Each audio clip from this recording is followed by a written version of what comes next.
The story begins when the main character was fired from his job. Lily's manager packed up all his things and told him to leave their office as soon. Lin thought it was unfair because he was serious about his job and he was fired because he didn't send a gift to his boss. He decided to call his girlfriend to tell her the sad news, but she wouldn't listen to him and told him they were breaking up. She told him not to come to her birthday party and never call her again. Lin asked her if she found another guy. She said, so what if she did, because she dated him a long time ago, but he hasn't changed a bit and is still the same loser. The main character was very disappointed because today he was fired from his job and his girlfriend dumped him. Suddenly the elevator doors opened before him and he was met by a beautiful girl. She greeted her new master and said her name is Lin Wei. She is a system girl in the system of all professions. And now she is his servant. Wei told him that now he can try out a new profession every week at random, and by completing all tasks, he will get the highest reward, and she would help him become world famous. Lin was incredibly happy and was given a reward of 100,000 yuan for accepting the profession of driving, as well as 100% control of the shares of the Bandao Hale Hotel and a Pagani Zonda car worth 30 million. He said he was willing to work as a driver for life if all this stay with him. But Wei said that this profession is given to him for a week, not for life. Lin exclaimed that this is even better, since you can get so much money and do different things every week. Wei informed him that the Bandao Hotel demands that he drive up there, and the Pagani Zonda car is in the parking lot of Chaoyang Corporation. Lin could not believe that this was all happening to him. He came to the parking lot of Zone C to pick up his supercar, and since the parking lot of Zone C was for serious people, he met the CEO there. Her name is Qin Yan. She was standing by her car and couldn't understand why her car wouldn't start. Lin approached her and asked what happened to her car. Qin Yan recognized him as he worked in the sales department. She told him that she couldn't get her car to start. Lin offered her a ride. She agreed as she had to go to the construction company, but unfortunately she was already late. Suddenly Li came up to her and said that such a small worker like Lin couldn't have a nice car and offered her a ride in her sports car. But she pushed him away and told him not to touch her, but Li insisted and offered her a ride in his car, which he bought for 20 million yuan. Lin replied to Director Li. He said he would give the CEO a ride himself and his car is worth 22, but Li didn't believe him and said his car was very old. But Qin Yan said she didn't care what condition Lin's car was in as long as it was roadworthy. But at that moment Lin went to his 30 million yuan car and said it was his new car. Li didn't believe him and asked if he knew how much it was worth anyway. Lin took out the key to the car and told Director Z to get in the car. Li exclaimed to him that he tried to get a Pagani Zonda, but he never succeeded. He came up to Lin and apologized for his words and asked to ride in his car, but Lin told him to get out of here and he was not worthy to sit in that car. Qin asked him really his car. After all he was an ordinary employee in the sales department. Lin said that he is actually from a wealthy family who lead an ordinary life. And since he is going to become a driver, so she will be his first passenger. 10 minutes later Lin brought her to the marked points. He paid for her train and thanked him for his help. Wei congratulated him on completing his first order and awarded him 50 skill points, and for finishing his career at 5% he received 50 million yuan. Hotel Bandao is a 5-star hotel and one of the few best hotels in Zhonghai. At this time main character's ex-girlfriend, her name is Lu Saisai, was there. She had a new boyfriend, his name is Yunqia. They came here to celebrate her birthday there, and he was not sorry to spend 80,000 yuan for a separate room. She hugged him and wished she had met him earlier, but he asked her, wasn't it Lin who came into the hotel? She wondered what a pauper like him was doing here. She thought he came here to get her back. But Lin answered her that he came here to spend his money in this ordinary hotel. But his ex-girlfriend's new boyfriend said that this is not an ordinary hotel and people of Lin's status can't even come in here. At that moment, Sisa told the guards to kick the beggar outside. Suddenly, the guards ran up to him and said they were happy to see Mr. Lin. Sisa didn't understand how it was possible that Lin, being a sales worker, was able to take a management position in this hotel. The manager asked Lin to go to the meeting room as they needed to report to him. Sisa stood in a stupor as she realized that she missed out on a rich guy. After a while the manager gave him the financial report, and asked to see the documentation. But Lin said he didn't need it and asked him to keep working at the same pace as before. At this time the girl ran into the office and turned to Manager Wang. She said that the customer in room 1704 wants to complain about them and can never stop her. Wang asked her why she wanted to complain. She said that yesterday she applied to rent a car from their hotel, but the Mercedes she wanted to rent was already taken by a VIP customer, but she doesn't want another car and so she wants to complain.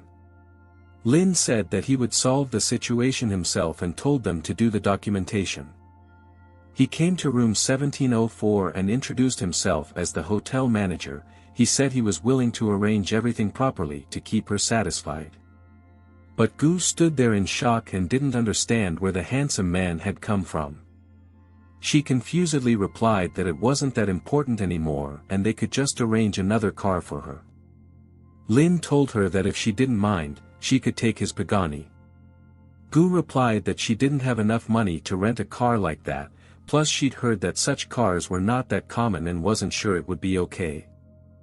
Lin said that he could give her a ride wherever she wanted. Gu was glad and asked him to wait for her as she needs to change. She offered to go into her room so he could wait for her. Lin saw her changing and was shocked. After 10 minutes she put on a beautiful dress and said she was ready to go. At this time in the common hall, Sissy told her new boyfriend to get away from her as in minutes Lin would come down and he might think they were dating.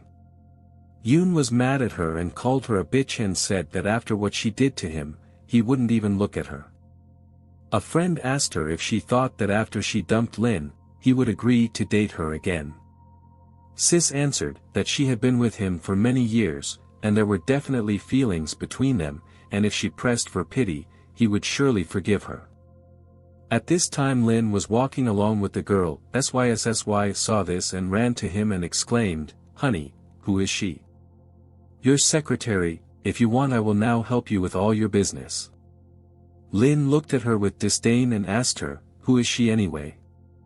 SSI started to cry and said, after all these years, does he no longer love her, because even though his new girlfriend has a better body than hers, but her skills are not as good as hers. But the new girlfriend asked her how could he know that her skills are not as good as hers, because Lin had already praised her for that she was better than her ex-girlfriend. At that moment Lin hugged her and said that she was not only skilled but also soft. They started to leave, but Sai exclaimed how could he do that to her, since they had been lovers for years. Lin asked her what to love her for being a liar or for being ugly, or perhaps for having a bad figure. Sisa was very hurt to hear these words and she fell to her knees and began to cry. At this time Lin and Gu got into the car. He asked her where she should be taken. Gu said she had to go to Chinchio Hotel because her classmate was celebrating a wedding. She apologized to him for stressing him out. But Lin told her that she had just helped him get rid of his ex-girlfriend. At this time her friend were waiting for her near the entrance. They didn't understand why she was so late.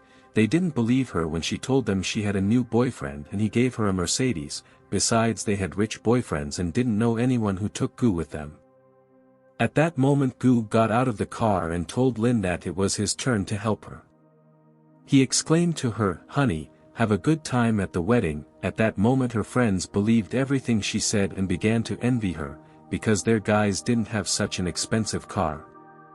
A few hours later Zhang took the phone from her mother and told her that Lin had paid for these 10 days and she had nothing to worry about. And asked her to wait a few days and not rush Lin. Lon said, what if he ran away and she shouldn't rely on him too much, after all, she is going to become a civil servant and got involved with someone like Lin.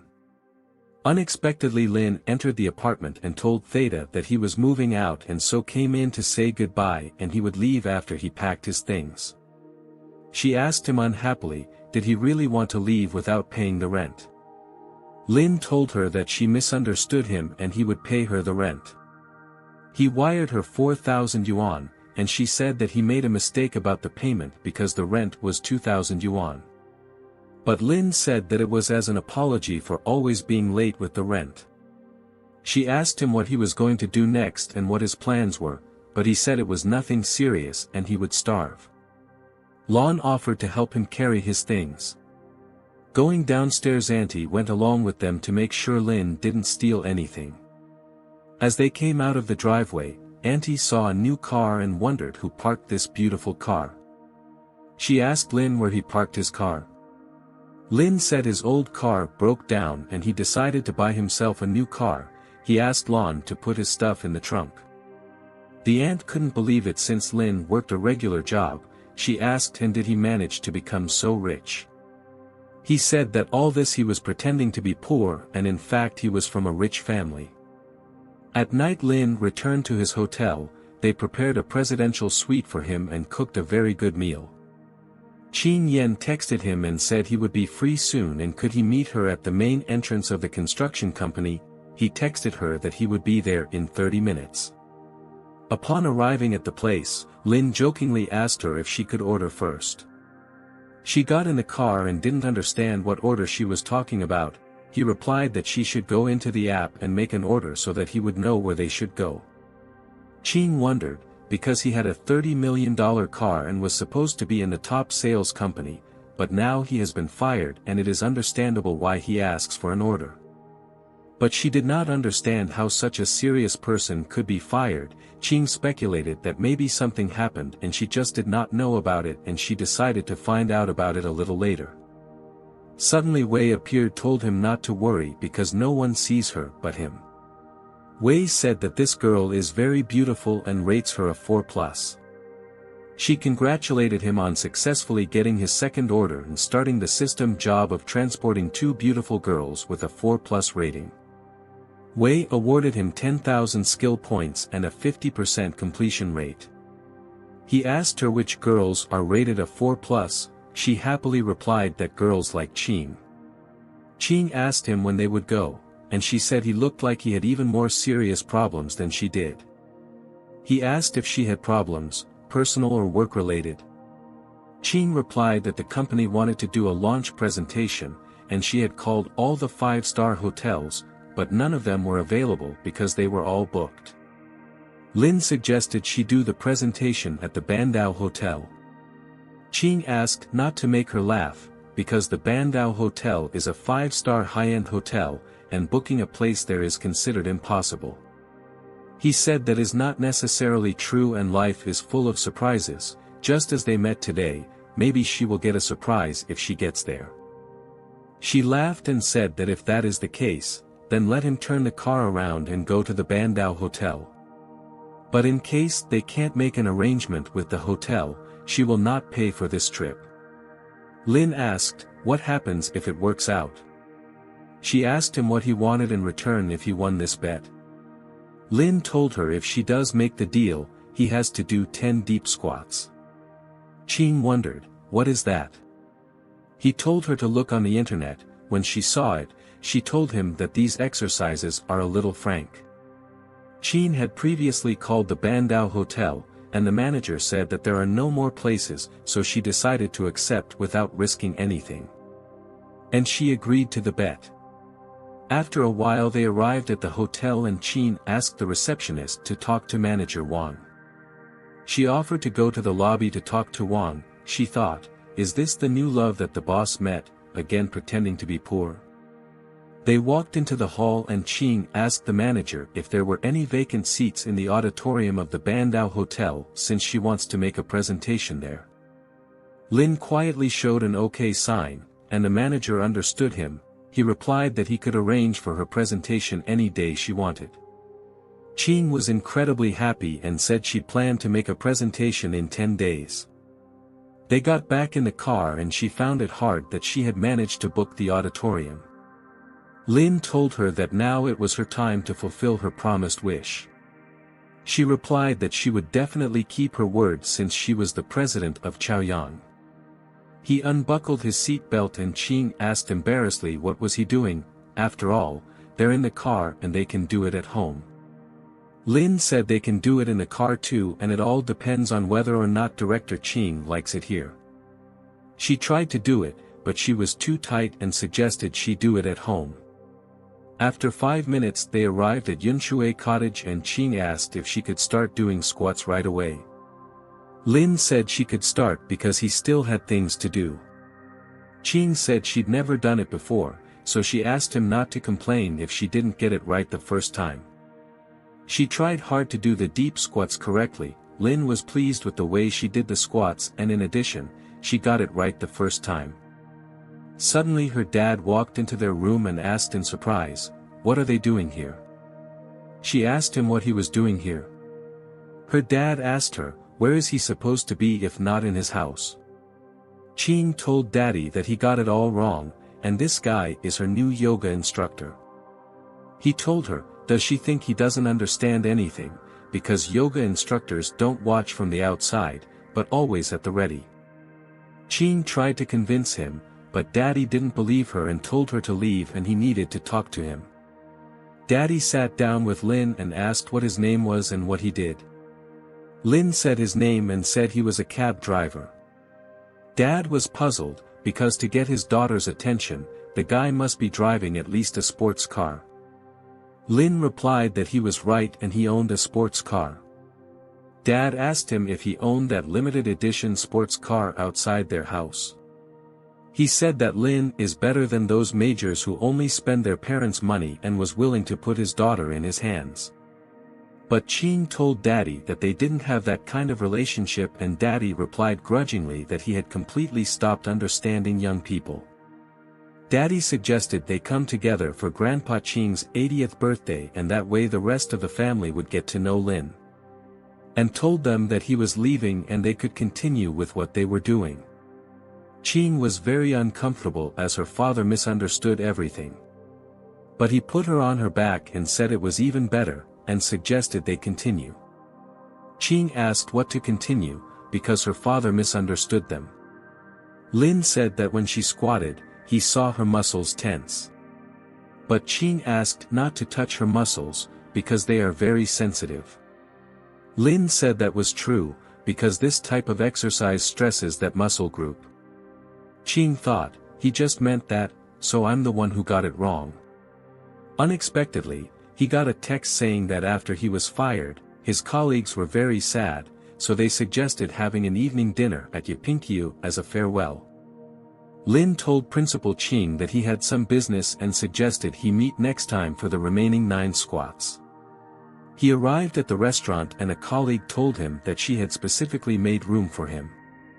Wang Ying didn't think he would quit, because with his level he could easily become head of sales. Huang rather told her if she knew what she was talking about, because he was as good as he was, and why did she think that the sales position should have gotten Lin. Wang Ying said that Lin has more achievements than Huang, and the director's position should have gone to him. Huang offered to drink to the fact that the appointment papers will soon come. Duong said not to do so, even though he will soon become director of sales. Today the main character is Lin, and so he lacks the spirit to take over. Lin told them that the two of them are not here to see him off but to brag. They replied that he is wrong and they are here to celebrate his firing. Dun asked what he plans to do now, and it's not easy in the big city, and suggested he go back to his village. Huang said, what other village? Lin is an orphan and has no home, he can't go anywhere. Dong offered him a drink, but Lin said that he is now a driver and he might have orders, so he is not drinking today. Suddenly the administrator came running to them and asked who owned the Pagani's owned a car. This moment, Huang, Dong and others looked out the window and really saw this sports car. The receptionist said that this car was blocking the other car's exit and he wanted to ask the owner to move it. Lin said he would now move it. Huang explained to him that the receptionist said Pagani, not his old car. Lin pulled out the car keys and said that Pagani is his car. Huang couldn't believe it, since he thought all along that Lin was an orphan. He awkwardly asked him where he got the money to buy a sports car. He replied, "Can't an orphan have a lot of money?" He got bored in this restaurant and offered to drive Ing home. She couldn't refuse him and agreed to go with him. Ing was very happy, as it was the first time she had sat in such a car. She said she had worked with him for so long and didn't even know he was so rich. He told her that it was inherited and he usually doesn't boast about his wealth. Ing asked him if it was true that he worked as a driver. Lin said he hadn't lied to her and asked her to make a reservation. She agreed and couldn't refuse him. He received a notice that his total passenger score was 84, which didn't meet the job requirements. Lin was surprised because Ing was so beautiful, and why couldn't he be given an extra point? He couldn't take his eyes off her beauty. Ing asked him why he was looking at her like that. Lin asked if she knew any way to enhance a woman's charm. She said that enhancing charm means making yourself attractive, and there is nothing difficult about it. Suddenly she took out black stockings from her purse and put them on her legs. Then she adjusted her dress and said, "It is done like this." He received notification that his total score is 85 points and meets the task requirements. Thanks to this 15% career was completed. He received Villa Juzhouch as a reward. Lin stopped in front of her house and she suggested he come over to her house for coffee, since her husband is currently on a business trip. Lin said that unfortunately he had things to do and offered to meet next time. The next morning Lin went to Juzhouch sales department. At the entrance he was met by his former colleague Zhang. She was surprised to ask what he was doing here. He said he came to the manager for the title deeds. Zhang didn't believe him and started to kick him out, because the property here is worth over 800 million. But at that moment Manager Hui came up and told him to stop immediately. Manager Hui took his hand and offered to show him the house, but Zhang told her that she would waste her time since Lin is a former colleague and he can't afford the villa. Hui told her to shut up and get out of here so she would never see her again. Zhang tried to talk her down, but Hui exclaimed that Lin had already bought 9 villas from them. Zhang couldn't believe it and fell to the floor in surprise. Hui apologized to him for Zhang's behavior. She said that Zhang had been under a lot of pressure. Lin told her that his house registration should already be complete. He asked and they could give him the title deeds. Hui said it was already done and gave him all the title deeds and keys to the 9 villas. After a while Lin got in his car and Ing texted him that Lily and Li had been fired. Lin chuckled because he had just left and they had been fired so quickly. He texted Qing and asked if she had fired them. She replied that she wanted to know the reason he was fired and thought it would make him feel better. Lin asked what her plans were for the sales manager position. Qing said she wanted to give him the position. But Lin told her not to do that since he was already earning well and offered to give the position to Ing. Qing asked him to take her to the company. Wei told him if he could complete the task, he could get 5 stars, reward 200,000 points, and the completion percentage of the profession is 25%. Lin asked Qing to give him 5 stars. Qing said she was willing to give him 5 stars, but for that he would cancel her punishment with squats. Suddenly he leaned into her face. She exclaimed, "What is he doing?" Lin said in that case he didn't need 5 stars and she should do 9 squats and not 1 less. She got embarrassed and got out and started to clean herself. At that moment Ing saw this and asked her, "What is she doing here?" Lin answered for Qing and said that he accidentally saw Principal Qing call a cab. Ing wondered why Lin was panicking and making excuses for Qing. She thought it was no surprise that the 2 employees were fired and refused to talk to her. Ing thought Lin and Director Qing had something in common and thought she was doomed. At this point Qing told her to go back to the office and get to work. After they left, Lin was notified that he got 5 stars. His next order was Jianni House decided not to refuse the order. Unexpectedly a customer called him and asked him how old he was. Lin surprisedly said he was 24. She asked him to pretend he was her boyfriend and for that she would give him 5 stars.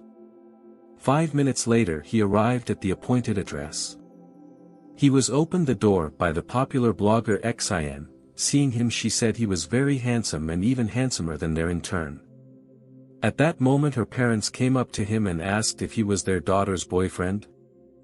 They told him he didn't look too bad and asked what does he do. Lin told them his name, and said he works as a driver. Hearing this they were extremely unhappy that their daughter was dating a driver, but Xin said that the driver's job is very lucrative, and he was the one who bought all her jewelry, and now he's saving money to start his own business. The father indignantly replied that 9 out of 10 entrepreneurs go bankrupt. He asked her, what was she thinking anyway? Xin didn't want to continue this conversation and asked them, weren't they going to go to a meeting with their friends? After all, she called her boyfriend to drive them there and after that, she would go with him to the mall.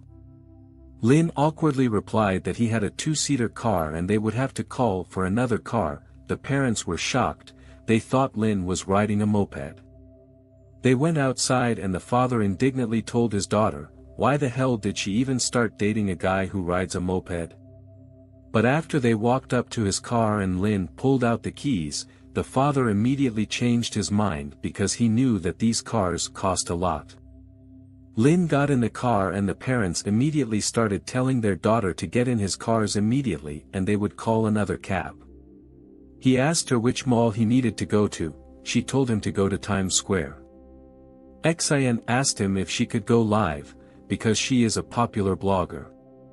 Lin happily said she could do whatever she wanted, but only if she gave him 5 stars. She agreed and went live. All her viewers were surprised when they saw her in a Pagani-zoned car. Some of the haters started writing insults to her. But she asked them to calm down, because she ordered the driver through the app, but Xin thought if Lin asked for a body flaming, she would not mind. 10 minutes later he brought her to her destination and Xin gave him 5 stars. Wei congratulated him for completing the task and getting 200,000 points and completing his career at 35%. As a reward he received the China International Circuit, driving skills. Lin was surprised, as it is the best track, other than the Abu Dhabi circuit. Suddenly he stopped Xin and asked if she knew about phones as he wanted to change his phone. Xin said she did and would be happy to help him. They went to Yali's cell phone store. Walking around the store he liked the new phone as it had lots of memory. Xin said surprisingly that he'd better buy it online as it could be much cheaper. But Lin said he wanted to buy it here, and after all they didn't come here for nothing. After buying the phone, the salesman suggested he choose a case, because his phone costs more than 10,000 yuan and it will need to be protected. Lin said that he doesn't really like cases, because that way, he feels uncomfortable. And if something happens to his phone he will just buy a new one, and at this point he decided to buy 5 pieces of each color. The salesman was shocked, because there are only 20 pieces of these phones, but Lin didn't care and said he would buy another computer. Xin was perplexed and didn't understand where he got so much money. At this time there were already over 5 million viewers on her broadcast. After buying the phones and computer, she asked him if he wanted to buy something else. He saw a Vacheron Done watch and said it was time to buy a watch. One of the saleswomen recognized the blogger Xin. She told her that she could approach her and she would go to see her, but the other saleswoman said there was no point and it was just a waste of time. Xin was broadcasting live and it was all a show. Because Vacheron Done is only for really wealthy people who can really afford a watch. Xin prices for their watches and was shocked as the prices started from 200,000 yuan. Lin liked the watch and asked to show him the watch. But he was told that unfortunately they can only pick it up after paying. Xin didn't understand this, because how can you buy a watch without even looking at it? Unexpectedly a man came into the store with his girlfriend. The staff greeted him respectfully and asked what they could do for him. His girlfriend saw a gold watch and asked to buy it for her birthday. The man agreed and bought it. She was told she had great taste and it was a new model. Suddenly Lin exclaimed furiously, "What does all this mean? After all, they are the same customers, and they should treat everyone equally."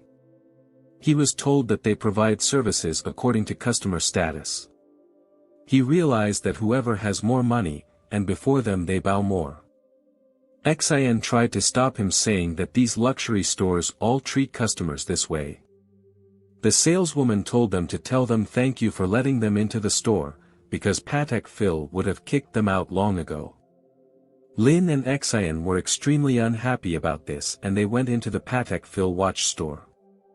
A saleswoman met them at the entrance and asked them how she could help them. Lin said he didn't know much and asked what she could recommend. Xin said she could ask her viewers. The viewers advised him to buy a 175 model, but upon hearing this the saleswoman was shocked by this choice. The viewers wrote to stop pretending, and he really doesn't have the money. Xin said she could block them out, but Lin said not to do that and let them look. Lin said to show him the 175 model. At this point all the salesmen stood in a stupor and asked him, does he really want to buy them? He took out his card and said that he would be glad to buy it, because many people advised him to buy this particular model. The salesman said that this watch is out of stock and should be brought from Europe and they will be ready to deliver it to his house. Xing asked them why such a prestigious and large store does not have these watches in stock. She was told that there were only 6 copies of this watch in the world, but only one had been shipped to China and it was out of stock in China. The news that someone had bought a watch worth more than 10 million yuan reached the clerks at the Vacheron Dunn store and they ran to see the buyer. But when she saw Lin she couldn't believe it. She begged his forgiveness and invited him into their store. Lin told her that his status wasn't enough for him to enter their store. She begged him not to leave because he had just lost a huge commission. Lin and Xin walked out of the mall and he gave her a new phone for shopping with him. She was embarrassed and said he had a good time with him. She didn't want to miss out on a guy like that because he was very polite to her, and also very rich. After the mall, Lin went to China International Raceway. At the reception he was told that they have VIP receptions today, so they are closed today. Lin told them that he came here no way customers and he needed to talk urgently with their manager. The girl asked to wait for him, but at that moment Han came and indignantly exclaimed, "What the hell are the unauthorized people here?" because yesterday he told them to clear the area of unauthorized people. She told him that Lin came to see the manager and he had nothing to worry about. The other girl asked Lin to go quickly to the second floor so as not to make Mr. Han angry. Lin asked who he was, and why he treated everyone so badly. She asked him, does he not know Mr. Han? This is the famous Han, and not many people in Zhonghai would dare cross him.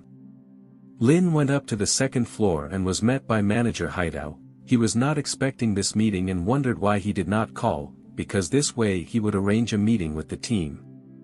Haidao told Zhao why she is standing still and told her to bring water to Director Lin. She wondered, is he their new director? The manager happily said that Lin had bought out their racetrack. Haitao said there were all the company's files on the table and asked to see them, but Lin said he trusted him and asked him to keep working as before and if there were any problems he could contact him. Lin asked Haitao to walk him to the racetrack. When they got to the racetrack, Haitao asked if he wanted to do some laps, but Lin refused and asked to get one of the racers. At this point Han saw Lin and Haitao near the road and immediately stopped. He indignantly asked why the hell there were outsiders at the racetrack, since he had booked the place yesterday. Haitao replied that Han misunderstood everything, because Director Lin is the only owner of China International Raceway, and he came here to inspect his possessions. Han and his friends could not believe it.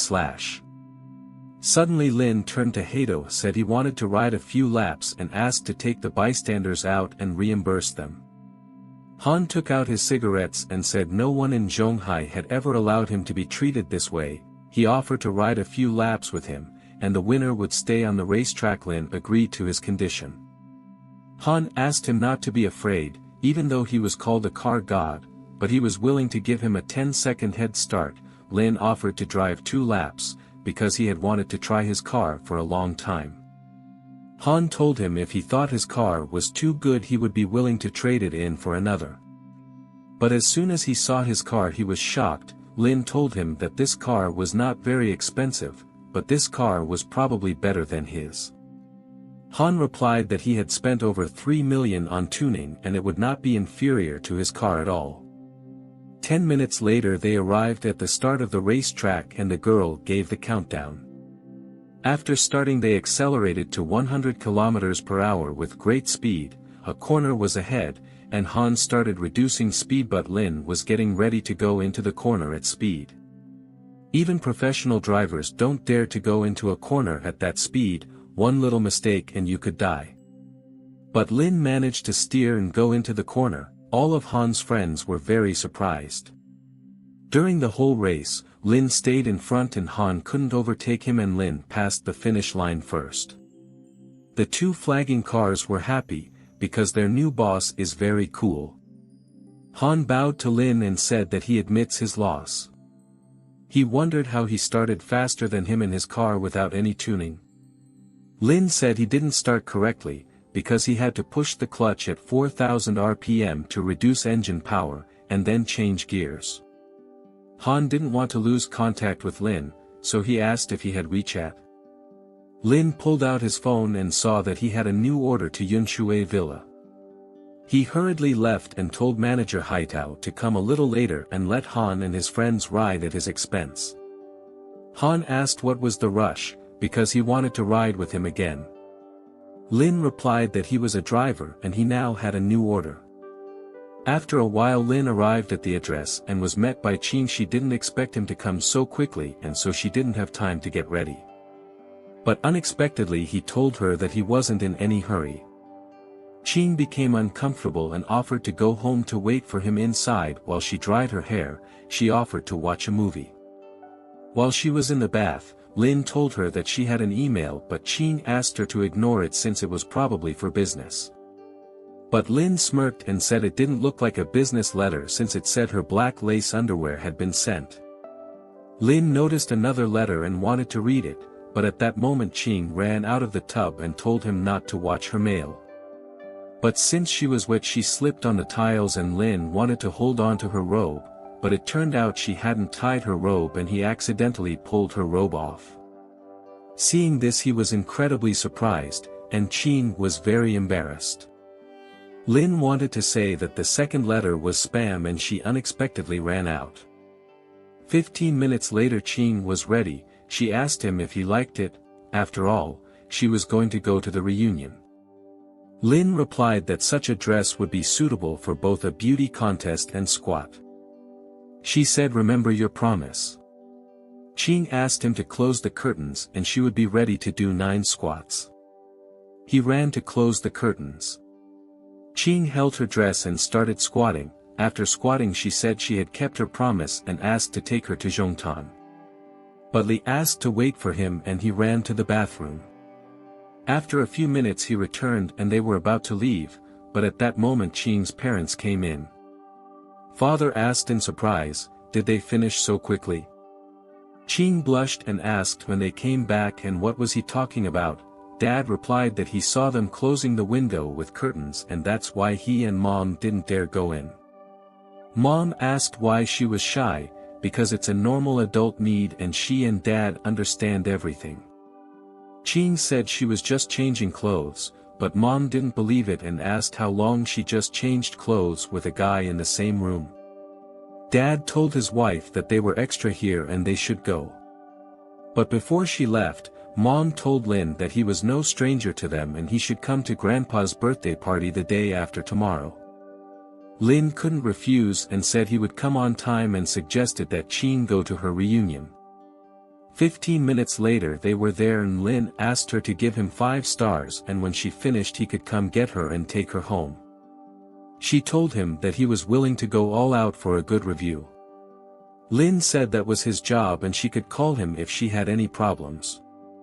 Wei informed him that he had reached the 100-mile mark and was rewarded with 200,000 skill points, and the career completion rate had reached 55% and he got 21% of Baba's stock. Lin could not believe such a generous award. He asked if he could own Baba if he got more mileage. Wei answered that the headquarters of the company is in Yencheng, its market value exceeds 50 billion. If he sells his share, he can get 10 billion. He hugged her and said that with his current income he has no reason to do that, because it is better to get a few million a year dividend. Wei informed him that his career completion rate has reached 55% and if he fulfill another 35% then he can start a new career. However, if 100% career completion is achieved the rewards will be more generous. Lin wanted to complete 100% career and strongly exclaimed that he was ready to complete more orders. His next order was a train from Starbucks to Zhuzhou. After this order he planned to go home immediately. 3 minutes later he pulled up to a girl who was hailing a cab. Her name is Yen. When she saw him she couldn't believe it, she thought she wore those clothes for a reason. She got into his car and asked where he wanted to take her, but Lin wondered why she asked such a question. After all, in the app she herself indicated the destination Zhuzhou. Yen wondered even more. She asked if he was a driver from Baba, then why drive a sports car? Lin told her it was a new service. She got upset and said she thought she had picked up a rich guy and he turned out to be an ordinary driver. Lin was angry with her. He wanted to drive her as fast as possible to free himself, but suddenly she exclaimed to him that he was driving slower because if he did something to the car, he wouldn't be able to pay for it for the rest of his life. Lin angrily told her that it was his personal car. But she didn't believe him and started laughing at him. She said, did he really want to get her that way? After all, he works as a rental car driver and pretends to be rich. Lin asked her, what is she like? Yen said that she was clearly nobler than him, and he wasn't even worthy to be her driver. At that moment, he sharply pressed the brake pedal and told her to get the hell out of his car and he wouldn't take her anywhere else. After getting out of the car, she started threatening him with a bad review and promised to call and complain about him. Lin said how dare she insult him and also write a bad review, but luckily he has a DVR in his car and she can't do anything. He came to Zhuzhou and Yen did leave him a bad review. That moment he received a call from the Baba manager. He was asked what was the matter because he had just received a complaint from the headquarters, and if it happens again, they will deduct money from his salary. Lin told the manager to do whatever he wanted, because he didn't care. The manager was extremely unhappy with these words and suspended him from his job as driver. He was angry at the manager and asked, how dare he not understand the situation and suspend him from his job? Had he thought well of the consequences? But the manager shouted how dare he threaten him and hung up on. In Zhuzhou he was met by the Zhuzhou property manager. He began to be shown the apartment, where all the furniture was from only the best manufacturers, in addition all the upholstered furniture designed by top international designers. He liked everything and the manager said that they selected his servants, who passed the first stage of the interview now in the office. He asked if he had time to look at them. And since Lin no longer worked as a driver, he decided to meet them. When he went down to the office he was seen by Yen, who left him a bad review. The manager asked her what she was doing and how dare she treat Mr. Lin like that. She said Lin is the same driver she met on the road. Lin asked manager Zhou, why is this woman here? Was she applying for a position? Yen exclaimed, why is this driver from Baba here? Does he know what this place is all about? Manager Zhou slapped her and told her to shut up, because Mr. Lin is their boss. She called the manager her brother and told him that Lin can't be the boss, and he is just an ordinary driver from Baba and she has an order in her phone. Lin asked the manager, isn't there such a condition that a driver can't be the owner of Zhuzhou? The manager said there is no such condition. He told Yen to apologize to Mr. Lin immediately, but she couldn't believe it, that Lin is the owner here. She thought, maybe he has a hobby of being a cab driver. She got down on her knees in front of him and said she was very wrong and asked for another chance. Lin told manager Zhou to kick her out. Out of 5 maids left only 4, the manager asked to choose the ones he liked the most. But Lin said that he wasn't satisfied with any of them. He told the manager to pay 5,000 yuan each for travel. At this point Qing texted him and asked him to come to Zhongtan. Lin told the manager that he had urgent business and told him to choose a new servant himself. At this time his friend didn't want to let Qing go, and offered to have some more fun. Ding came up to them and asked her to stay as he hadn't seen her in years, and after that, he would take her home himself. Qing insisted and said that she still had work to finish, and besides, she had already ordered a car, but her friend said it's not safe to take a cab now and Ding should drive her himself. Lin walked into the hall and Qing's friend saw him. She was surprised to ask, is this handsome man her friend? After all, he could be a star. Ding disgruntledly said, what's the use of being handsome if he still works as a driver? Lin was extremely unhappy with his words. Ding laughed at him and told Qing that her friend is not very smart because he works in a cab and acts so confident. Qing came up to Lin and said that he really has no self-esteem problem. But her friend told her that self-esteem will not go far and Ding bought himself a brand new Mercedes-Benz full of features, but Baba's driver will never earn one. Qing turned to Lin and said they shouldn't stoop to their level and suggested they leave here. But Ding didn't want to let them go for nothing. He didn't understand why Qing was so nice to Lin. He wanted to show them what real wealth is. Out in the parking lot, he started his car and his friend said this car is so expensive. Dean said his car cost over 2 million and when he gets rich he will buy himself a Lamborghini. Qing remembered what Dean told her when they were still in university. He said his favorite car was the Pagani Zonda. Dean told her that the car was now worth 28 million, and if he worked all his life, he couldn't buy it. A friend exclaimed to him that there was a Zonda parked near his car. He ran and saw it. He couldn't believe his eyes. Lin told him to step away from his car, and told Qing to get in. Ding and his girlfriend couldn't believe that the driver from Baba had such a car. Lin gave them advice not to let the poverty limit their thinking. Then he and Qing left together. Qing asked him to forgive her friends for such behavior, but he did not care. He asked her if he could give her a ride home. But she had some wine and wanted to go to the beach to sober up.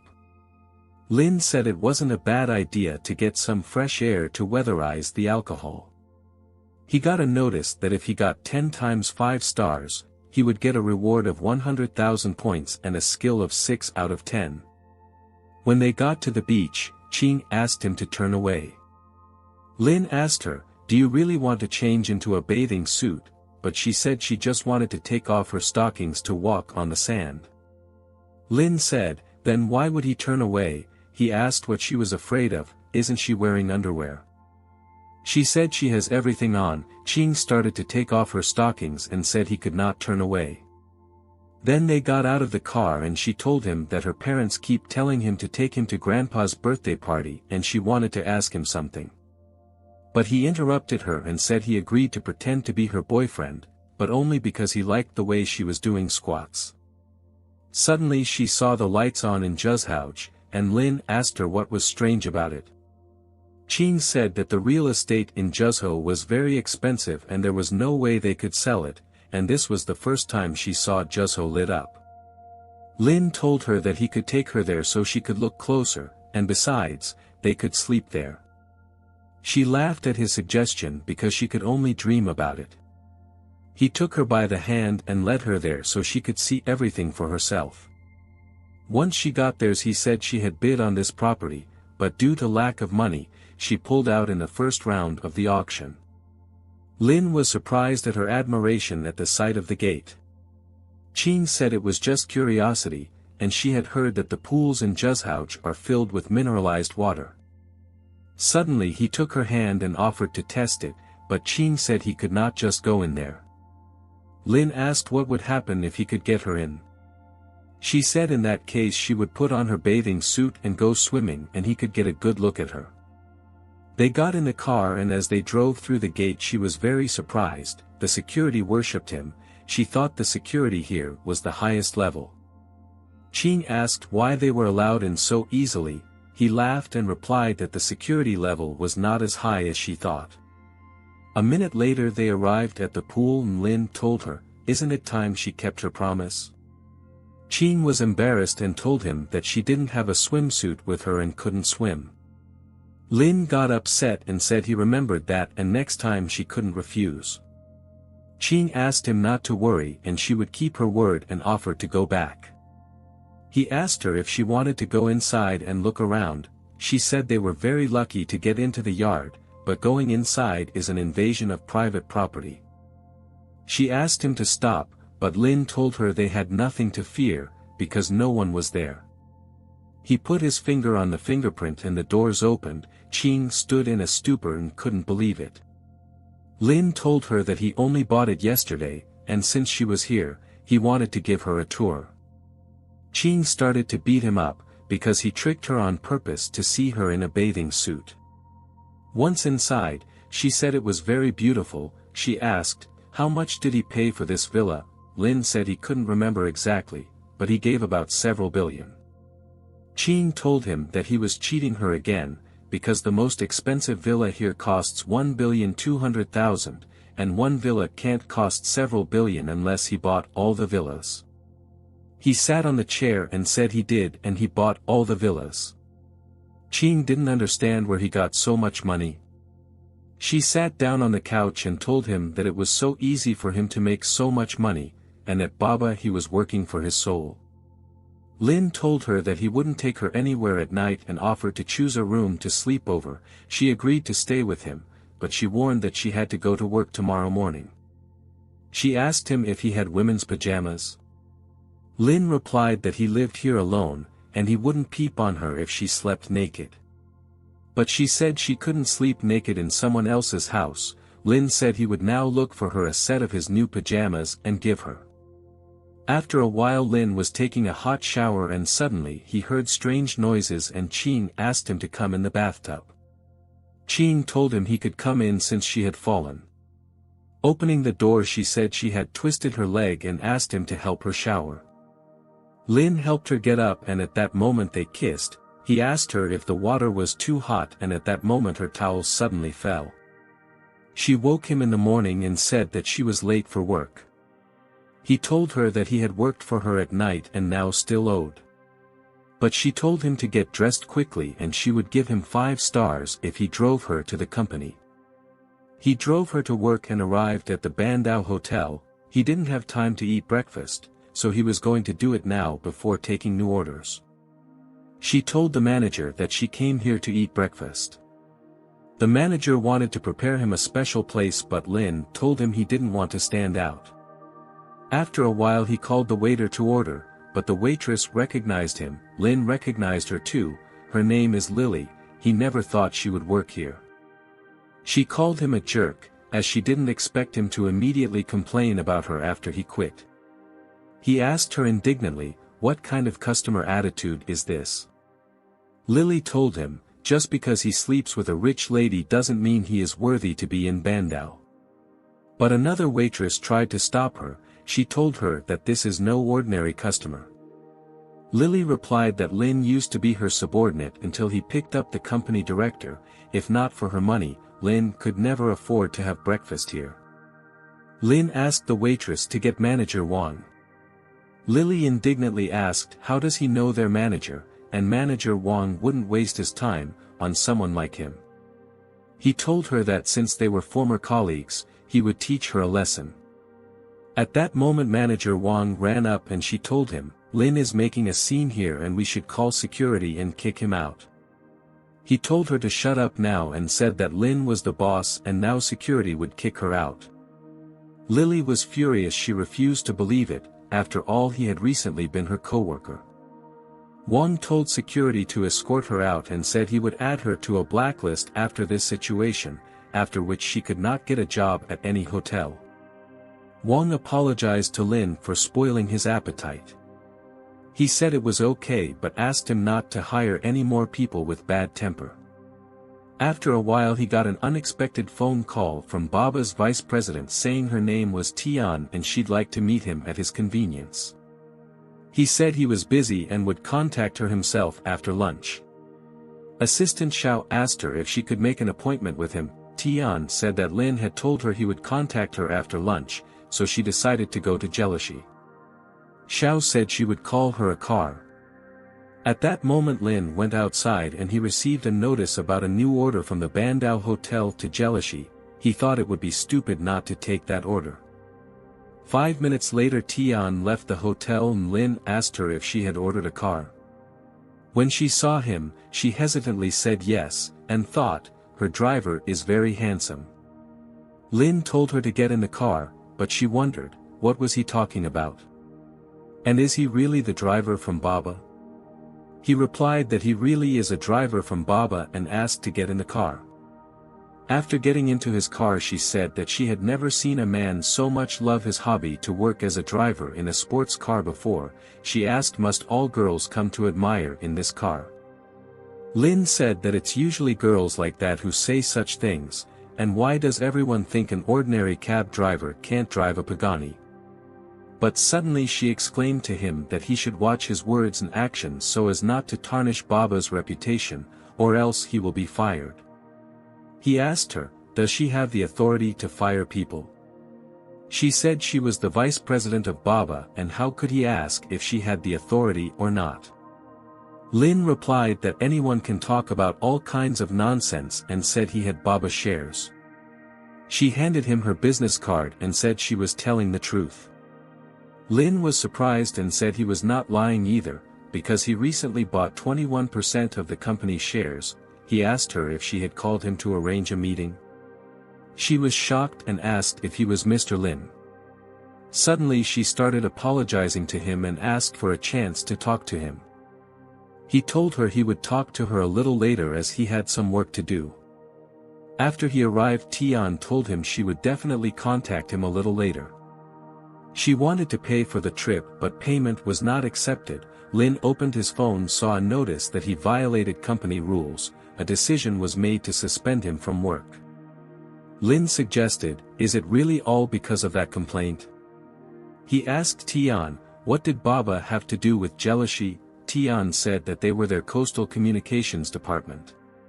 Tian could not allow Jielishe to cause displeasure to a major shareholder, because otherwise they would be finished. She told Lin not to worry about anything and she would sort it out herself and promised to fire whoever was responsible. But Lin said he would go with her. They boldly opened the door and entered the office, where at that moment were all the heads of different departments. He asked them who were they to barge in the middle of negotiations. Lin told them his name and asked if he was the one who suspended him. After all he came to talk to them.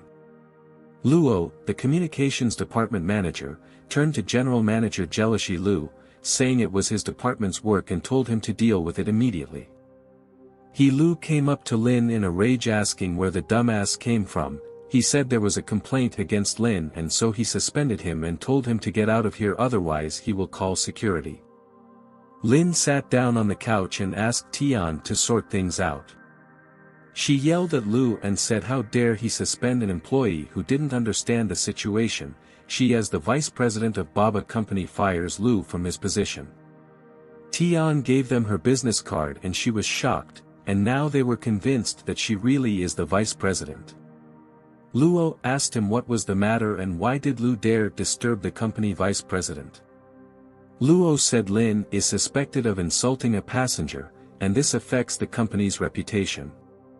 Tian asked him if he had communicated with the person who left the complaint. She told them that Lin had recently purchased 21% of Baba and was now the company's second most important shareholder. She asked, would such a person insult passengers? Luo and Lu asked in awe, is she not joking, because Lin is the driver. Tian said what does it matter, because maybe Lin has decided to study the company from within. She asked how could they, without understanding the merits of the matter, accuse Lin of insulting the passenger. Tian said they were fired. Luo nervously asked Lu how he, by not performing his duties, could last so long in his position. He told him to apologize to Lin right away and threatened to kill Lu. Lu was greatly frightened and knelt down in front of Lin and begged for his forgiveness. But Lin put his foot on his shoulder and asked, where did his courage go? After all, it's likely that with this attitude, not a few people have suffered because of Lu. Lin said that he as a shareholder fully supports Tian's decisions. Suddenly Qin called him. Lin asked Tian to take care of the rest, and he will come as to answer the urgent call. Jing called Lin and told him that it was her grandfather's birthday tomorrow and she wanted to buy new clothes tonight. She asked him if he should buy something too. Lin agreed with her and said he would pick her up tonight. Lin also wanted to buy her grandfather a birthday present, but wanted to buy him an antique or a piece of painting. Tian came up to him and said they solved his problem. His account was unlocked and he was given higher authority. He asked in surprise, could the driver have different authority? She said that these are just extra functions. One of them is that passengers can make an order by giving his car number and he can decide to pick up the passenger or not. Lin was surprised because this function would be very useful to him. He told her that an old man he knew was celebrating his birthday and he asked her if she knew where the best antiques or works of art were for sale. She offered him a painting by a famous 20th century Chinese painter. Lin was shocked and asked her if she could get a painting by Zhang Daqian. Tian said they had bought a painting by Zhang Daqian before and if he wanted his painting she would immediately send an assistant to get it. He asked her how much he should pay for it. But Tian said she would never take money from him and asked what address to send the painting to. Lin told her to send the picture to the Bandao Hotel and give it to the manager. Lin told her that he didn't like to be indebted, and said he would exchange the picture for 1% of his shares and that should be enough. 1% of shares is at least 500 million yuan. She said Lin was too generous. Lin was about to leave, but Tian said their director wanted to invite him to Yanqing as a guest. He agreed and said he would contact her a little later. Lin wondered, because it had been a long time since he was at the orphanage in Yanqing and he wanted to make his time to go there. Lin started taking orders again and he was getting 5 stars. He got a notice that he had one last order left and his assignment would be completed. He got his order and wandered to his hotel Bandao. A girl named Tianxin called a cab. She was talking to her husband by phone. She said she was coming to the hotel soon and she bought a lot of new lingerie. If he behaves well she will show him.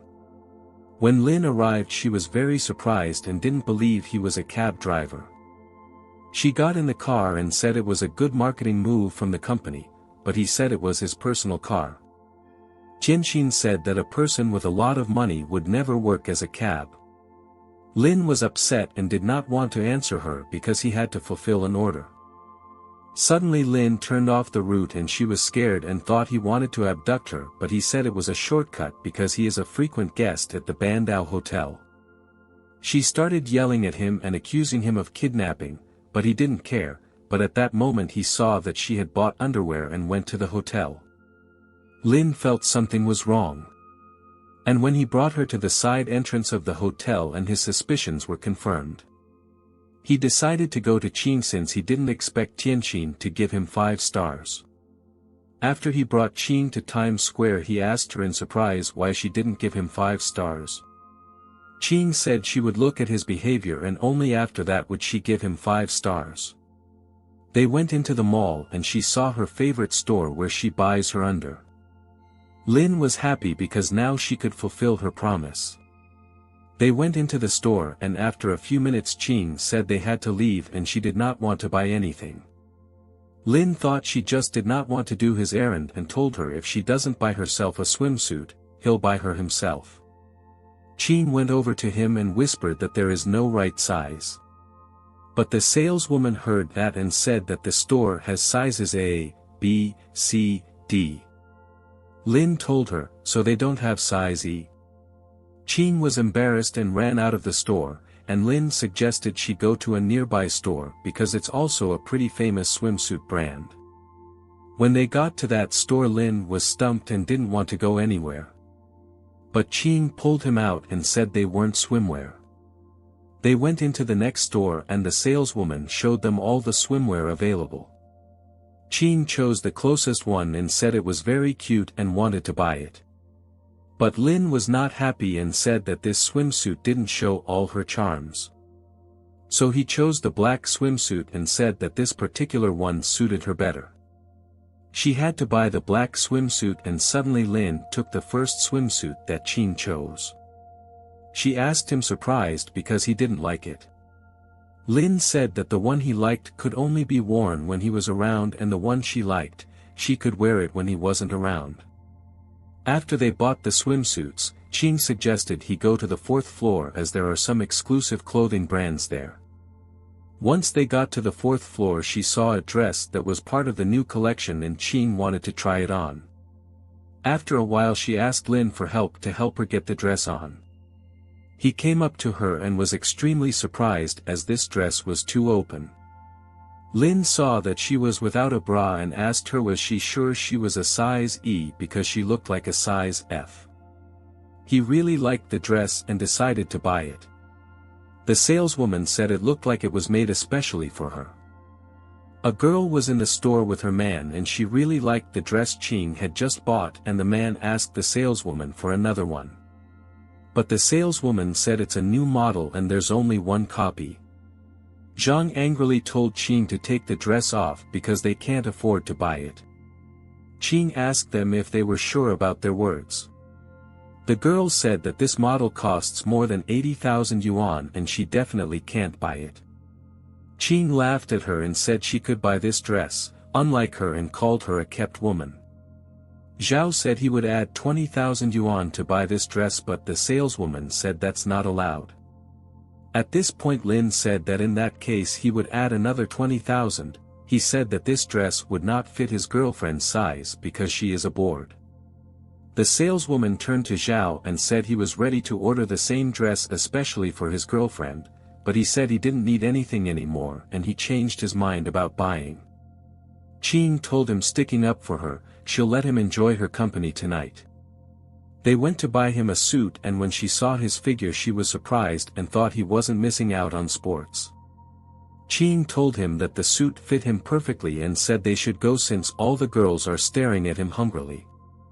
After a while they returned home and Lin was sunbathing. At that moment Qing put on a new swimsuit and Lin was shocked by her beauty. Qing was also surprised when she saw his beautiful physique. He asked her, does she enjoy watching? Lin said, and who will enjoy who today? Qing was embarrassed and took her gaze away from him.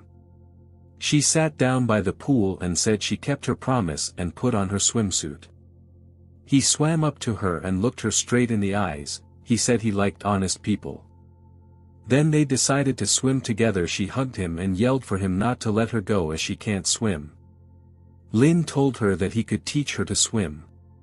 He told her that he needed to gently let her go first, but at this point she grabbed even tighter and he asked, doesn't she believe him? Qing replied that she probably didn't believe in herself.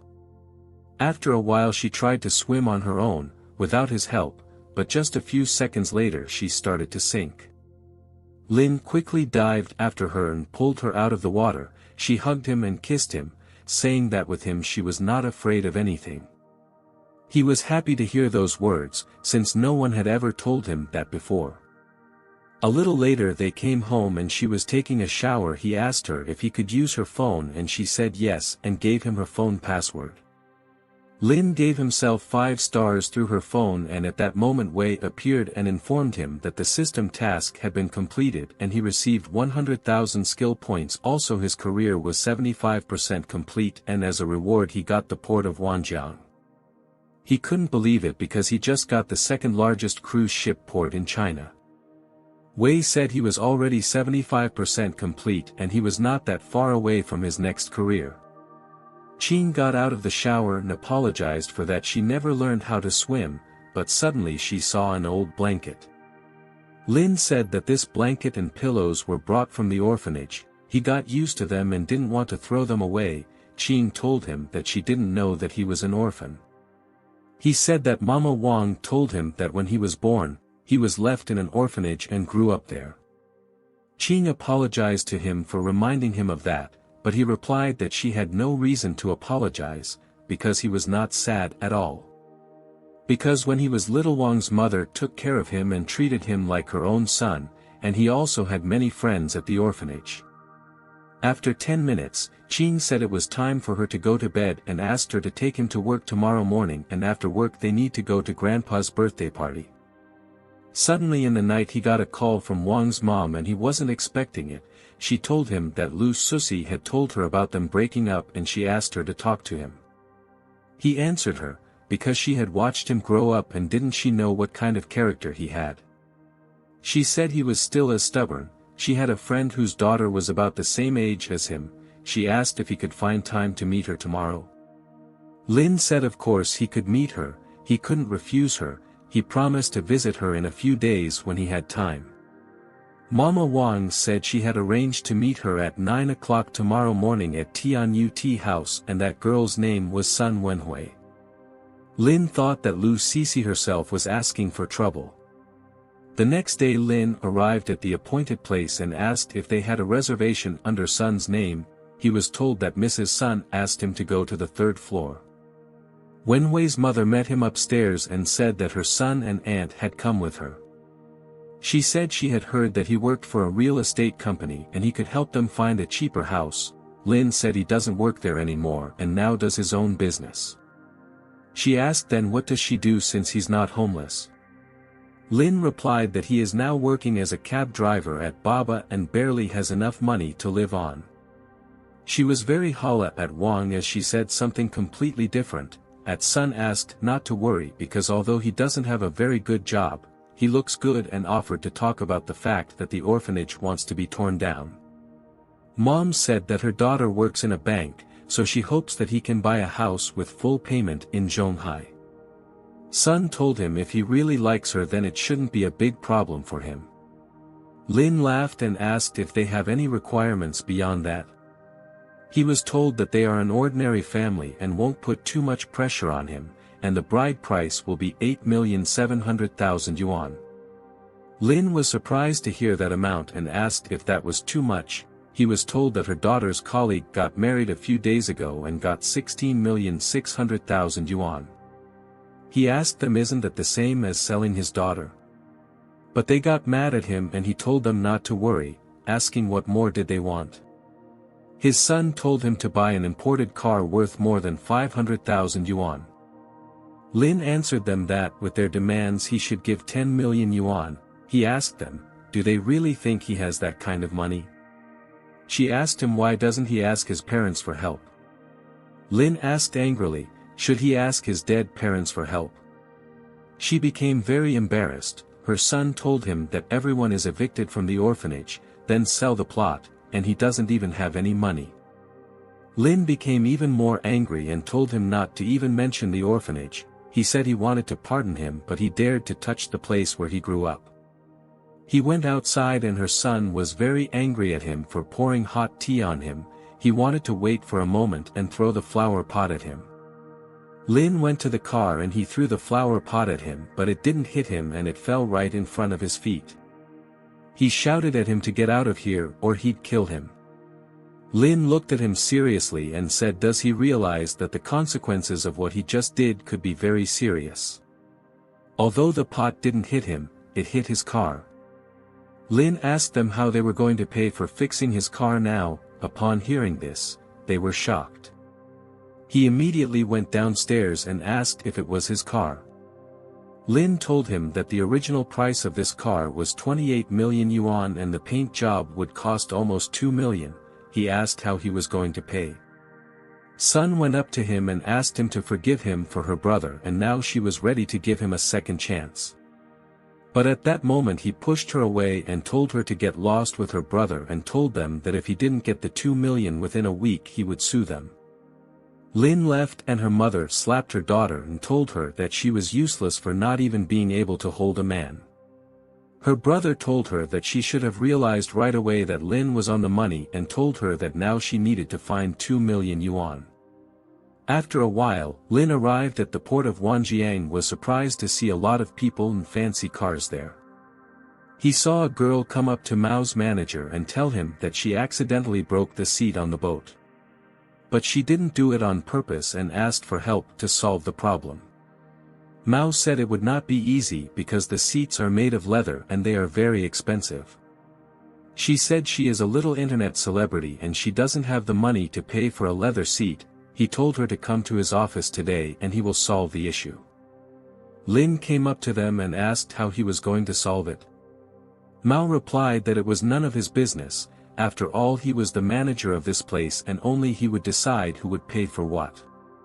Lin told him if the girl would not pay for the seat, he would pay for it himself. Mao was surprised and said he would not let this girl pay with money. He asked him who was he to talk to him like that anyway. Lin ignored him and went to the port office. The girl told him that Manager Bai was waiting for him eagerly in the conference room. Entering the room he was told that all the executives were waiting for him to be there. Lin said that apparently it was an incomplete set of executives and managers. Bai answered him that Manager Mao was now missing and was probably too busy so he was a little late. Lin said he was in no hurry and would wait for him until he arrived. Bai told the girl to find Manager Mao immediately. 5 minutes later Manager Mao came running into the meeting and was shocked when he saw Lin and asked if he was the new chairman of the board. Lin slapped the table and said, "Now does he understand who he is?" Mao got down on his knees and started apologizing to him. He asked him for a second chance. Lin said it was too late to ask for forgiveness and told the guards to take him out. He started the meeting and said he had just looked around the area adjacent to the pier and realized there was still a lot of room for development because he wants to modernize the port and hopes that all the leaders and directors will come up with a plan of action. One of the leaders asked him, because just Wangjiang is already one of the best in the country and there is no need to modernize. But Lin said that this port should be the best, and he wants to turn Wangjiang port into the biggest marina in the world. He said he is ready to provide money for the renovation, and in addition, the salaries of ordinary employees will be increased by 20% and the salaries of all managers by 10%. After a while Lin left the office and Manager Wang wrote to him. He texted him about someone sending him the painting. Suddenly he got a call from Patek Phil and was told that his watch that he ordered 3 days ago had arrived and he could pick it up now. But Lin was not on time, because after he picked up the picture, he would go straight to his grandfather's birthday party and told them to send the watch to Zhezhou. He was told that since the watch was too expensive, they had to deliver it to him personally. Lin told them to send it to Duanhu Villa. After picked up the picture he arrived at Duanhu Villa and there Qing was waiting for him in her new dress. She asked not to look at her that way but Lin told her that that part of her body stood out a little and it was hard for him to ignore. They went into the villa and Qing apologized to Grandpa for that they were a little late. The grandfather's name is Yun. Yun replied that this was the first time she had brought a guy home and asked her to introduce him. Suddenly the girl who Lin had recently dropped off at the Bandao Hotel to the back of the hotel recognized him and said that Qing had fallen too low that she started dating a cab driver from Baba. Cyaxin came up to Grandpa and said that this guy is an ordinary cab driver and recently he gave her a ride in a company sports car, and said that this is his personal car, and he also tried to seduce her. Qing became very ashamed and asked what kind of nonsense she says. Grandpa was very angry and asked what it all meant.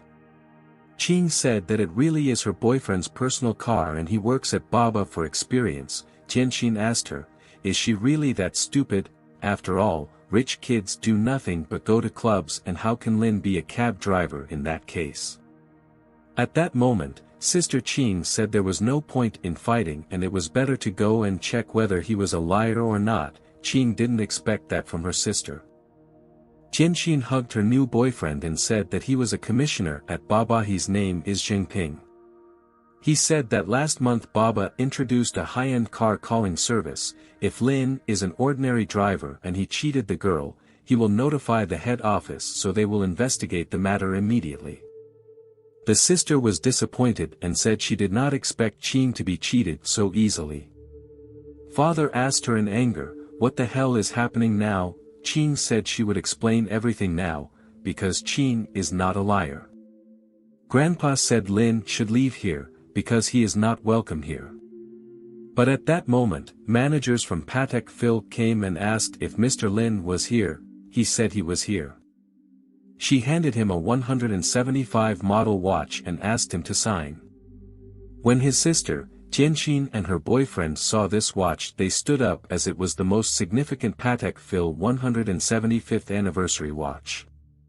Jinping said that the value of this watch was over 17 million yuan. He didn't understand how Lin could buy it for himself. Tianxin said in surprise, "Were they wrong?" Grandpa told Tianxin that they were mistaken and told them to apologize to Lin. Auntie said that it was just a misunderstanding, and why would they apologize? After all, she is sure that he just likes to flaunt his wealth and he doesn't care about Qing. After all, he will leave her in a few days anyway. Qing asked her auntie what this means, and is she not able to admit her mistakes? The aunt said she thought the watch was a gift for Grandpa, but Lin put it on herself and she doesn't see any other gift. Obviously he doesn't care about Qing. Tianxin said her mom was right, because their family started preparing gifts for Grandpa a month ago and told her boyfriend to show everyone their gift for Grandpa. They gave him copper coins from Qing Dine. He said he spent a lot of effort to collect them and the current price is more than 2 million yuan. Qing became very embarrassed and said that Lin also prepared a gift for grandfather, and pulled out a green ring.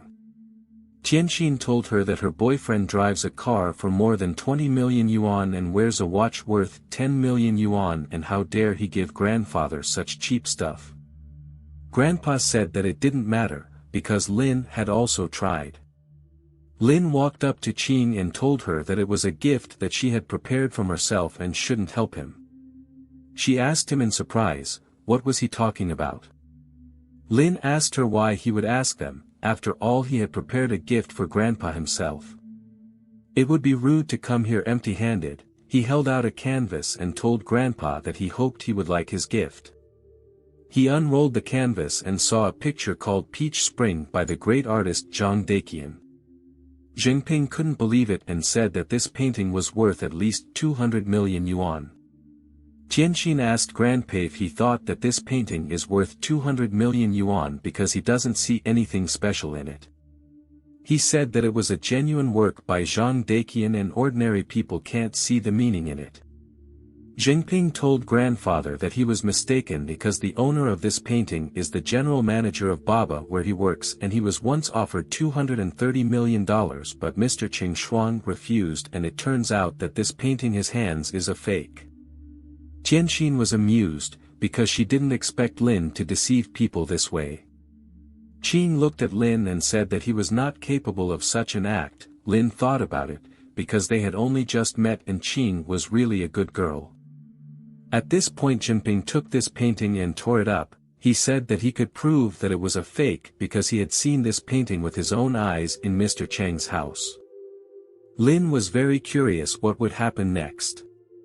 Qing was very angry at Jinping and he told her that it is accepted, having seen a fake it should be destroyed. Lin hugged Qing and asked not to be angry as he wants to solve this problem himself. He walked up to Jinping and said wants to give him bad news and exclaimed that from now on he is fired from Baba. Jinping laughed and said, who is he to announce such news? Lin said that he owns 20% of Baba and asked if he had the right to talk about it. Qing told Lin that now is not the time to joke, because Jinping is not that scary. Lin asked her, if it is true after all, he will allow him to admire her tonight. She wondered, how does he find time to tease her in this situation? Lin turned to Jinping and told him to call CEO Qing Shuang to tell the whole truth. Jinping said he would gladly call him and put the conversation on speakerphone to expose him. He called him and asked if he knew a man named Lin. Ching wondered if he had met him and told him to take good care of Mr. Lin, because he owns 21% of his company, otherwise he would be fired. But Lin said he owned 20% of the shares, maybe he had met someone with a similar last name. Ching answered him that he gave Mr. Lin a picture of Peach Spring and he gave him 1% of the shares. Jinping couldn't believe it, he realized that his good life was over. In terror he fell to his knees and smashed his phone. Lin told Jinping that he was fired because now everything has become known. Tianqin asked him not to be so harsh, because now they are at his grandfather's birthday party. His sister supported her, because he is a guy his girlfriend Qin and Du family ties do not mean anything to him. He said that all he has to do is ask Qin and he will definitely do anything for her, but he won't do anything for them. At this time Grandpa was holding a torn picture and he was very sad. Lin turned to Jinping and said that he had torn a picture worth 200 million yuan and asked how he would pay for it. Jinping begged him to give him a second chance, but Lin pushed him away and said, "An apology is fine, but then why do they need the police?" Jinping asked his girlfriend for help, because otherwise he would be finished, but Tianqin told him that she wouldn't help him pay his debt and broke up with him. He started to beg her, but Lin told him if he was a man he should get off his knees immediately because Tianqin is not worth it. Lin turned to his girlfriend's father and asked him to gather all the family members in a separate room, because he needs to tell them all something. After a few minutes in another room all the Qin family members gathered. The grandfather asked Lin what he wanted to talk to them about and why all the mystery. Lin said he wanted to talk about his granddaughter Tianqin. Tianqin told him to talk faster. He said she called his car yesterday and went to the Bandao Hotel, but Tianqin said she wanted to meet her other yesterday to play cards. But Lin laughed at her and asked if she bought adult toys to play cards too, with two dark-skinned guys. Tianqin stood in a stupor and told him to shut up. But Lin was not going to stop. He said he had some videos on his phone and he would send them to Qing's phone, because if she was having fun in the hotel room he wouldn't have any evidence, but she wanted to move the games to a public place. He showed the whole family the video of her being hugged by a strange guy. Grandpa was furious and exclaimed, "How dare she do that?" Tianqin started making excuses and crying. She said she went there to discuss business. But Grandpa didn't believe her and slapped her. He asked indignantly, what happened to the story about playing cards? Mom told Grandpa that her daughter could have just been set up. But Dad said it didn't look like a setup, because the video clearly showed Tianqin's face. Lin turned to the family member and said he didn't want to get involved in their family squabble and so he had to leave. Lin and Qin went outside. She thanked him for everything he had done for her and apologized for Jinping and for tearing up the painting. Lin jokingly told her that now she would have to take more orders to pay for the painting. He left and Qin wondered if he was just asking for more orders, because she expected him to ask for more. Lin was not upset about the situation that happened at Grandpa's birthday party because now he can take more orders and complete the task faster. At this time, a girl named Yuan was calling a cab, but a guy named Majui came to her and offered her a ride to school, because his father bought him a new BMW. She told him that she was not interested, because the car would come soon she ordered. But he grabbed her hand and said that it would be low for the first beauty of the university if she came by cab. At that moment Lin drove up to them and asked whose order was number 4389. She said in surprise that it was her order number, and she did not expect a sports car to come to her. Yuan got into the car and Majui asked her in surprise, how she could order such a car, but she told him to leave her alone. Yuan asked him why he works at Baba if he drives a sports car. Lin replied that it didn't matter, the main thing was to make money on his own. She admired him and called him very cool. They arrived at Saida University and she shyly asked him if he could add her on WeChat. Lin wondered, why would she do that? Yuan asked him if he believed in love at first sight. But he told her she was too naive. How could she know he wasn't a bad person? Suddenly Sun called him and asked if he could take her to work tomorrow. Lin calls her crazy, and asks if she found the $2 million to fix the car. Sun said her brother did it on purpose and so her family tested him this way. She told him he passed the test and now they are a couple. He yelled at her and told her to stop dreaming and if they don't pay compensation but he will sue them, and at this point he hung up. The next order of business was Xian. She did not expect to meet him again and was very surprised when she saw him again. He asked her why she needed to go on the driving range. Shin said there was an event at the driving range and she was lucky enough to get a chance to be there to film a live feed. She pulled out a small box of fresh fruit and asked him to keep his eyes on the road and in the meantime she would feed him. They arrived at the China International Raceway, and he himself was curious about what was going on there today and told her he would go with her. Once inside, Sun saw two popular bloggers arguing. Lin asked her if she knew them. She said that the girl's name is Jen Yin and the guy's name is Sun Rui. They are two very popular bloggers. She decided to find out what's going on there. Xian asked him what happened. He told her that Jen wants to kick them out of here. But Jen said that she doesn't kick them out, she's the one in charge at the driving range because he doesn't want more than one blogger on the. Xian said there's plenty of room and the more bloggers the better. Jen and Sun argued more and she said she wouldn't let them shoot a live show with her. At that moment her assistant came and brought her pass and said Mr. Han is waiting for her inside. She happily took the pass and told them to get out of here. Xian was frightened because there were many of Mr. Han's people there. He got upset and said they had no other choice and had to leave. Suddenly Lin proudly told them to stay because they didn't come here for nothing. Ren got mad at him and asked him who he was anyway. She said he better not get involved with Mr. Han or things would end badly for him. Lin laughed back at her and told her to call him here. Xian tried to stop him, and said that they wouldn't be doing a live broadcast here, because there was no need. Lin exclaimed that he wouldn't leave it that easy, and he would guide them inside. Sun asked Xian, who is he and where is he from? Xian said she hardly knew him, but she trusted him and would go with him into fire and into water. Sun didn't know what to do and said he would go with them. Jen laughed evilly and said she would teach them a lesson now. They went out to the parking lot and Xian was shocked because there were cars like Pagani, Ferrari, Lamborghini and McLaren. Sun happily said if they could do a live show here they would become very popular. He asked Lin if he was sure they could do a live show here. Lin told them to start preparing, because with him no one would kick them out. A few minutes later manager Haitao and Han walked past them, and told them they came here without any permission and Lin thought he was in charge. But at that moment manager Haitao bowed to him and said he was glad to see him here.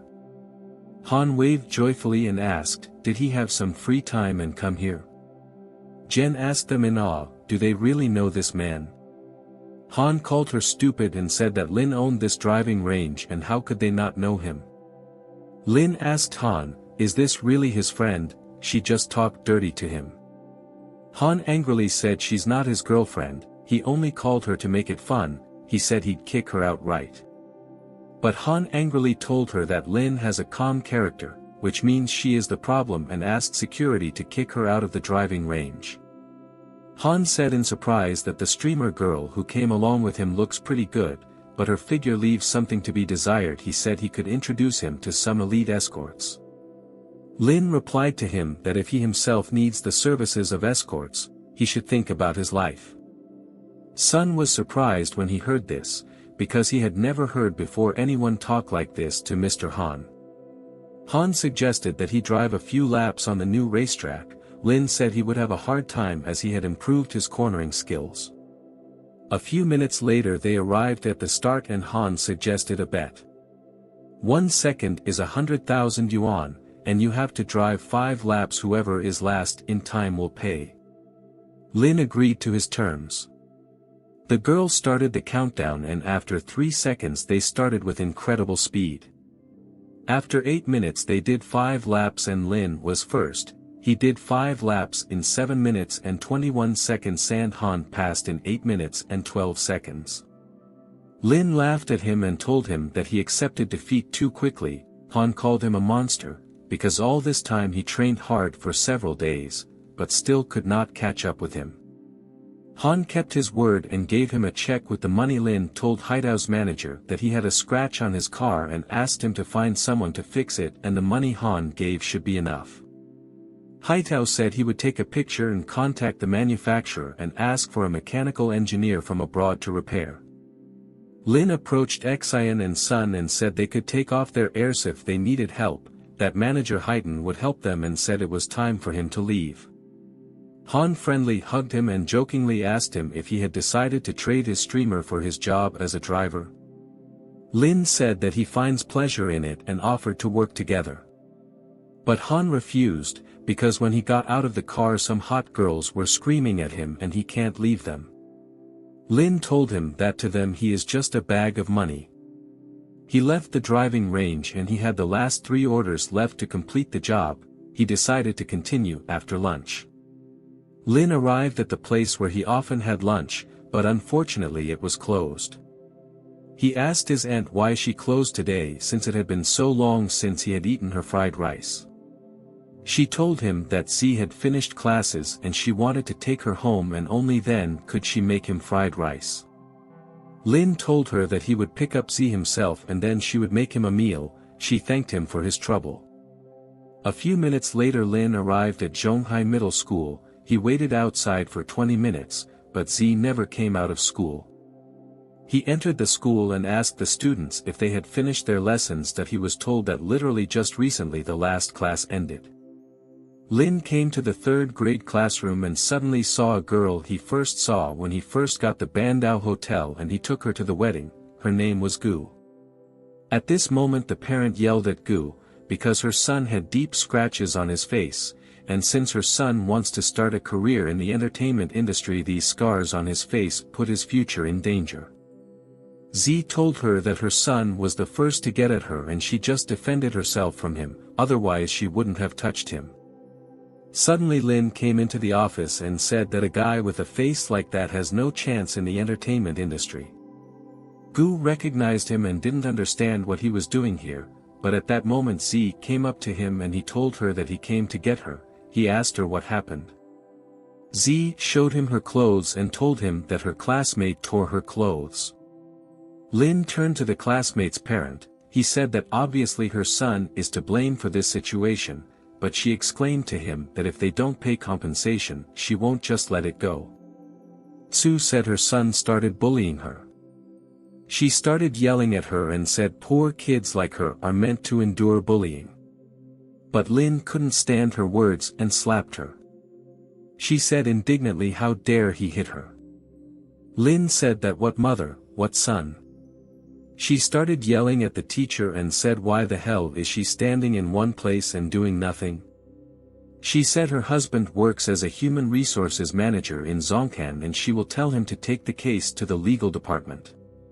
Gu told her that she was at fault anyway and there was no point in her going to court, but the parents said it would be up to the court to decide who is to blame and who is not. Gu told Lin and Z that they can go and she will turn the case over to the school principal. They were about to leave, but at that moment father ran into the office and asked why his son was being hurt. He asked indignantly why teacher Gu did not do his duties. The son told his father that Lin had just hit his mother. The father told him to kneel down and ask for forgiveness, because his boss is Han and if he contacted him, he would not live more than a week. Suddenly Lin called Han and asked him why his human resources manager was threatening him. Han was surprised and said where did his company get such idiots. He said he would find out who the idiot was and be sure to clear it up. Father asked him who did he just call. Lin said that he just talked to his boss. But he didn't believe him and said that young people can only lie. After a minute Han called him and said how dare he provoke Lin, and told him that from now on he no longer works for his company. He got on his knees and promised to apologize to Lin and he can't fire him, because he recently took a loan to buy a house and a car, and if he is out of work then his life will be over.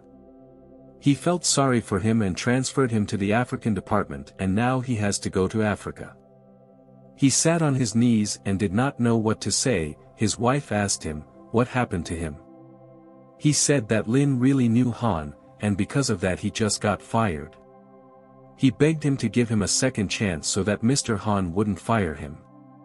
But Lin kicked him and said, lucky he was here, otherwise he couldn't imagine what Z and Aunt Lu would have done in this situation.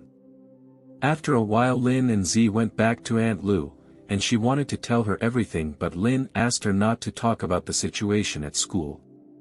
At night Lin went to Chaoyang Company where Qin worked, because it was late and she was still at work. He went into her director's office, and thought, because everyone in the company has long left and she is still working, doesn't she know that working hard is very dangerous? Lin decided to joke on her and he stealthily kicked a chair. She was really scared and didn't understand what had just happened.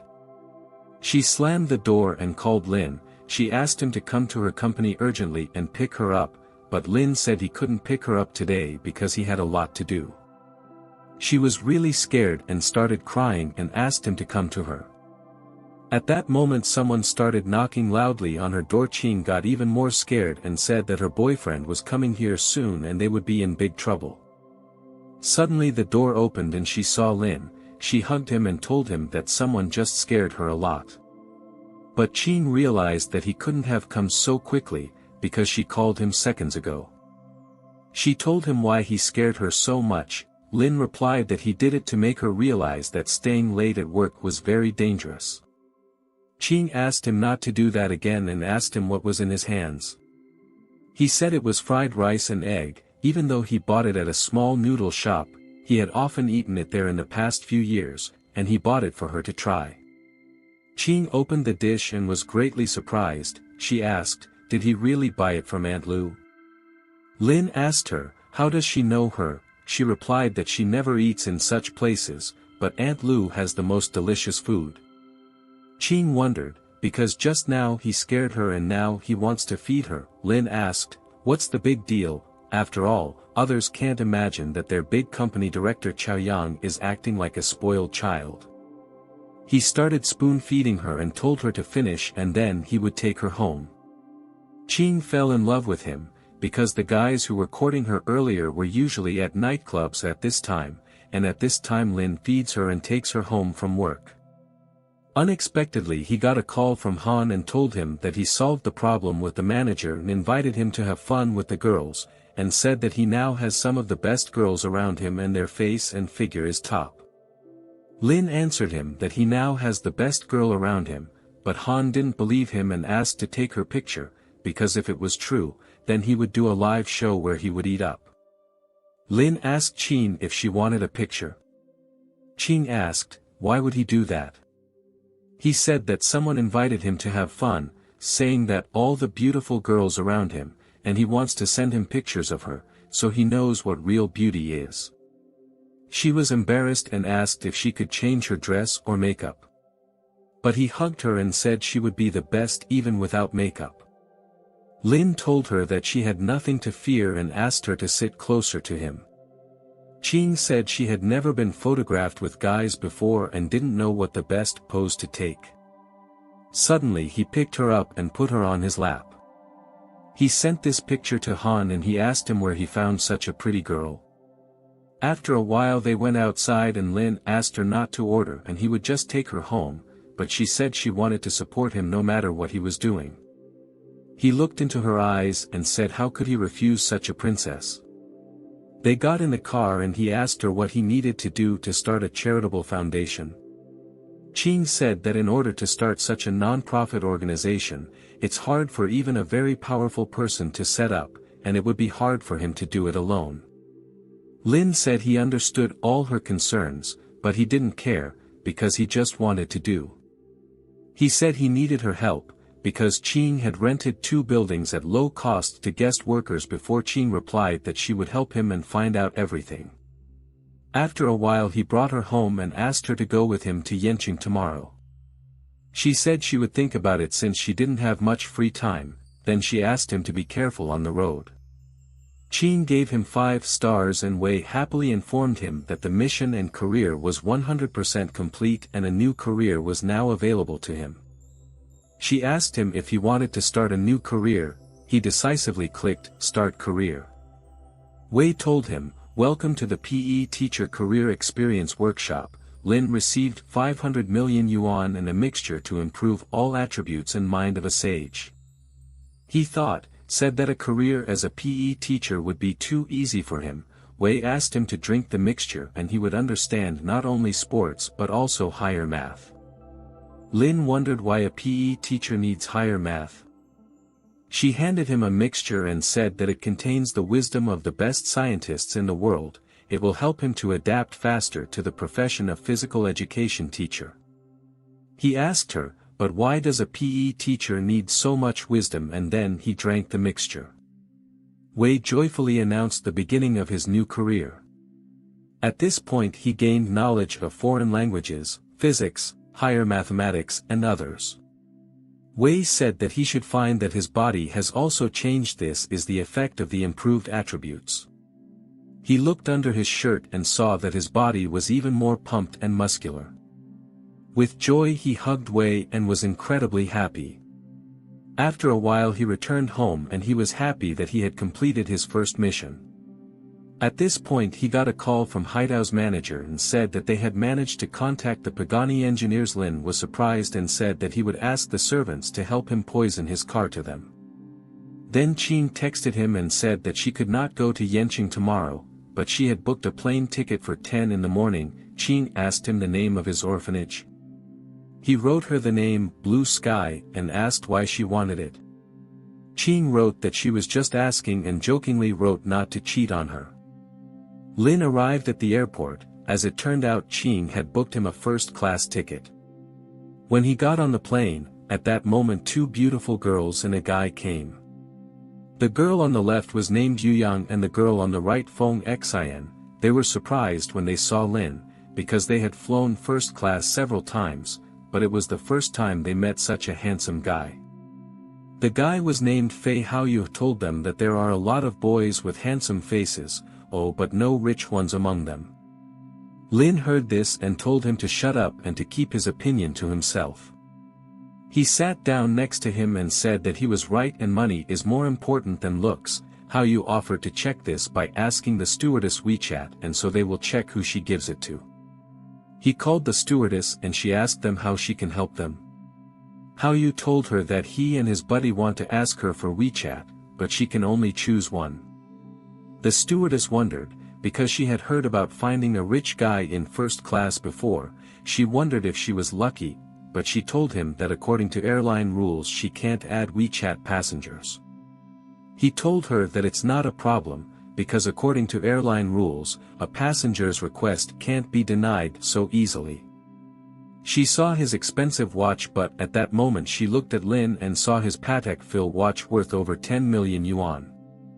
The flight attendant asked him for his WeChat ID and said she would be happy to add it.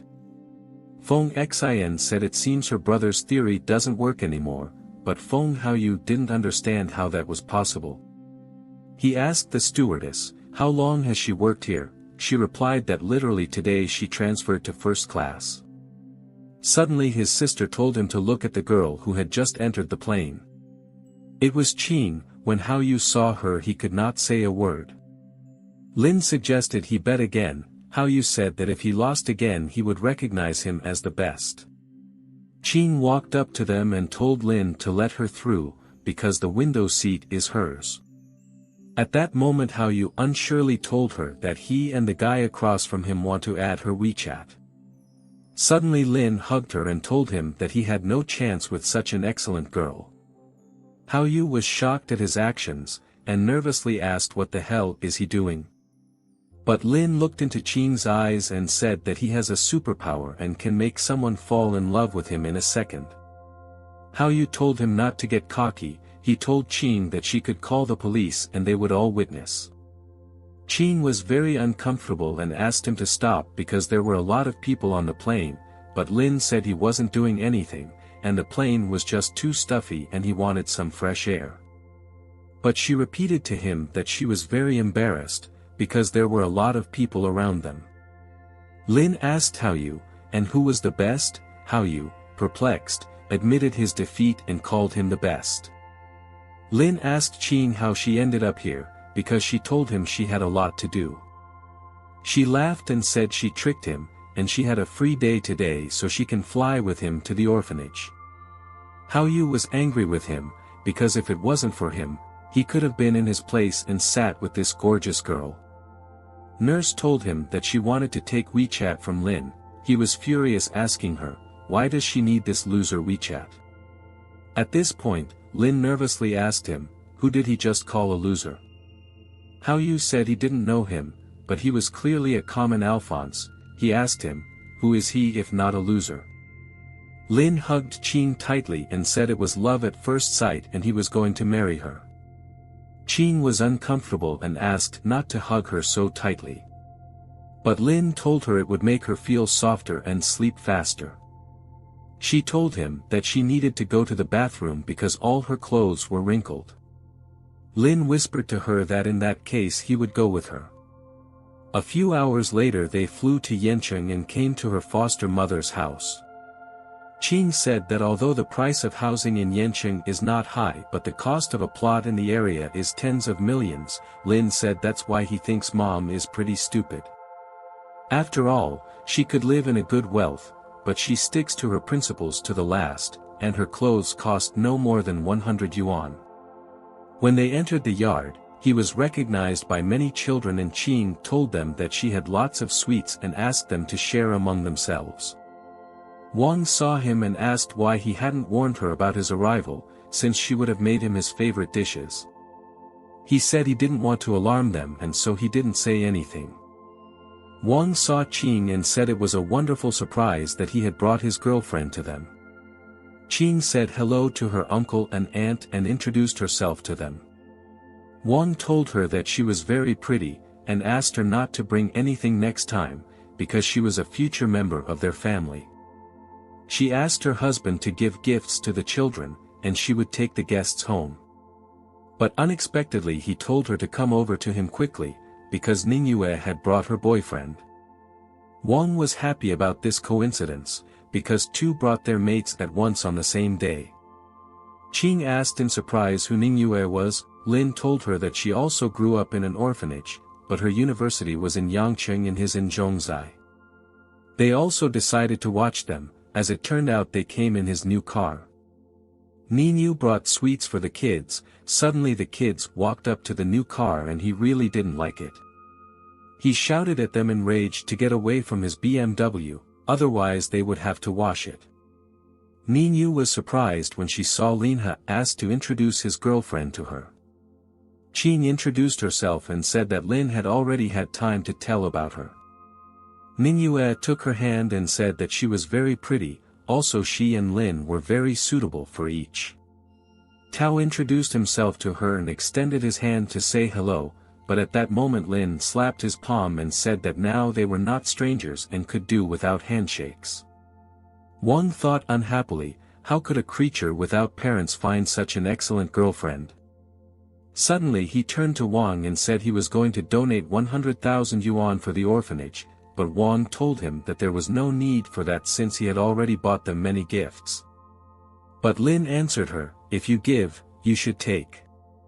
Wang turned to Lin. He said he had heard that he had made a lot of money in Zhonghai and asked him if he wanted to donate money to the orphanage. Lin said he was right, and he was going to donate 100 million yuan. Tao was shocked when he heard such a large amount of money. He told him to stop joking, because this is only possible in dreams. Wang told Lin not to say such things, and offered to go eat.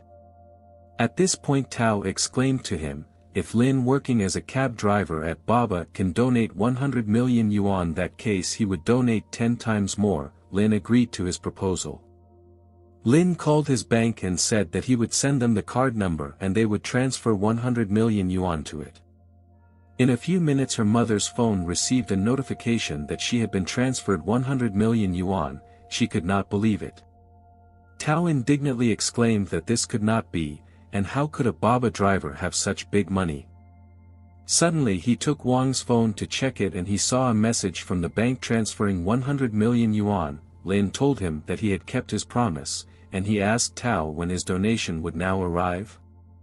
Tao didn't know what to tell him, as he was sure Lin didn't have that kind of money. Lin asked him why the hell he didn't say anything. He had a lot of money, but Tao got confused and ran to the car and said he had some urgent business. He left and Ning Yue tried to stop him, but Lin told her, let him go because Tao is a bad person, and she would be better off without him. Wang asked him where he got such money and how did he earn it. Lin told her that he started a small business and she had nothing to worry about. But Qing said Lin was just being modest, and he had some big projects in Zhonghai. Wang didn't know what to do with the 100 million yuan and she asked his account for her to transfer the money to him so he could use it in his business. Lin hugged her and told her to keep the money. He said he hadn't eaten all day and suggested everyone come inside and then he would go about his business. Wang said he cooked him beef. Qing asked him what his business was, and she wanted to go to the branch in Yancheng because she's probably having trouble with the bills there, and if they can go together. Lin told her that most likely everyone already knew she was in town and had specially prepared for her arrival.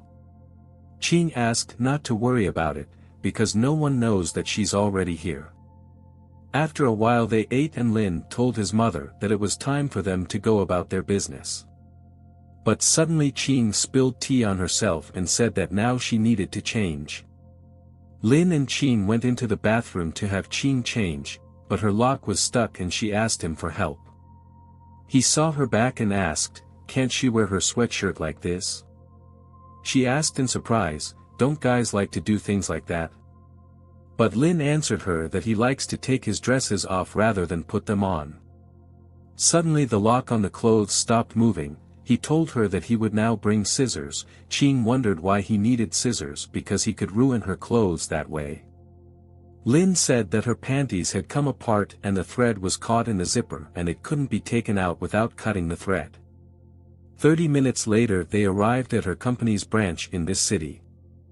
They entered the meeting room and Zheng was very scared. He wondered why she hadn't warned him about her visit. After all, he is the vice president of the Chaoyang branch. Qing said she didn't see the need for it, and told him to bring her this year's report to the meeting room. 10 minutes later he brought her all the financial documentation and he started to read it. She started to yell at him because the company has a debt of more than 30 million yuan, and there are problems with other accounts. Qing took out her phone and wanted to call the police. But at that moment armed thugs burst into their company. Qing was puzzled and asked them who they were. She was told that they had come for money because Vice President Zhao owed them 1 million yuan. He started demanding money from them or he would kill them. Their ringleader told Qing that she looked very good and he was willing to forgive their debt if she would spend one night with him. Lin stood up for her and said that something told him that Qing didn't owe them anything, and he sent them here himself so that Qing wouldn't call the police. He asked them if 2 million yuan would be enough for them to take Qing to the police. The bandits were shocked, they only wanted money and agreed to his offer. He told them then why the hell are they standing still, because they need to catch Qing, and at that moment they ran to catch him. Qing asked him, what should they do now? Lin told her to deal with the financial reports and he would go and write a statement. After a while they arrived at the police station and he told her that they needed to act quietly and not let this case become known to the public. Because if it was published in the newspaper, the market value of her company would drop. He told her that she could go and in the meantime he would deal with her Vice President Zheng, but Qing didn't want to let him go, because it was too dangerous. Lin gave her some file folders and said he had everything under control and she should go to the station first, because if he didn't catch the criminal, things would be bad. 3 hours later he returned to the station and he brought Zheng. Qing was very happy, and he said that now he should be turned over to the police and the court. Zheng was very frightened. He begged her to forgive him, because he could have given her back all the money, his house and car. Qing told him to shut up, because now this case will be handled by the court, and only the court will decide what to do with him. She hugged Lin, and said that all business was over. She offered to say goodbye to his mother and then return to Zhonghai. A few hours later they arrived and Yunchuish said she wanted to cook him dinner as a thank you. Lin was surprised because he didn't even know she could cook. 40 minutes later she cooked him steaks and offered to try it. He tried it and liked it very much. He had no idea that Qing cooked so good. Lin said he heard her talking on the phone. He asked how was the situation with Sheng. Qing said if nothing happens, all the evidence will go to court tomorrow. He told her that he didn't expect her to be so good at cooking, because now he should treat her like a princess and encourage her somehow. Qing said that she didn't need anything, because he already helped her with the company. Lin replied that it didn't matter. She asked him not to be so mysterious. Suddenly he kissed her and took her in his arms. She looked into his eyes and shyly asked, is he encouraging her or she him? But she said that it didn't matter, because the most important thing was that he was happy. Then he hugged her even tighter and turned off the light in the room. The next morning Lin woke up to a phone call. He got a phone call from Zhonghai University of Education. They told him he could start work tomorrow. When he went there the next day, he forgot there were so many young people there. Qing called him and asked if he could take her to work, but Lin said that he now works as a teacher at the university, so he cannot take her. Qing was hard to believe it and asked, what teacher he now works. He said he is now a physical education teacher. The students saw him and were surprised by his beauty. They said if he is their future teacher, they won't miss a single class. Lin came to the university office and he met Li and Dean Su Gu. She said she didn't care who put him here and warned that there would be a lot of work. She had a task especially for him. After he completes her task, start his studies. Su Gi gave him a list of undergraduates specializing in hotel management. She said he had to arrange for an internship. The salary of an internship should be at least 3,000 yuan, room and board included. These are the basic requirements. Lin wondered if she was deliberately complicating his job. Because he is a physical education teacher, then why should he do it? There are no such high salaries for interns on the job market now. Li showed him his workplace. The other teachers discussed Lin, because Su Gu hates people who get hired here by acquaintance the most, and apparently Lin will leave in a few days. Li told him that he could not help him with the internship students, but he advised him to pay attention to 3-star hotels. Lin thanked him for his valuable advice and went to find a way out of this difficult situation. Suddenly he called his manager Wang from the Bandao Hotel. He asked him to come to him as soon. Half an hour later he arrived and asked Lin what orders he had. Lin told him his situation. Then they came to the teacher's office and Su Gu asked why Lin had brought an outsider here, because it was against the rules. Lin wondered, because she herself told him to arrange for student interns. Su Gu could not believe it, and asked how he could arrange it. Lin introduced her to manager Wang and said that he was the manager of the Bandao Hotel. Manager Wang told her that he was willing to take her students for an internship with a salary of 3,500 yuan including food and accommodation. Su Gu was surprised because the salary was 500 yuan higher. Wang told her if that didn't suit her, they could discuss it. Su Gu said she was fine with it and would ask her colleagues to send them a contract for an internship.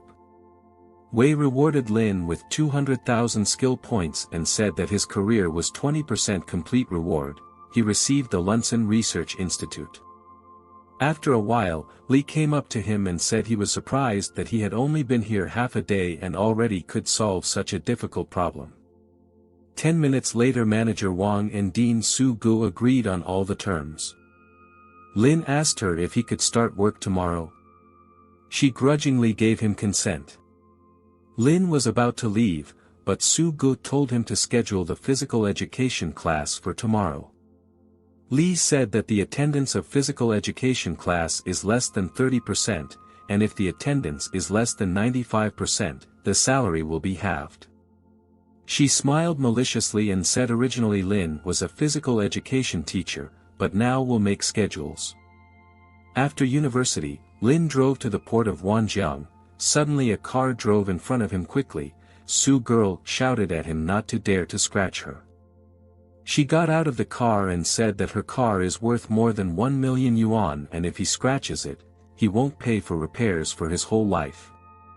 Lin laughed and said that she has a regular A8 and he has a Pagani, so she shouldn't look down on everyone. She replied to him that she probably hasn't woken up yet, since she says such nonsense. Lin thought, why people are so mean now. Su walked into the meeting room and one of the directors asked her why she was late, and she was lucky that Mr. Lin hadn't arrived yet. She apologized and told him that some freak in the parking lot had delayed her for a few minutes. Su saw Guan and asked if she was ready to lose. Her name is Guan and she is the directors of Yalo Shizi. She told her, foreigners never understand China's market and their people's preferences. A few minutes later Lin came to the meeting room and saw the girl he met in the parking lot. He asked if this girl was an employee of their company. He was told that Su is their chief designer, famous in wide circles. Lin told her, if she is so famous, it will not be difficult for her to find another job, as such people do not belong in his company. She said that she made a big mistake and asked him for a second chance. Lin said that with this attitude towards other people she does not belong here and asked her not to waste his time. Only Guan was left. He asked her to get right down to business. She put forward her proposal on how to make them the largest port in the world. Lin really liked her idea. He asked her if he invested 200 million yuan in them, what would the scale of the project be? Guan was stunned when she heard such a big amount. She said that in that case they are guaranteed to be fifth in the world. He said if he gives them 800 million yuan, will they be confident enough to give a guarantee that his port will be an industry leader for over 10 years? Guan said if he can really give 800 million, she is confident that the port of Wanjiang will be an industry leader for 10 years. He was satisfied with this and said he was ready to sign the contract. He told them to prepare a plan, and in the meantime he would pay them 200 million up front for the project. Lin left the meeting room and at that moment he got a call from Suanhe, introduced himself as the deputy director of the Lunsen Research Institute. He said since Lin had purchased the institute, he should bring him up to speed. Lin said he would come up tomorrow at 1 o'clock. The next morning he came to the university and wished Su Gu a good morning, but she was pessimistic and said it wasn't such a good morning and told him to get ready for class. He pulled out his journal and said he was ready. Su Gu explained to him that according to the rules, if his course attendance is below 95%, he shouldn't expect bonuses. Lin said he had little interest in salary since he doesn't need it, so attendance doesn't matter either. She yelled at him and said she didn't care what he was interested in, but he had to teach the discipline well and follow the rules. Lin said he understood her and asked where his class would be held. Li said the class would be held in the lecture hall on the 3rd floor.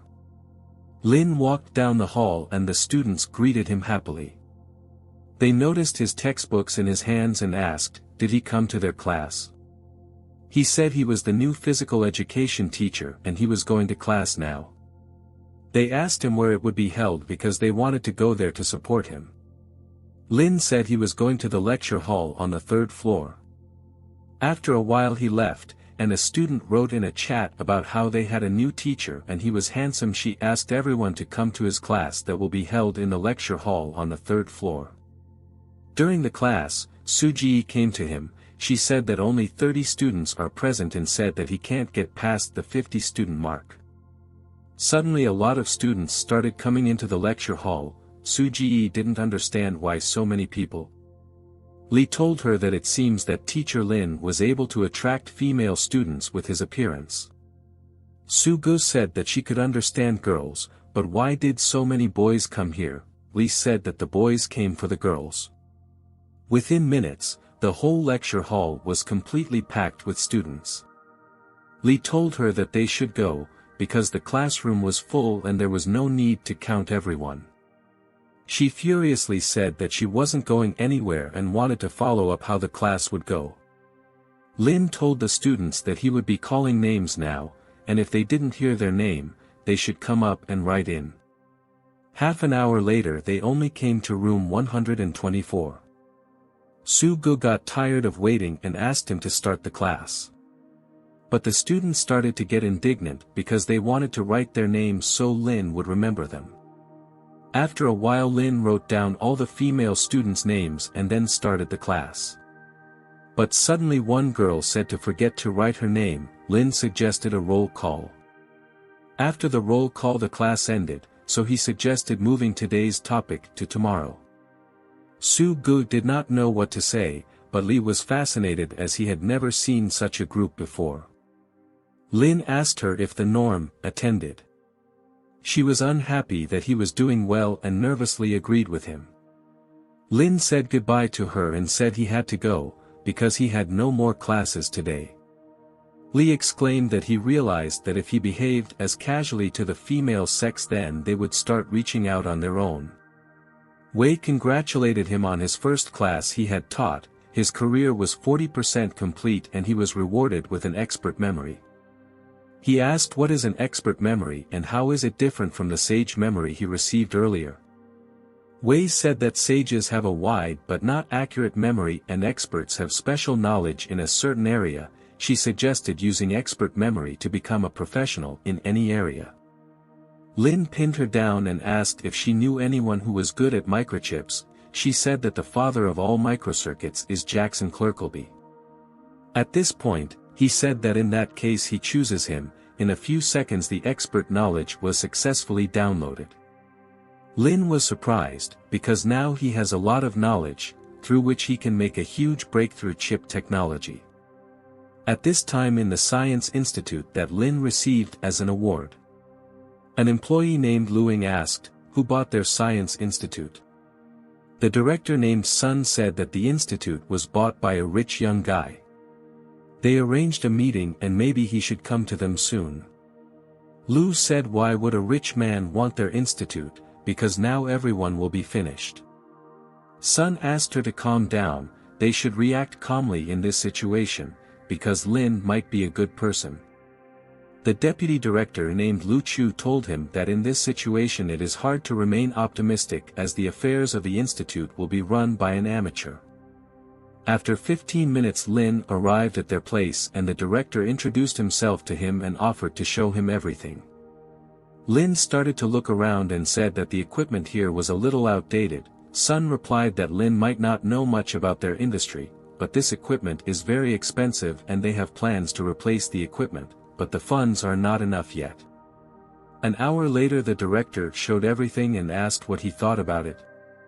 In couldn't say anything as he needed to organize his thoughts and said he would get back to them in a few days. Suddenly the deputy director came up to them and said that the institute had its own research areas, so he didn't want Lin to interfere much in their work and he hoped he would let them do what they wanted. Lin asked what his background was. He said he graduated from Fudan University and is a doctor of computer communications. Lin looked at him with disdain and said, because if he hadn't said that, he would have thought it was a kindergarten degree.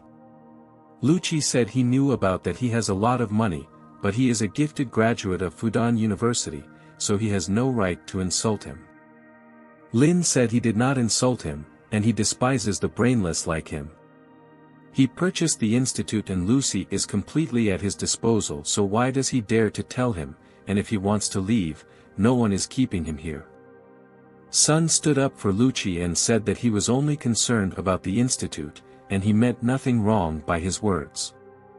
Lucci said that when he solves the last problem of the project they are working on, he can make a breakthrough in chip technology, and if he leaves, the losses will be immeasurable. Lin asked, why else, does he think that without him the planet will stop spinning? Lucci exclaimed that without him, this project can't be completed. Lin asked the director, what project are we talking about? Sun said that the preliminary work on the project had been completed, but the control unit program was still in development, and the program they had written didn't fit the control unit. Lin asked, what was the degree of difficulty? Sun replied that the degree is very high, this is the most important stage in chip research.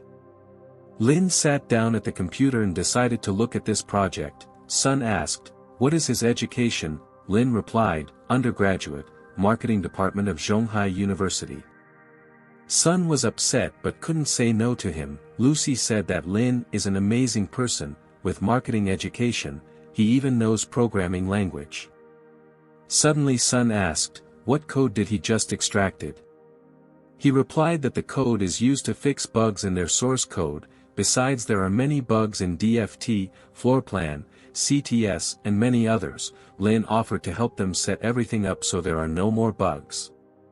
A few hours later he finished writing the code and told them that they can check themselves. Lucci wondered, doesn't he need to check the code again, but Lin said he finished everything. Sun sat down at his computer and was shocked that the program worked perfectly. Lin told Lucci that he had solved the problem and now he could leave. Lucci got upset and silently left the company.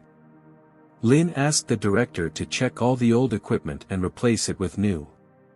Sun said that if they replaced all the equipment, it would cost at least 30 million.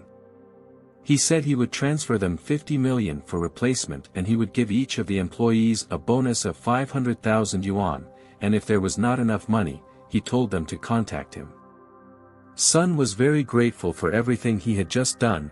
He was grateful for the trust he had placed in him. Suddenly Lu Ying apologized to him for his behavior, and he wanted to ask him some questions about his work.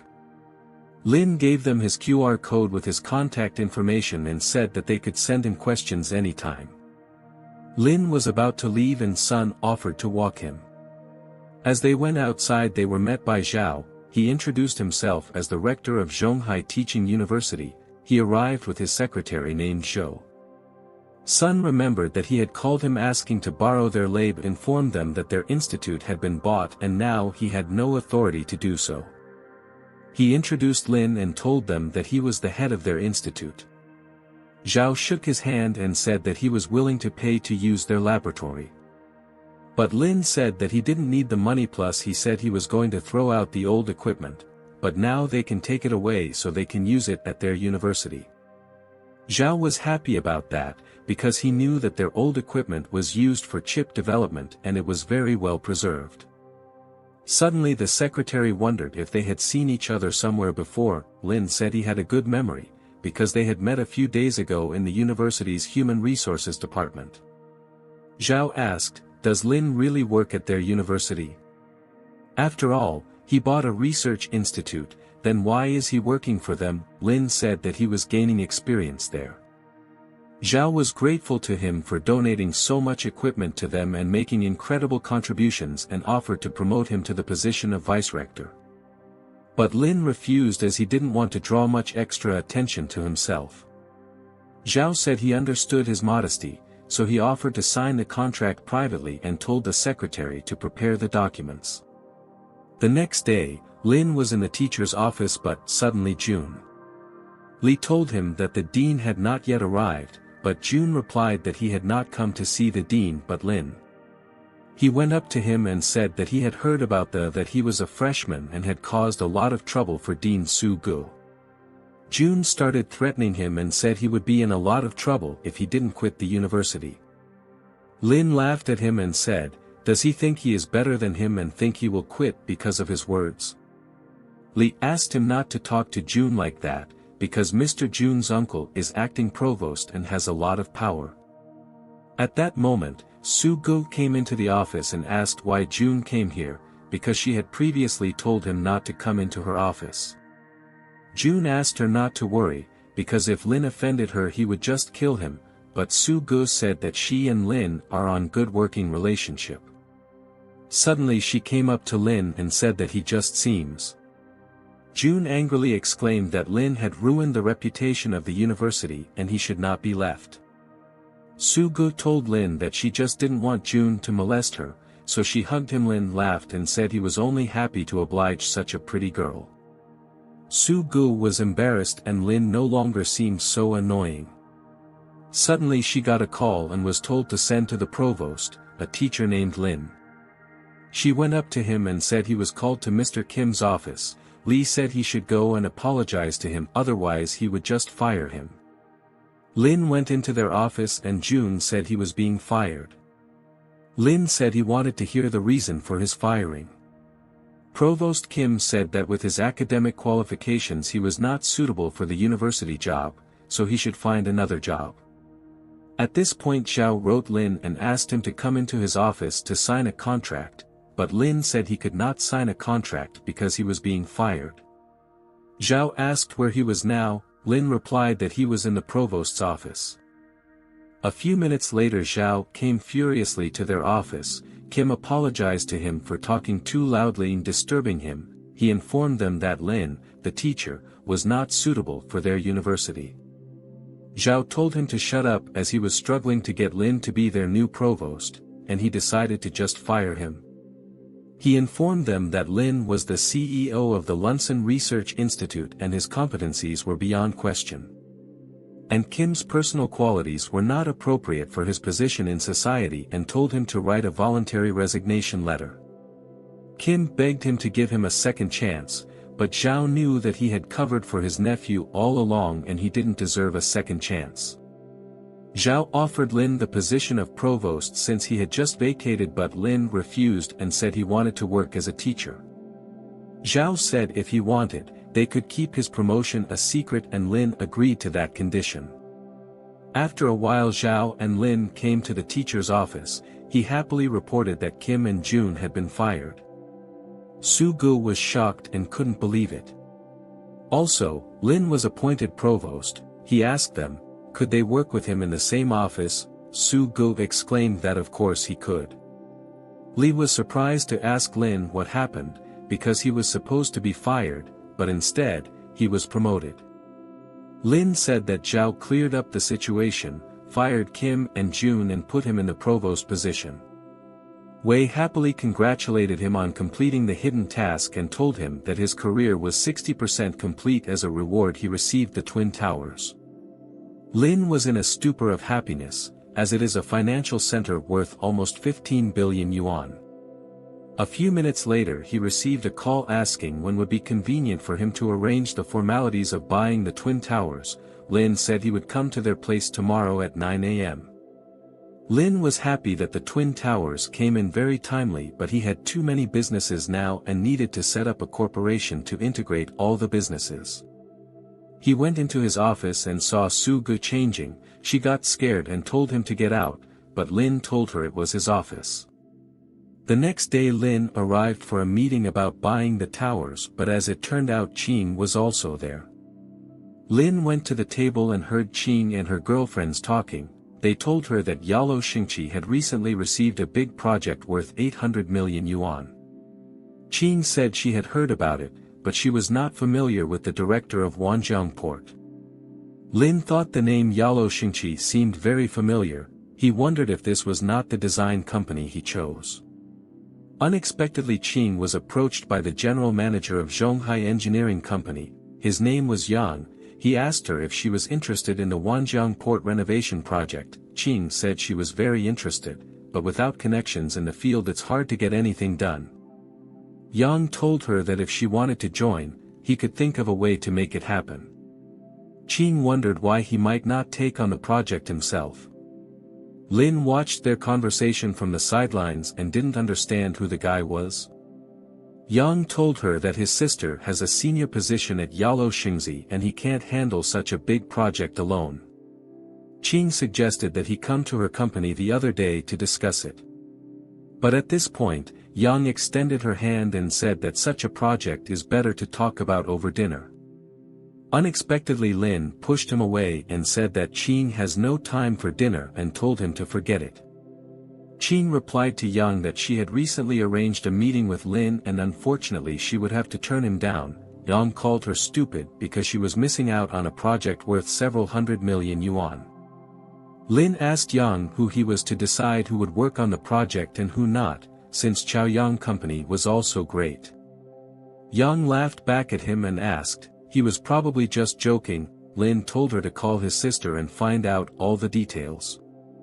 Yang called his sister and said he was calling her about the Wanjiang port reconstruction project. He asked if they had the right candidate for the engineering part of the project. She asked him why the hell would he ask her such a question, since he always helps her with projects.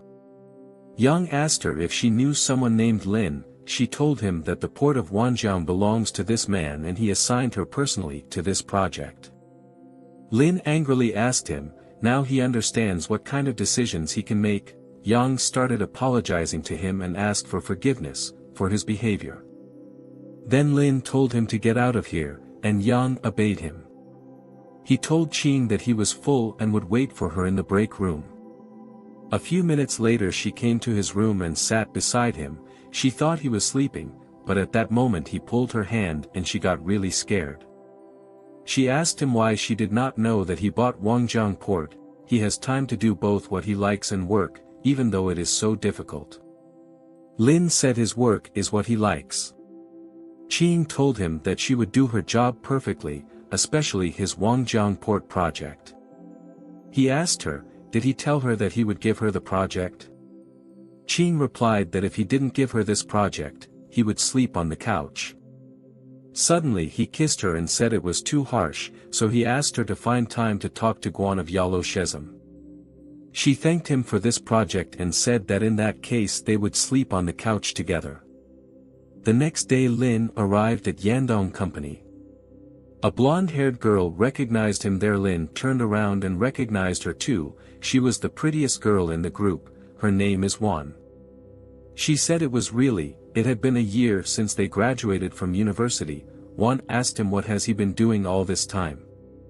Lin said he was working as a physical education teacher at the university. Wan said you can't make a lot of money for such a job. And he had the best grades, but now he works as a physical education teacher, and she was the worst in the group, but now she has an annual salary of 200,000 yuan at Yundong. Wang asked what he was doing here. Lin laughed and asked if she would believe him if he said they came here for business. Lin asked her why so many people were standing in front of their company building. She said that the mysterious rich man who bought the Twin Towers is coming today to sort out the formalities. And outside the entrance is the vice president standing with other executives ready to welcome the mysterious rich man. Marketing manager Su saw Wan and told her to follow him immediately. Wan apologized to him and said she just met her classmate from university. It turned out that the marketing manager Su was her boyfriend. She said why not have dinner together tonight to talk about getting Lin to work for them. But Su refused and said that he only dines with rich people and Lin's dinner is a waste of time. Wan said that she too had urgent business and she had to go. Lin asked everyone why they were all so solemnly welcoming him because buying a building is not such a big deal. Su was shocked by his behavior and told the guards to chase him away. Wan came up to him and asked him to leave here quickly, because this is not the right place for him. Suddenly Louise came up to them and asked what the hell she was even doing. Wan apologized to him and said that her classmate was behaving inappropriately. At that moment, Su jumped out, called Lin crazy and told security to link him. But Louise slapped him and told him to shut up immediately. Su asked, why did he hit him? Louise said that Lin bought the Twin Towers, and how dare he talk to him like that and call him crazy. Wang asked Lin, did he really buy the Twin Towers? Lin had told her this earlier, but she didn't believe him. Su came up to Lin and said it was very noisy, and suggested we all get together for dinner and discuss everything. Lin asked, does he really think he's worthy to have dinner with him? Louise asked him to ignore these two and offered to go into the conference room and sign the contract. He went up to the conference room and was given a huge amount of paperwork, but Lin had no options and after half an hour he was done signing the contracts.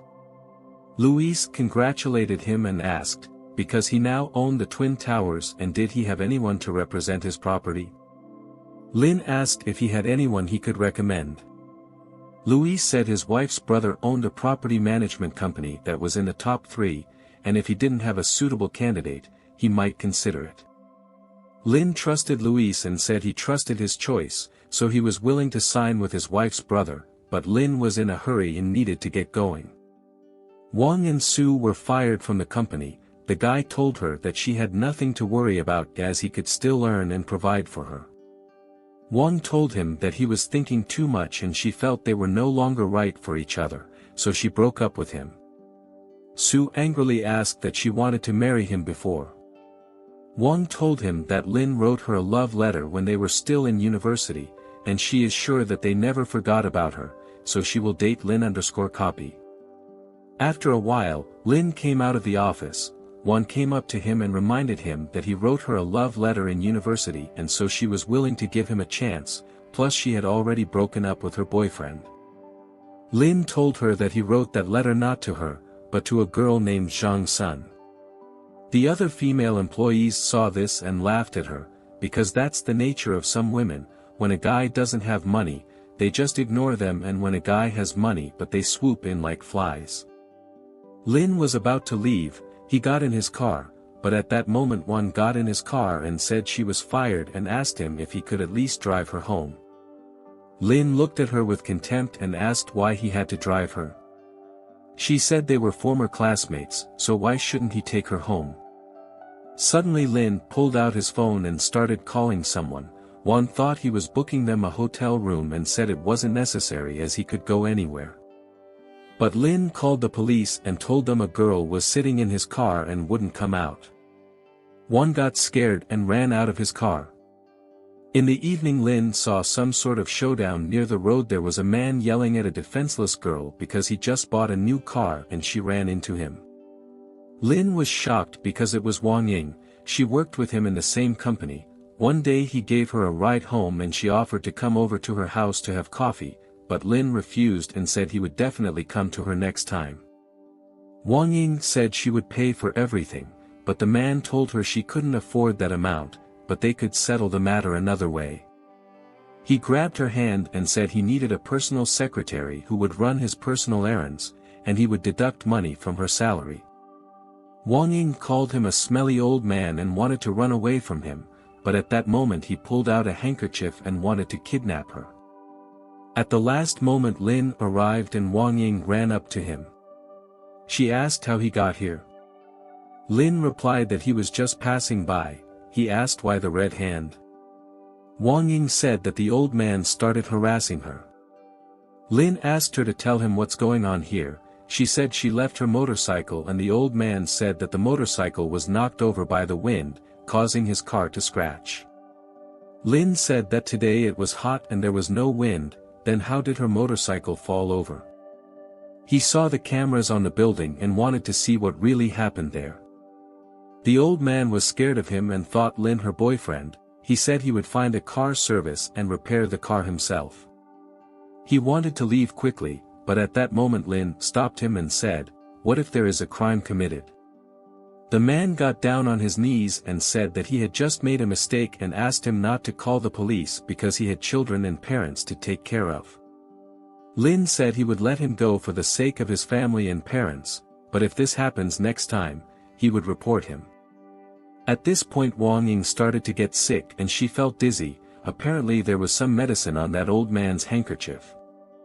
Lin hugged her and said that he would take her home now. He knew that Wang Ying was now a manager in the sales department. He asked her why she didn't buy herself a car. She said it was a bad idea to buy a car right after a promotion. Lin told her that if she was worried about what others would think of her, it was pointless, because you should always think about your comfort. Wang Ying said she didn't have the money to fix that old man's car and she didn't know what she would do today, because she would probably have to pay with her body. Lin was unhappy with her logic and said she would just get help from a good lawyer. She asked him if she could thank him that, but Lin asked to keep her cool as they were about to arrive at her house. 5 minutes later they went to her house and Wang Ying was very uncomfortable because the house was not clean, but Lin supported her and said that his house was also not clean. She said she was very hot, so she went to take a bath and asked her to wait for her because she wanted to make him dinner. Lin agreed and took out his phone to kill time. But after 5 minutes Wang Ying looked out of the bath and asked him to go over and check her temperature. They went to her bedroom and he said she had a high temperature. Lin asked when her husband was coming, Wang Ying said that she recently divorced her husband and now she lives alone. She looked passionately into his eyes and didn't know what to say to him. Lin asked, "What is it?" At that moment she hugged him and asked him to kiss her as she couldn't hold back anymore. Lin pulled away from her and said he didn't want her to regret it tomorrow. But Wang Ying insisted on her own and said she didn't care about principles and wants to be with him. Lin tried to move away from her, but Wang Ying tried her best to stop him. She told him she loved him and did not want him to be with other girls. Lin could not stop and stayed with her. A few hours later Lin asked her why she divorced her husband. She replied that her husband was cheating on her and because of that the relationship was ruined. Lin said, "How could such an amazing girl be cheated on?" Wang Ying replied that not all men appreciate it. Suddenly he told her that it was better to leave right away than to hurt the person he loved. Wang Ying again tried to stop him and asked him to stay until morning. But Lin said that tomorrow he had to go to university and he was far from here, so he should go home. The next morning he arrived at university and was puzzled. He asked why his workplace was gone. Li said that since he is now vice-rector, so he would be in the same office where Dean Su-gu is sitting. Lin replied that he didn't want to be in the same room as that panther and asked him to help him take out his desk. But as it turned out Su-gu was in that office and asked who he just called a panther. Lin was surprised and said that she just heard it. At that moment she got a call that they had a serious problem. Student Xiaoyu was going to jump off the building. Su-gu stood in a stupor and couldn't believe it. She said she would come to them right away. Li asked her what happened. She said that Lu Yang just called her and said that Xiaoyu was going to jump off the building because of work. She asked Lin to go get her right away. They all got in the car and Lin asked what was even going on and who wanted to jump off the building. Su-gu said that that girl's name is Xiaoyu. She is an honors student and is graduating this year, and she also got an internship and rented a place, so she didn't know what could have happened. Li asked where her job was, because Su-gu had told them earlier that it was about the job. Su-gu said that she worked at Zhonghan, and Lin probably should have heard about it, since it is a very famous investment company. Lin wondered if it was the company that Han owned. After a few minutes they arrived at the place. They wanted to go into the building but a policeman stopped them. Su-gu said they were that girl's teachers and they needed to talk to her. The policeman escorted them to the roof and Su-gu asked her what happened. After all, she got a good job. Xiaoyu said she was molested and her boyfriend doesn't believe her and that's why she's here. Lin asked her to calm down and for her to tell them who molested her. Xiaoyu said it was the company vice president. She never thought he would molest her. Su-gu slowly started walking up to her and asked her not to cry. Suddenly Xiaoyu exclaimed that if they take one more step, she will jump. Everyone stood in a stupor and was afraid to move, but suddenly Lin told her what to stop her, because this way she will waste their time. Besides, if she is gone, it will be in vain, and her death will not solve the problem, and will the person who molested her be prosecuted? Su-gu said they would help her get justice, but Xiaoyu said they could do nothing to help her. After all, that man is the vice president in Zhonghan's company. Lin promised he would put that vice president away and get justice. But Xiaoyu didn't believe it and wanted to make a move, but at the last moment Lin grabbed and saved her.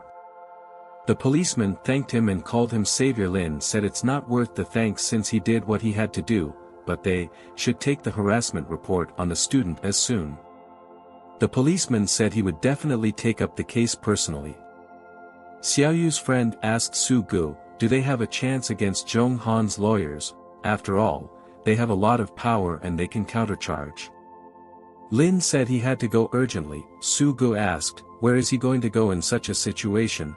He said he had to go to Zhonghan. But Su-gu said it was pointless, and it would be better if the police took care of it. Lin said he would find evidence, because Xiaoyu is a student at their university, and he should help her get justice.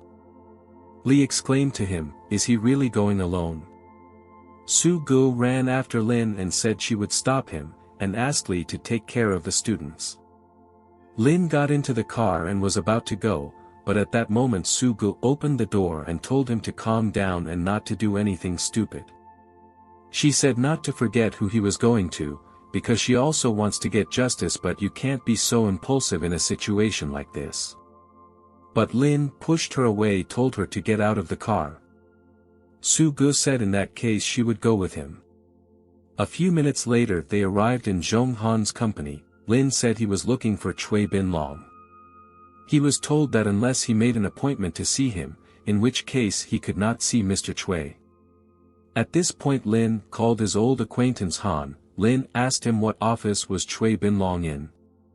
Han said that he is in 1809 office, and if he has any problems, he is willing to help him. Lin said nothing serious, but he can give Cui Bin Long a beautiful prison set.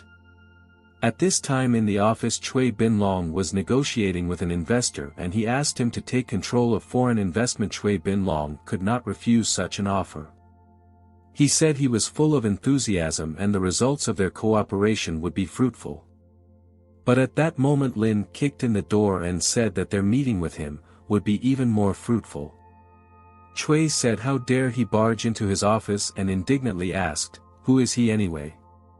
Lin asked how dare he molest a student.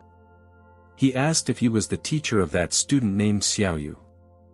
Cui exclaimed that he was just about to look for him since Xiaoyu tried to seduce him, but he didn't want that. Cui asked, what is he going to do? Su-gu couldn't believe it and swung her arm at him. But Cui shoved her and said that she had no right to talk to him and he had already referred the matter to the legal department. Lin was furious with him, but Cui warned him that if he laid a finger on him, he would ruin the rest of his life. But he didn't care what he said. Lin ran to him and kicked him in the stomach. Cui fell to his knees and told the investor to call security immediately. At that moment Cui jumped up and wanted to hit him. He swore in his name that he would kill him. But Lin kicked him right in the face. Su-gu was puzzled and didn't understand where and Lin got such great strength. A few seconds later a guard came and the head of the legal department named Jin Song. He said put him in jail for intentional harm. Lin told him to shut up or he too would be beaten. Jin Song said that this company belongs to Mr. Han and compared to him, he is just trash. Jin Song advised to watch your mouth or no one will know where he is buried. Lin exclaimed, if Han was here, the conversation would be very different. He threw a trash can at Jin Song and said indignantly, who does he think he is? That moment Han entered the office and Jin Song sat down on his knees and laughed. He told him his happy days were over. Lin said, does he really think Han will stand up for them? Jin Song replied that Mr. Han's father was his cousin. At that moment, Cui ran up to Han and said that Lin had not only made trouble, but had beaten them. Suddenly Lin slapped his face and asked indignantly, what does he allow himself and how dare he ruin the reputation of the company? Han walked up to Lin and gave him a friendly hug. He asked him not to be angry and explain what was going on. Everyone in the room couldn't believe it as it was the first time they had seen their CEO be so nice. Lin said that Cui had molested a student of his university. The girl was about to jump off the building because of this. Han walked up to Cui and asked, is this true? Lin said that Cui in addition accused his student that she herself wanted to seduce him. Han was furious and kicked Cui in the face. He exclaimed. Cui said, because he is his relative and he cannot do that to him. Han asked Lin to let him follow up proceedings and said that he would definitely notify him in a few days. Lin allowed him to take up the case, but Lin said he would put him in jail. Han said he would do as he commanded. At this point Lin took Su Ji's hand and said they were done and it was time for them to go. Su-gu wondered how influential Lin was to solve such a problem so easily. They went outside. She told him that he was so strong and even knew Han, no wonder he was not afraid to come here. Lin replied, if students are bullied, one should not remain indifferent, otherwise such situations can be repeated many times. In addition, this case showed a big problem in education. It is too bad, as a result, after entering the real world, students are unable to adapt to the rhythm of life in society. Wei reported that his career is already 60% complete, and he received 1 billion yuan. Su Ge told him that he looks tired, so she will let him leave work early today. Lin went to his home and he received a call from Tianbo. Introduced himself as the CEO of a real estate management company. He wanted to give him a plan of the Twin Towers when he had time. Lin was very tired and made an appointment for tomorrow at 1 p.m. at the Bandao Hotel. At that time at the Villa Triumph, Han's father called Han, and said he heard that he fired Chui and was going to put him in jail. His father's name is Zhenqing. Han said that Chui had hurt his friend and also committed a crime. Father asked him who in Zhonghai deserved such favor with him. Han said his friend's name was Lin and he was his good friend. Father asked if it was the Lin family of Bona Corporation, but Han said that Bona is not even next door and Lin's personality is definitely not quite ordinary, because the autodrome is his property and all the villas in Zhuzhouch belong to him alone. His father was surprised, but asked to forget about the situation with Chui, but he asked his son to behave according to his status. Han said that he does. It can be seen from his performance in Zhonghan. The company's stock is over 10 billion. But his father meant a girl. He said he picked one girl for him and she fits all the parameters. Han exclaimed that he would not sign any marriage contracts. His father showed him a picture of Qing and Han fell in love with her at first sight at just one picture. His father said not to underestimate Eros. She is the young director of Chaoyang Company. At this point Han said that he had seen this girl somewhere before. Han opened correspondence with Lin and showed his father the picture. Father said, "Is she already engaged?" and decided to come back to this question in the evening. The next day Lin arrived at the public service center. A girl named Feng met him at the registration desk. She asked him how she could help him. Lin said he wanted to register a company. Feng asked him to fill out his 2 forms and then just hand them to the staff. She said he could add to WeChat and she would help him fill out the form if he had any questions. He told her he wouldn't add her to WeChat, but if he had any questions, he would find her. The adult man saw that Feng was talking to some young guy and was very unhappy about it. Lin filled out the form and called the company Lin Yun. But the man told him that he had filled out the form wrong, told him to fill it out again. Lin asked where exactly was the mistake. He said, did he really have a capital of 500 million yuan? Lin wondered why he had such a reaction to 500 million, what would happen if he wrote 1 billion? Lin said that there was no mistake there, and the capital of the company was 500 million, but the man laughed at him and told him to bring the whole amount. But at that moment Feng came up to him and said that it's just a form and they're about to fill out a new one.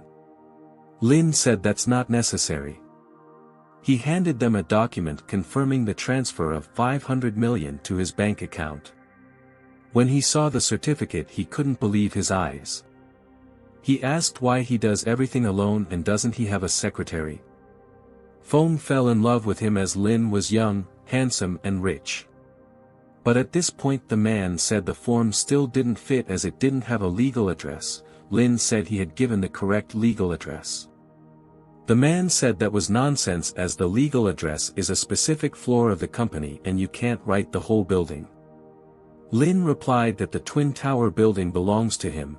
He handed them the sales contract that he bought this building for 18 billion. The man was scared and thought Lin was a very serious person, and in a few minutes he gave him a business license. Lin felt he was one step closer to his dream. A few hours later he got a call from Su Ge saying he had an appointment with Xiaoyu at a cafe. Lin said he would be there in 20 minutes. Upon arriving at the cafe, Lin asked why he had not arrived yet. Su Ge replied that they are graduating in more than a month, and naturally don't take them seriously. A few minutes later a guy named Zhou came in. He told them that he had other things to do today and next time he told them to make an appointment at a normal place. Su Ge said that they are here to talk to him about Xiaoyu, because she almost died recently. Joe said it's none of his business since they broke up and he doesn't need her anymore. Lin said they don't want to interfere in their personal lives and they just hope that he can comfort Xiaoyu. Joe was very unhappy about this. He exclaimed that he didn't plan to bond with her for life. Su Ge got mad at him, but Lin stopped her and told her to calm down. Joe called it a retarded circus and left. Su Ge asked him why he stopped her, because she wanted to hit him, but Lin said that if someone filmed it, her reputation would be over. After a while the car arrived at the Bandao Hotel. The father asked his son, where was he, because he knew they had a meeting with a very important person today. The son said he was just called by the dean from the university. He asked his father if he and his uncle would really work with such a serious person. His father told him that they had already signed a contract with him, so he had to get up to speed and asked him to be careful. Joe told his father that he had nothing to worry about, and he would be very careful. At this point, his father called Lin and said that they were already there and would now go into the hotel, but Lin said they didn't need to go anywhere as he could already see them. Joe recognized him and shouted at him indignantly, telling him to stop following him as he didn't care about Xiaoyu. The father tried to stop his son and asked, "What the hell is he doing?" Joe said that this man's name is Lin and he is a teacher at his university. They had a fight in the morning and he came after him again. Lin laughed and said that Tianhua has a wonderful son. At that moment father hit his son with all his might. Joe asked father why he hit him, because Lin is a bad man.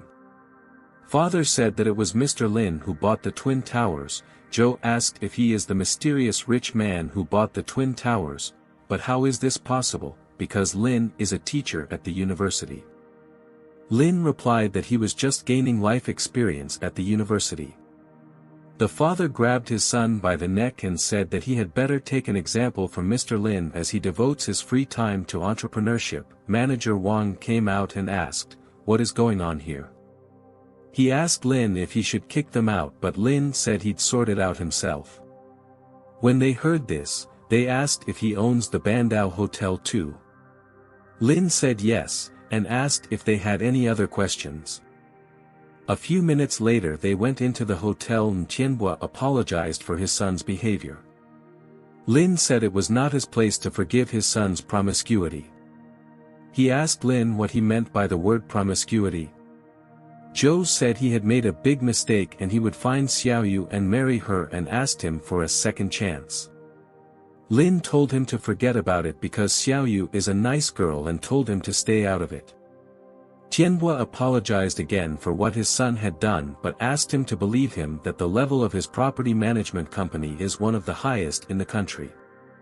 Lin said those are two different things and it does not concern his business. He told that Joe left here.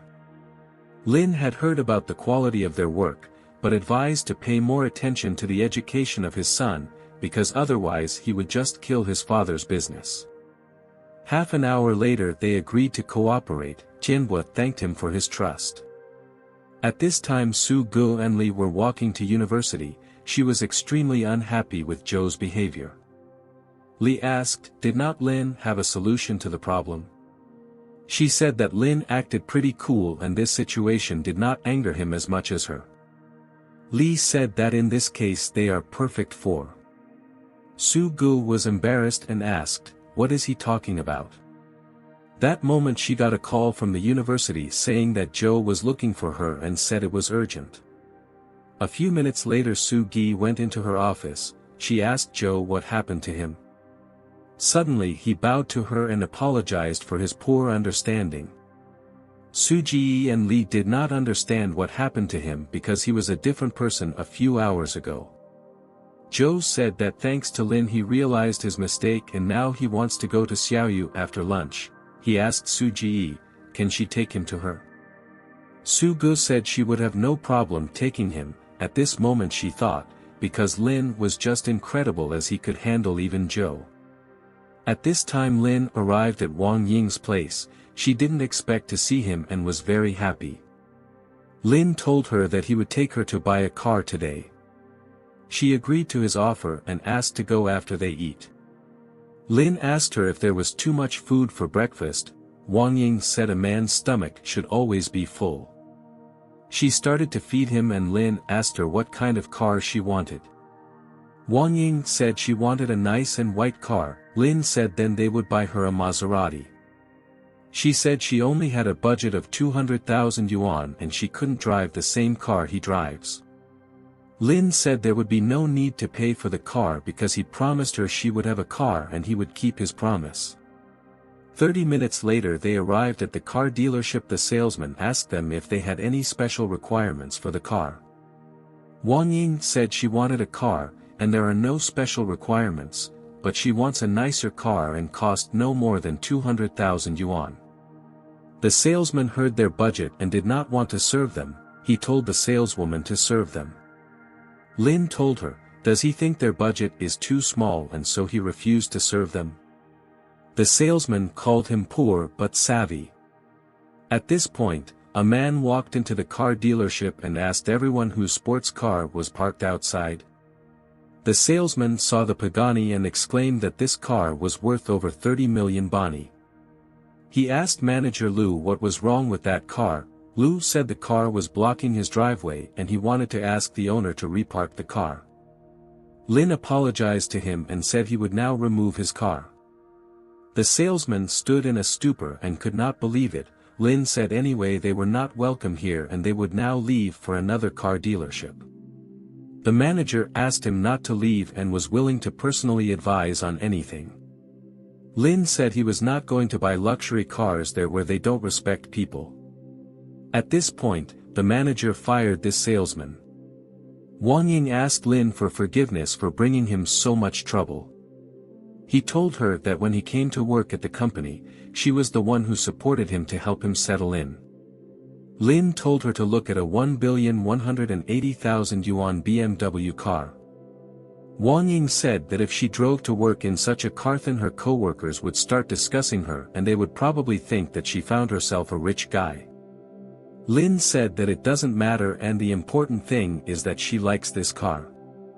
She shyly said that she liked this car. Lin said that in that case, now this car is hers. After a few minutes he bought her the car and said she hadn't driven in a long time and so he would teach her how to drive in her spare time. She hugged him and called him wonderful. Lin looked her in the eye and told her that it was just a car. He arrived in Jiangnanshan. Guan joyfully told him that they were waiting for him. They went inside and Lin asked her when the first phase of the modification project would end. Guan replied that according to the construction timeline, it would take at least 2 months. Lin said it was too slow. He allocated them an additional 400 million yuan and told them to get more companies. Guan met such a bold customer for the first time. Lin told her that he started a company called Lin Yun and asked if they could help him design a logo. Guan said he could fully rely on them and asked where his company was located. He said in a calm voice that the company was in the Twin Towers. Guan told him that he was so young and promising because the towers had not been built long ago, but had already become very important in China. She asked if there were other requirements for the logo design. Lin told her that they should add a word so it would be Linyun Towers. Guan told him that he has the right to change the name of the company based in the Twin Towers, but you can't change the name of the building itself. He said he was allowed anything since he bought those towers. Guan couldn't believe it. Lin asked her to calm down since it was just 2 towers. She apologized to him as she is too emotional. Go outside. She offered to drink coffee as she is good at it, but Lin said he was busy today and offered to meet another time.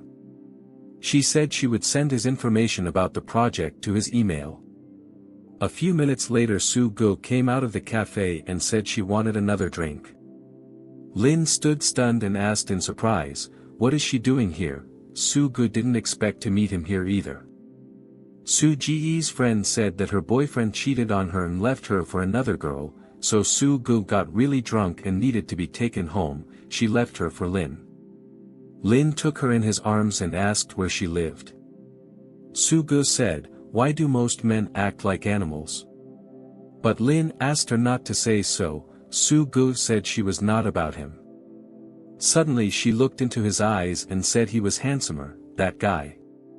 Lin put her in his car and asked her address, but Su-gu said she did not want to go home and wanted to drink some more alcohol. Lin told her he would take her to Bandao Hotel as it was safest to drink there. Manager Wang asked him why he decided to visit them so quickly. Lin asked to open a better room and bring some bottles of wine to them. They went into the hotel room and she wanted to drink wine, but Lin asked her not to drink more. Su-gu asked if he was afraid that she would start hitting on him after she got drunk. Lin said if she started hitting on him, he wouldn't be upset. Su-gu said that in that case he would be in for a surprise. She pushed him and told him to lie down on the bed. Lin asked why he had to do that. But she said he had nothing to fear. She pulled out the handcuffs and Lin wondered, where did she get it? Suddenly she started crying and said that the guy told her she was boring and made her watch all kinds of videos, but when she got the handcuffs, he didn't want to be with her anymore. She secured his hands to the bed, called him baby and asked him to be an obedient boy. Su-gu closed his eyes and Lin asked her what exactly was she going to do with him. She said he would find out soon and kissed him. In the morning she was very ashamed and said how could she do that to him. Wei informed him that his career was 70% complete and he could start a new career. Lin was surprised and said he was ready to start a new career. Now his new profession is courier. Lin received a professional gift package, 10 billion yuan, Tamba INIT 12 limited edition sport bike and motorcycle driving skills. Lin was happy about it, because it meant he would be the fastest courier and so he would have more freedom of action. Wei hugged him and told him that his sport bike was parked in the hotel parking lot. He changed into a special outfit and was incredibly happy. Since such a sport bike cost 6.5 million yuan. Lin got on his motorcycle and went to pass his new career. He arrived at the university and met Su-gu near the entrance. She thanked him for last night. Lin asked her not to drink so much alcohol next time. Su-gu said it's a beautiful motorcycle and asked why he didn't ride it before as the students can't take their eyes off it now. He said it's an academic institution and he doesn't want extra attention here. She asked then why he decided to come on his motorcycle today. Lin said he was quitting and came here to get his stuff. Su-gu got upset and asked if he was quitting because of what happened between them last night. Lin replied that she had nothing to worry about because he would be working as a courier. She asked him why he would do that. After all, he is very rich. Su-gu said, so she will be able to place a personal order with him, but Lin asked her not to talk like that, as he would be a courier and not a call boy. She laughed and asked him to go with her to the HR department. After a while, Lin registered on the app and immediately got a new order. He arrived at Shangchenggoji. Ryoko met him there. She is a music conservatory teacher. Lin brought her a lectern at 128 yuan. She thanked him for such a fast delivery. But at that moment Hao came out. He said in surprise, how could he come so fast? After all, he did not even have time to play the game. Lin told him that he should practice. After all, playing the piano is a grateful thing, but Hao grudgingly replied, if he thinks so, then can he practice himself? Hao laughed at him and said that if he could play the piano, he wouldn't be working as a courier, but Lin furiously asked how would he know that? Hao replied that Lin himself said it was a thankful job, then how would he learn? Got even angrier and realized that Hao was a real freak. The mother apologized to him for her son's behavior. Lin said it was fine, and asked if he could try to play the piano. She allowed it, but warned him that her son's level was far above that of his peers. Lin said that although he was self-taught, he also played well for his age. Hao asked his mother not to stop him, as he wanted to see if some courier could beat. Lin gave him a condition if he was better than him, but in that case, he would obey his mother. Hao agreed, as he had nothing to fear. Lin hadn't played the piano. He got the sage's knowledge. After a little preparation he started playing. His mom and Hao couldn't believe it, because it's Wandering Fire, and it's the 9th most difficult in the world. Also this composition is every performer's headache. She told him that as a conservatory teacher, she would not have been able to play this composition so perfectly. But Lin said not to praise him. Hao said that Lin is probably his mother's student and he is deliberately pretending to be a courier to deceive him. Lin laughed and said it's not true and asked if he doesn't know how to lose. Hao couldn't believe that he lost to the courier. His mother thanked him and said something that her name was Ryoko and she worked at a top theater school. Plus she thought he would be a great candidate to work for them. But Lin said he didn't need a job yet. He was about to leave, but Ryoko wanted to add him on WeChat to contact him in case of anything. Lin couldn't refuse and gave her his ID. Wei congratulated him for completing the first order in his new career, and as a reward, he received a Moon Harbor beach. Lin was happy about this, since he could connect Jiazhaoj and Wangjiang Harbor. Some time later, he received a phone call from a Moon Harbor beach management official. He asked when would it be convenient for him to meet. Lin rejoiced and said what he had time for now, and he could meet with him now. After a while, he arrived at the department and was met by a blonde woman who said she was the one who contacted him. She gave him the contracts and documents so he could read them and see if there were any problems. Lin didn't understand why the Moon Harbor was privatized and auctioned off since it was public property. She said that actually the beach has no agreed maintenance costs, so she entrusted it to other people, and they have social status, so they beach at auction. After all, although he bought it, but the Moon Harbor is still owned by the state, he can use it for 70 years and then renew the lease. He asked did he really need to discuss further use of the beach with the actual manager of the Moon Harbor. She said yes, and now they're at Bin Hai 142. Lin called Bai and asked him what he knew about Moon Harbor Beach. Bai asked if he was thinking of buying the beach. After all, there are a lot of problems with this place and they owe them 200,000 yuan. Lin got angry and told him to take a promissory note and he would come over and meet them. They arrived at the right address and saw two guys sitting there just smoking. Lin said it looked very formal, but still this company. They recognized him and asked what their boss was doing here. Lin told them to get the manager immediately. They said they were sorry, but their brother was not here. But Lin asked who he was trying to fool here, since his car was parked here.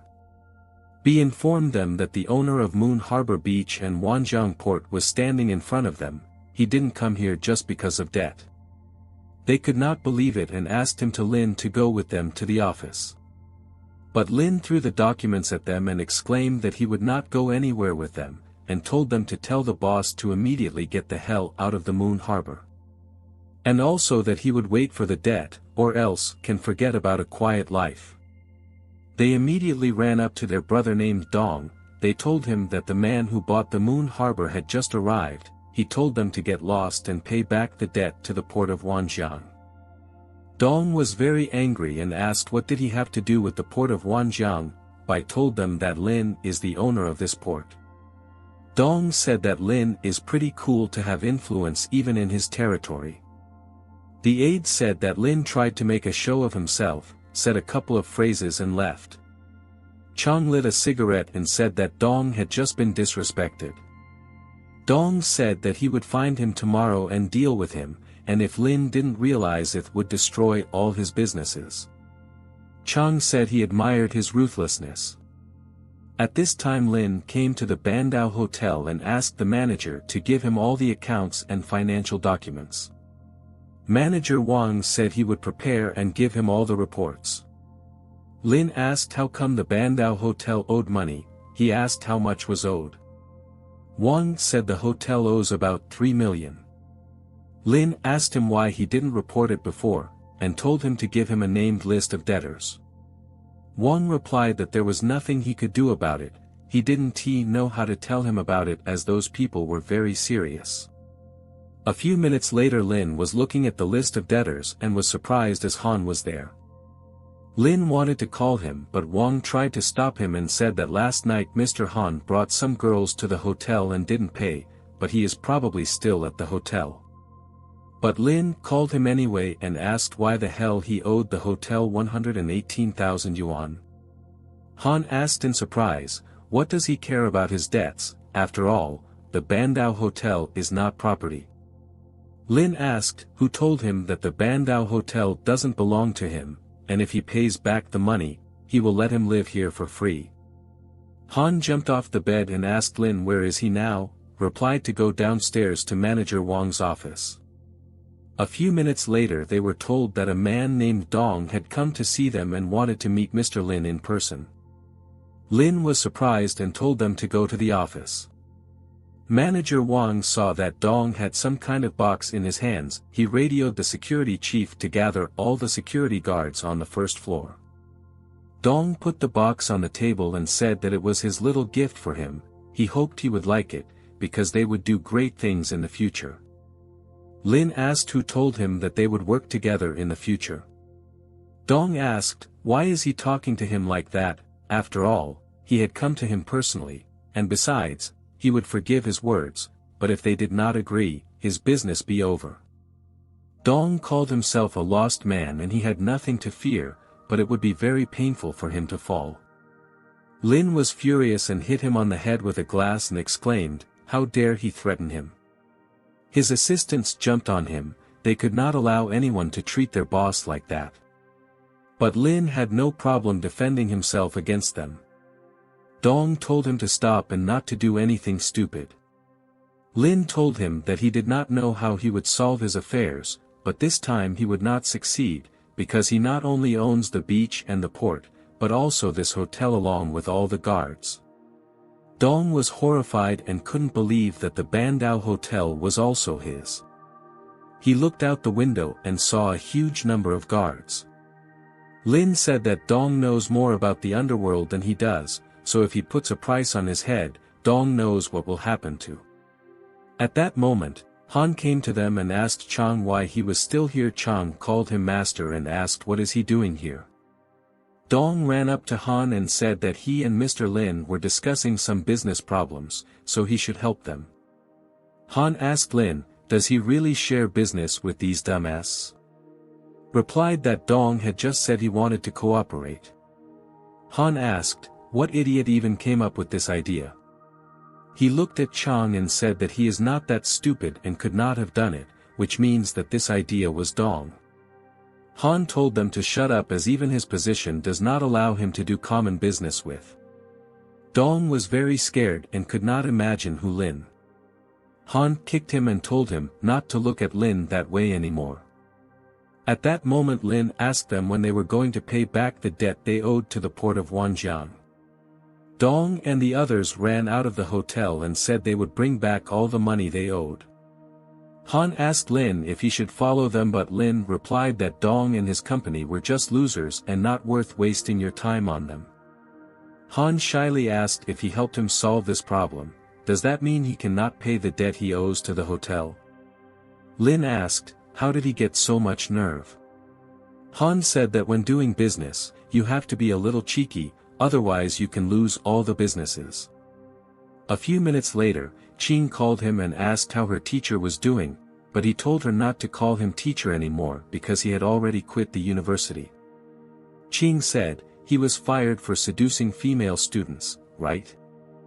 Lin asked, does she really think he is that kind of person? After all, he just wants to try everything in this life, and when he gains experience, he changes jobs, and now he is a courier who delivers goods. She said, in that case, she will order right now. Lin replied, couldn't refuse the order of such a beautiful girl.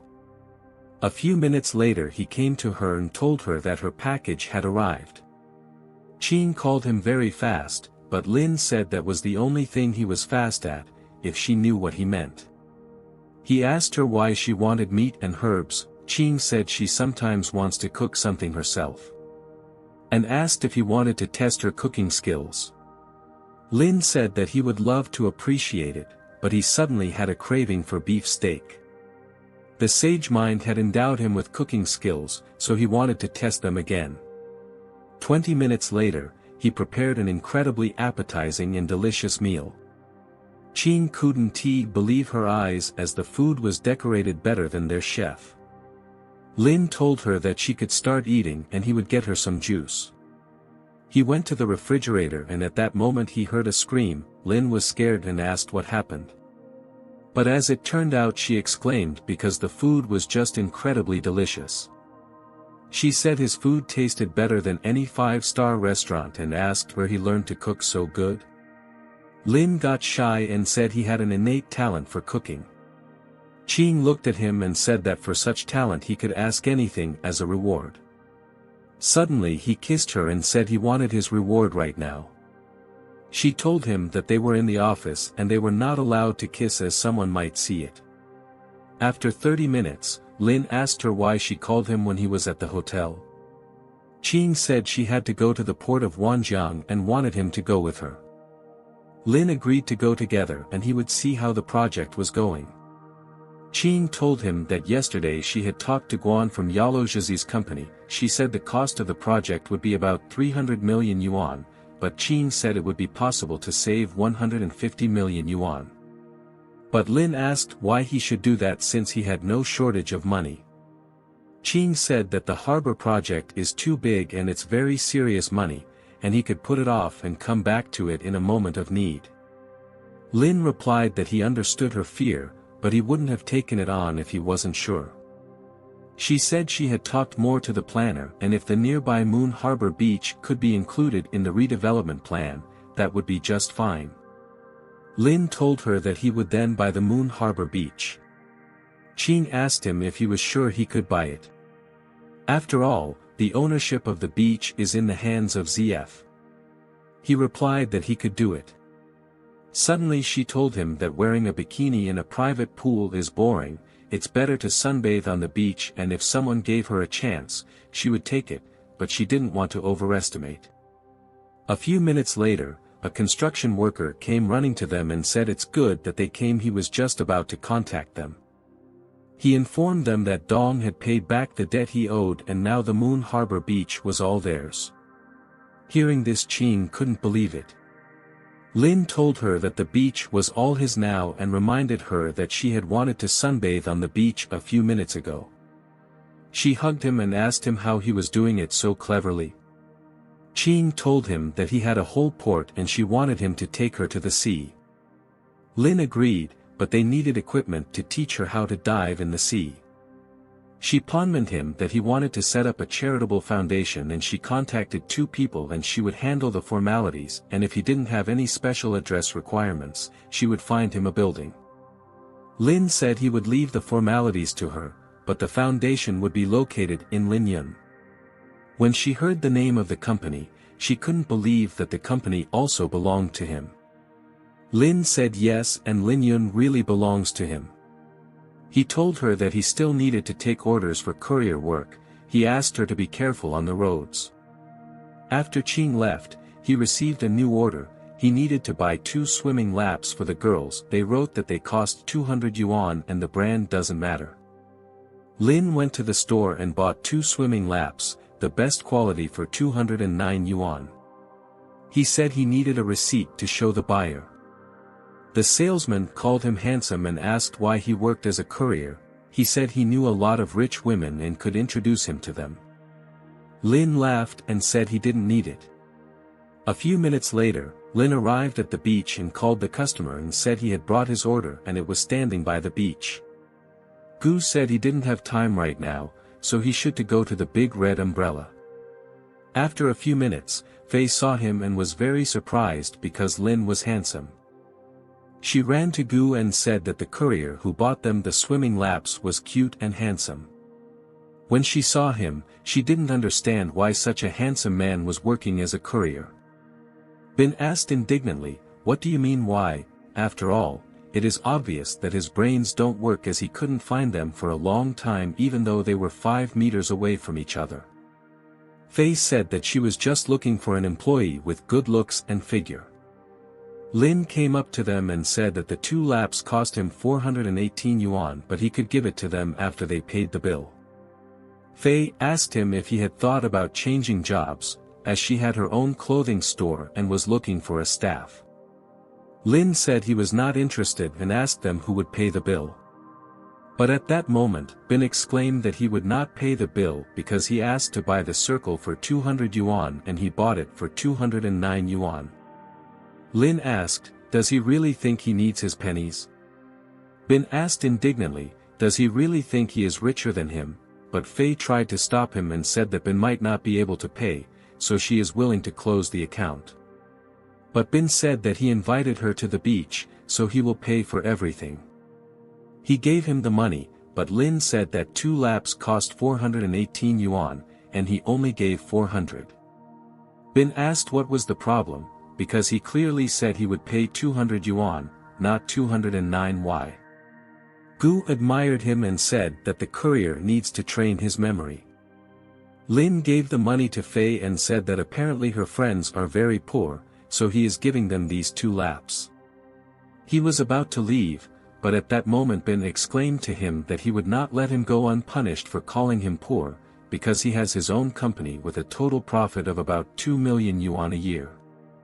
Lin asked him, then why is he so nervous about 18 yuan?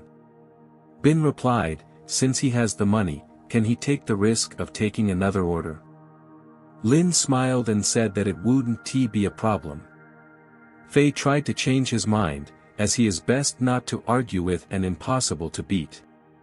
A friend told her to mind her own business and asked whose side she was on anyway.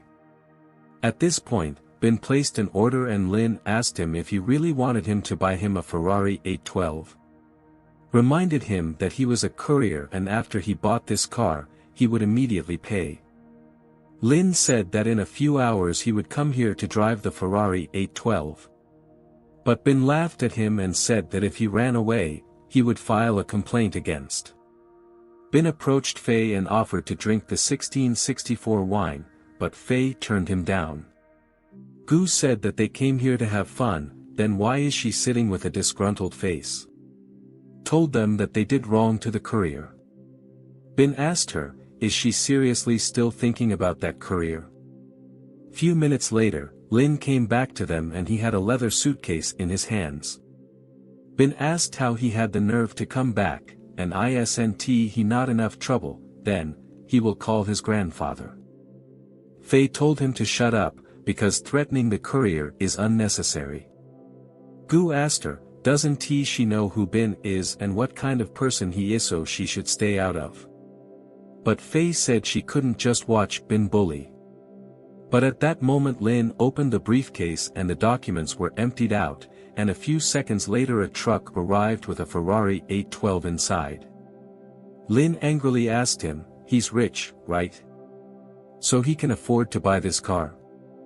But Bin said he didn't have that much money to pay the bill. Lin told him if he was willing to accept his defeat, he should get on his knees. But Bin got angry and said, who is he to talk to him like that, and does he know a man named Dong? Lin laughed and said he didn't know such a person. Bin called him and said he was willing to pay him 10,000 yuan to take some men with him to solve the problem. Bin told him to stay and his friends would arrive in a few minutes. Fei told him to run away from here as he would definitely not be able to handle Dong and his friends. A few minutes later, Dong came in and Bin told him that Lin had tried to cheat him and needed to be taught a lesson. Lin turned to them and asked who was there to help him. But as soon as Dong and Chang saw him they stood in a stupor, whereupon they bowed to him and called him master. Lin said that recently he had let them leave in peace, but not even a day had passed and they got him in trouble again. Dong and Chang bowed again and apologized to him, but Bin stood in a stupor and did not understand what the hell was going on. Dong punched him in the stomach and angrily asked how dare he make trouble for Mr. Lin, after all, the whole beach and the port of Wanjiang belonged to him. Fei and Gu could not believe it. Dong asked Lin whether Bin should be punished, and if so, how best to punish him, but Lin replied that it would be enough if Bin knelt down and apologized. Bin was very scared. He had no other option and knelt down and started to beg Lin's forgiveness in tears. Lin said that this time he would forgive him, but if they didn't have any money, they could go to Bai and ask them for a job. Dong and Chang were grateful and thanked. Fei told him that she didn't want to stay here and asked Lin if he could take her home. Lin agreed and asked, doesn't she need to change her clothes? Said it was very hot outside so she would be comfortable in her swimsuit.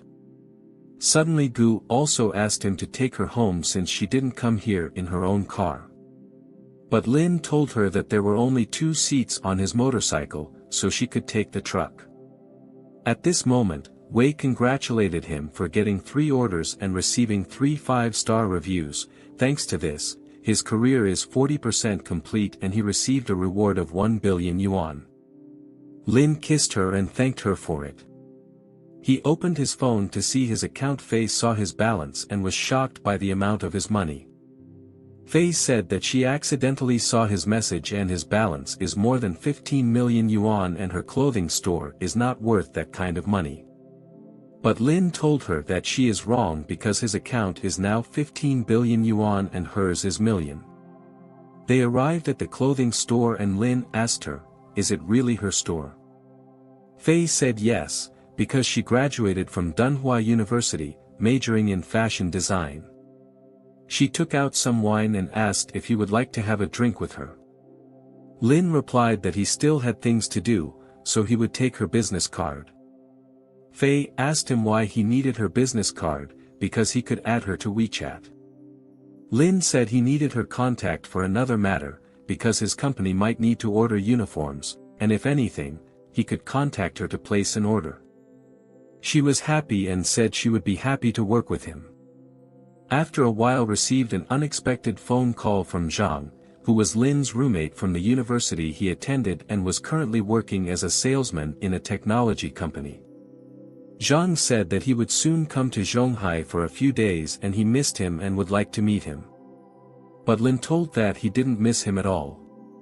Zhang asked if he had heard of Cisco. They had solved the problem of programming the control unit, which would improve chip development, and he wanted to arrange cooperation with them. But Lin suggested that he could talk about it when he came to town. Lin couldn't believe that Cisco had bypassed him, because just a few days ago, he had written the source code at his Chip Technology Institute. He decided to go there to see how his staff worked.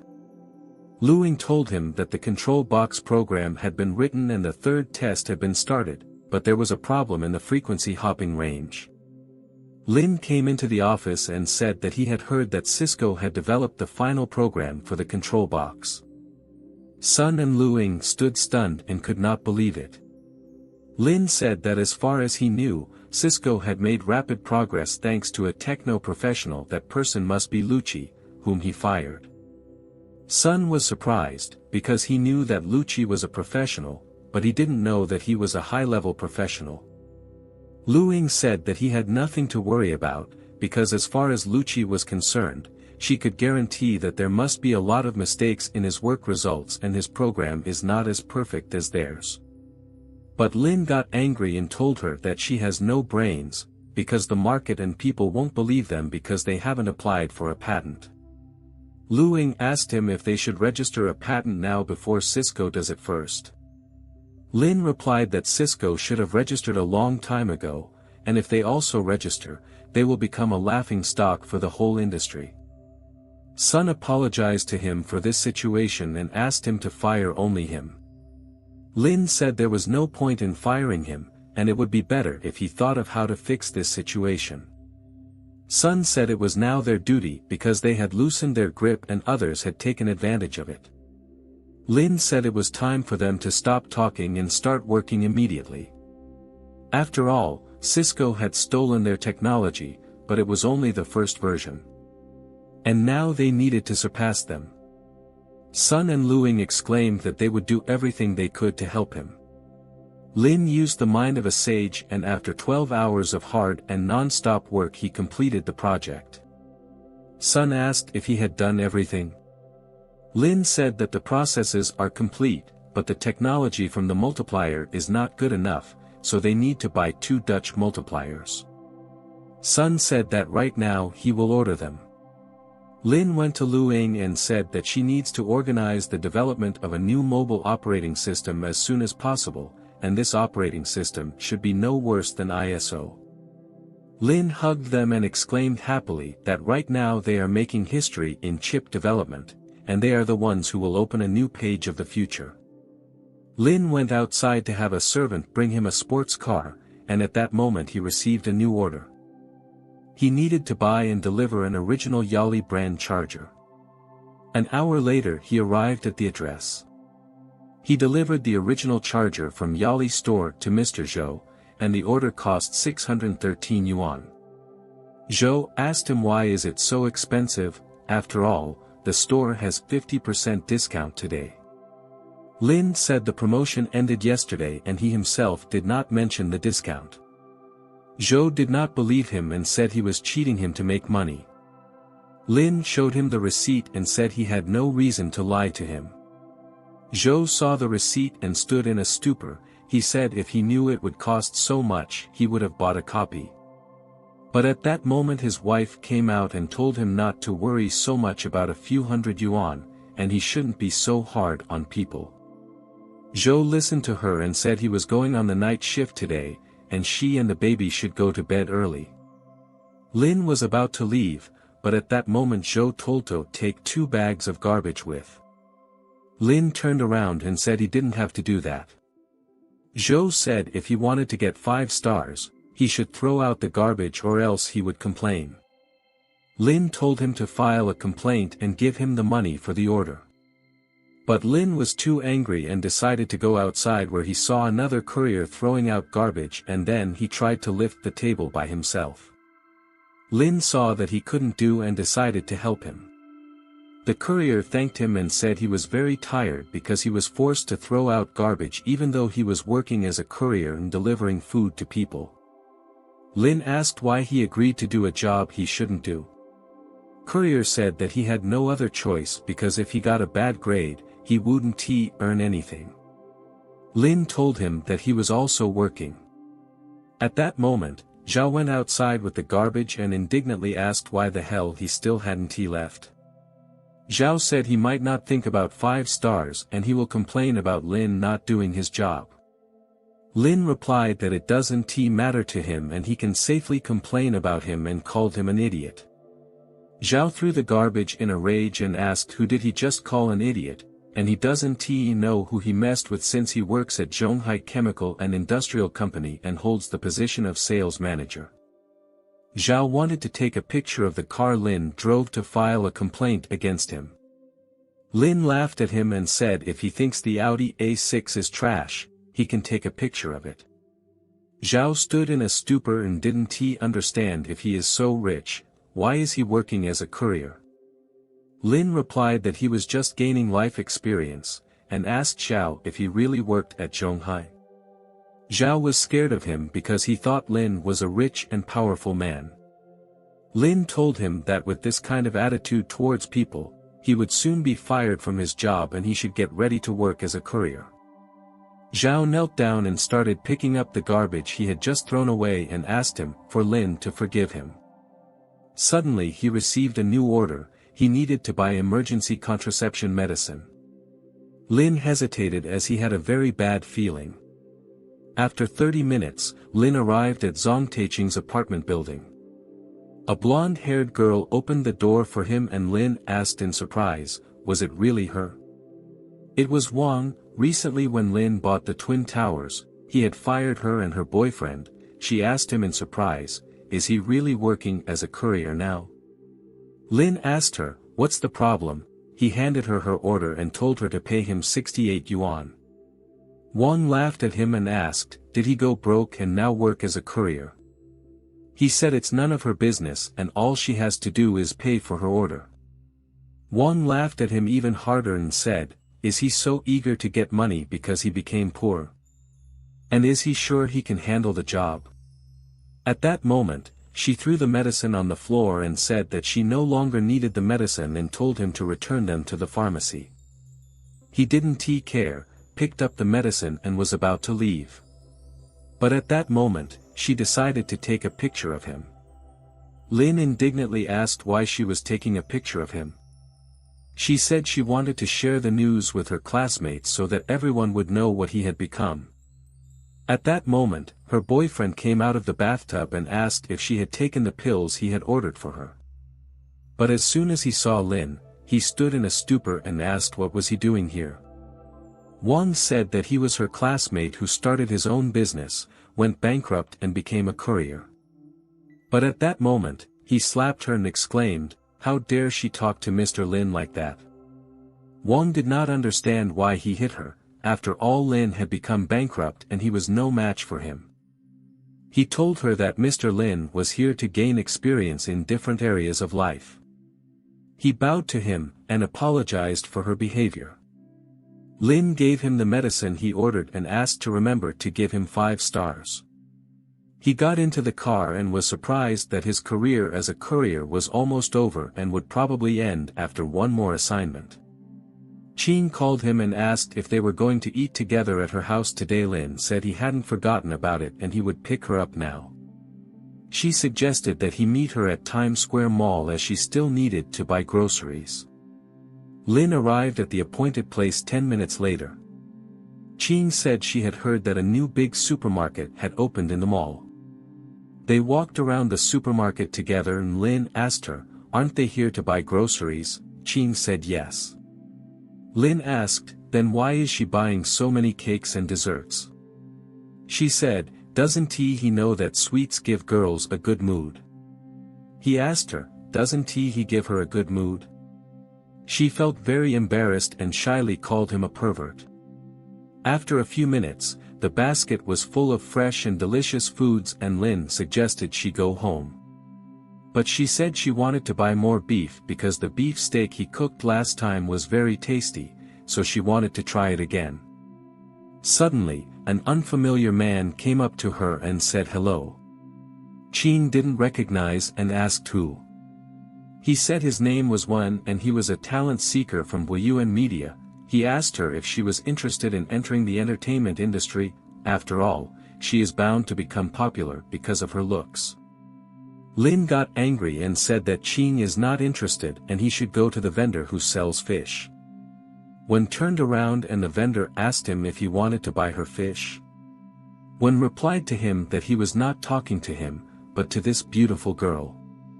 He promised her that if she entered the entertainment industry, it would be a breakthrough, because he is the one who made Lu Fanfei a star and now his annual income is more than 100 million yuan. Qing said to Lin that an income of 100 million yuan sounds very good. Wen told him that his girlfriend was interested and if he loved her, he should let her go. Lin agreed and said he would let her go after 15 years. Wen stood in a stupor and did not understand why exactly after 15 years. Lin showed him his bank account and said that with his billions, he would be able to support her for at least another 15 years. Wen was shocked and could not count the number of zeros in his bank account. Wen bowed before him and apologized for his behavior. Qing jokingly asked Lin if she could get her 100 million as an advance payment. He said she could certainly get it, but he would check it tonight. An hour later they arrived at her house. Lin asked her if she was sure her parents wouldn't be home tonight. Qing said he had nothing to worry about. Lin said he wasn't afraid of her parents, but he had already run into them a few times and it embarrassed him. Qing asked why his face was already red even though she had not yet paid him back about the situation at the supermarket. She grabbed his hands and offered to pay him back. After half an hour, she told that the charitable foundation had been finalized and the approximate contribution was 10 million yuan. She said she would arrange for him to meet the people in charge of the foundation and could he come to her office tomorrow at 12 noon. Lin was very grateful to her and said it was his turn to pay off his debt. The next day he brought her to work and she asked him not to forget about today's meeting. A few minutes later, Lin received a new order that said he didn't need to buy anything and he just had to come to the address. A while later Lin arrived at the address and saw a big crowd of people. He didn't understand what was going on and thought he was just called to help get the car out. While the owner of the car was streaming and talking about that today his car fell into a ditch and he called many couriers to help him get the car out. And he did it because he is a rich man. Lin called him an idiot as a rich man should not behave like that. He told him to come to him immediately, only waiting for him. He told everyone if they pull out the car, they will all get 5 stars. But Lin told him that he should find 6 more people as there are not enough of them all to pull out the car. But the blogger replied, how can 6 people not be enough? After all, couriers are engaged in physical work, and how can they not be able to lift some car? Lin was very angry with him and said he wouldn't do it because he had more important things to do. The blogger told his viewers that Lin with this attitude to work, in 10 years, he will still be a pathetic courier. But after a few minutes, Lin came to them with his car. The blogger saw him and couldn't believe his eyes. Lin asked him why he was so surprised. With the kind of thinking he had, he would never buy such a car. The blogger asked him not to talk like that, because that was the reason why everyone started to unsubscribe from him. Lin arrived at Qing's office and went into her office. He asked her why there was no one here. After all, the time was almost 12 noon. Suddenly she asked him to turn around. He went into the kitchen and saw all the ingredients he needed to cook a steak. Lin asked, did he really have to cook her a steak again? After all, just yesterday he had already cooked. But she hugged his arm and said that once she learned how to cook, she would cook him a delicious meal every day. After a while, Lin cooked her lunch, but at that moment someone knocked on her office. A girl named Yuan and a guy named San came to see them. Lin asked why did they come so early since they had agreed to meet at 2 o'clock. Yuan said they couldn't be late to meet the new boss. Suddenly she said she had something to learn from her since Qing had found such a handsome chef. Qing asked if Lin really looked like a Che. Yuan thought about it and said she could be wrong, this handsome guy could be a secretary. But Qing said Lin is really hers, but at that moment Yuan interrupted her and said she already realized who he was and she didn't have to explain. Yuan introduced San to them. She said she met him when she went to the United States as an exchange student and San is a professional. Qing was very happy to meet him and suggested that they have lunch together. After they ate, Yuan said that the handsome man cooks incredibly well. San said that he didn't expect that a person who knows about the domestic economic situation microchips could cook so good. Yuan looked at the time and said it was almost 3 o'clock, but the new boss was late for some reason. Qing said their new boss had already arrived. She said Lin was the founder of Lin Yuan Foundation. Yuan was scared and said she didn't want to call him a cook or a secretary because she really didn't realize that he was their boss. Lin replied that he was happy about it, because by doing so he was checking if they were professionals and good people. He told them if they needed anything, they could feel free to ask him. Yuan asked him if his future business would be centered on foundations and what his business plan was. Lin replied that foundations are not his business goal, and would they believe him if he said he wanted to dominate the business map of the world? Yuan and San stood in a stupor and didn't know what. Qing told him that every ambitious person deserves respect. San said he had many questions, but his answer clarified everything. Yuan called him a handsome man with great ambition, so he will definitely succeed. Lin told them that each of them will have an annual salary of 5 million, and they will also receive bonuses, and when the company enters the market, he is willing to renegotiate these terms. Yuan called him a generous man and she would be happy to work with him. San said he would be uncomfortable to receive such a high salary. Lin said that money was not important to him because he was interested in talent and they were professionals who agreed to follow him to conquer the world. After a while, he invited them to look at the new company so they could start working. They came to the twin towers that he owned. Yuan asked him if he had rented an office in the twin towers. He said there was no need to rent as the towers belonged to him. Yuan told him that she no longer wanted to be the CFO, but wanted to be his personal secretary, but even though she didn't have long legs like female students, she would wear a black, short skirt. No Qing asked her if wealth was worth the sacrifice. Yuan hugged her and apologized for giving her a reason to be jealous. Lin said he relies on all of them and they have 500 million yuan to make a strategic plan, and it's time for him to leave as he has other things. Yuan jokingly asked him, what else is he doing? Is he really cooking food for the other female director? Lin hugged Qing and said that he has another job and he works as a courier. They walked into the building and Lin asked Qing if she wanted to move her company to the Twin Towers. She said it was up to him and did he have the means to get her. Lin pinched her and said he would probably have to buy her, along with her company. She asked him to stop as Yuan and San had not left yet. Qing asked him if he had a general direction for future business development and planning. For example, real estate or service industry. Lin said no, as he believes in big data.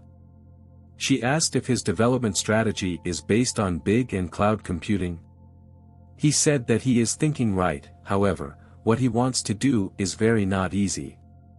Qing said that she has a suggestion, because he can enter the market directly as an investor and set up an investment company. Lin hugged her tightly and said that she is very smart. Qing said that Yuan is his employee, and he needs to take his benefits. He said that she has nothing to worry about, because such a resource, he will make the most of. Lin hugged her waist and asked her if she wants to change her job after all, he has no secretary. Qing said that he dreamed too much, and asked him to take her back to work. After a while, Lin arrived at Zhonghai Airport. He got out of the Bentley that Zhang bought him. He was greatly surprised, because this car was really good. He looked at his phone and was happy that he had already collected 10 reviews with 5 stars.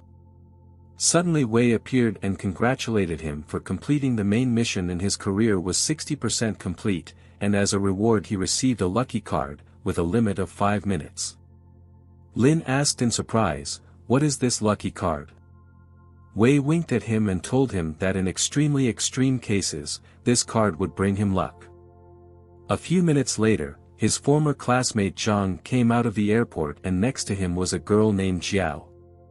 When he saw Lin, he pounced and hugged his old friend tightly. Zhang said that they hadn't seen each other since graduation and he couldn't resist and wanted to kiss him. But Lin tried to push him away and said that his girlfriend would question his orientation. Zhang introduced his girlfriend to him. He said her name was Jiao and she was from Zhonghe and she had come with him to meet his family. Lin was happy to meet and wanted to take them out for lunch. Jiao grudgingly said they had agreed not to eat at street stalls because they were unsanitary. Zhang said they often ate at such places while they were at university. Jiao said she heard that Zhonghai had opened a new cafeteria and suggested they go there. But Zhang said they wouldn't go to such an expensive place. Jiao turned to Lin. She said that if they knew each other, he could take them to a nice place. Zhang told her that Lin works in a real estate company and he must earn good money there. Lin told her that he no longer works there and now he works as a courier, but that doesn't mean he can't take them to the cafeteria. Hearing this, Zhang stood in a stupor and didn't understand how he became a courier since he was one of the best in the university. He offered him to go to Yanjing with him and he would help him find a good job. Jiao told him to shut up since he didn't have the extra money for Lin to live with them and if Lin did go she would break up with him. Lin asked them to stop arguing and he would stay in Zhonghai and not go to Yanjing with them. After 5 minutes they went down to the parking lot and waited for her brother for a long time. After a while he came over and Jiao was very happy to see her brother. He said just seen a brand new Bentley, took some pictures and sent them to his friends, and that's why he was a little late. The brother went up to Zhang and asked if he was her boyfriend, and if so, their mom had him over to their house for dinner. He asked Zhang if he had bought a car in Yanjing. Replied that he couldn't buy a car because Jiao couldn't get a job and he had to provide for her. Kim said that he worked for 2 years and was able to buy a better equipped Magodan, so why was he able to buy a car and Zhang couldn't? Lin interrupted him and said it was just a car and he would give him his own car. He opened his Bentley and everyone stood stunned and couldn't believe it. Zhang asked if it was his car. Jiao asked him, how can this Bentley belong to his friend from university? After all, he is just an ordinary courier. Where did he get a Bentley from? Zhang said understand it. Jiao said they didn't want him to go home and they would like to have lunch together to get to know each other.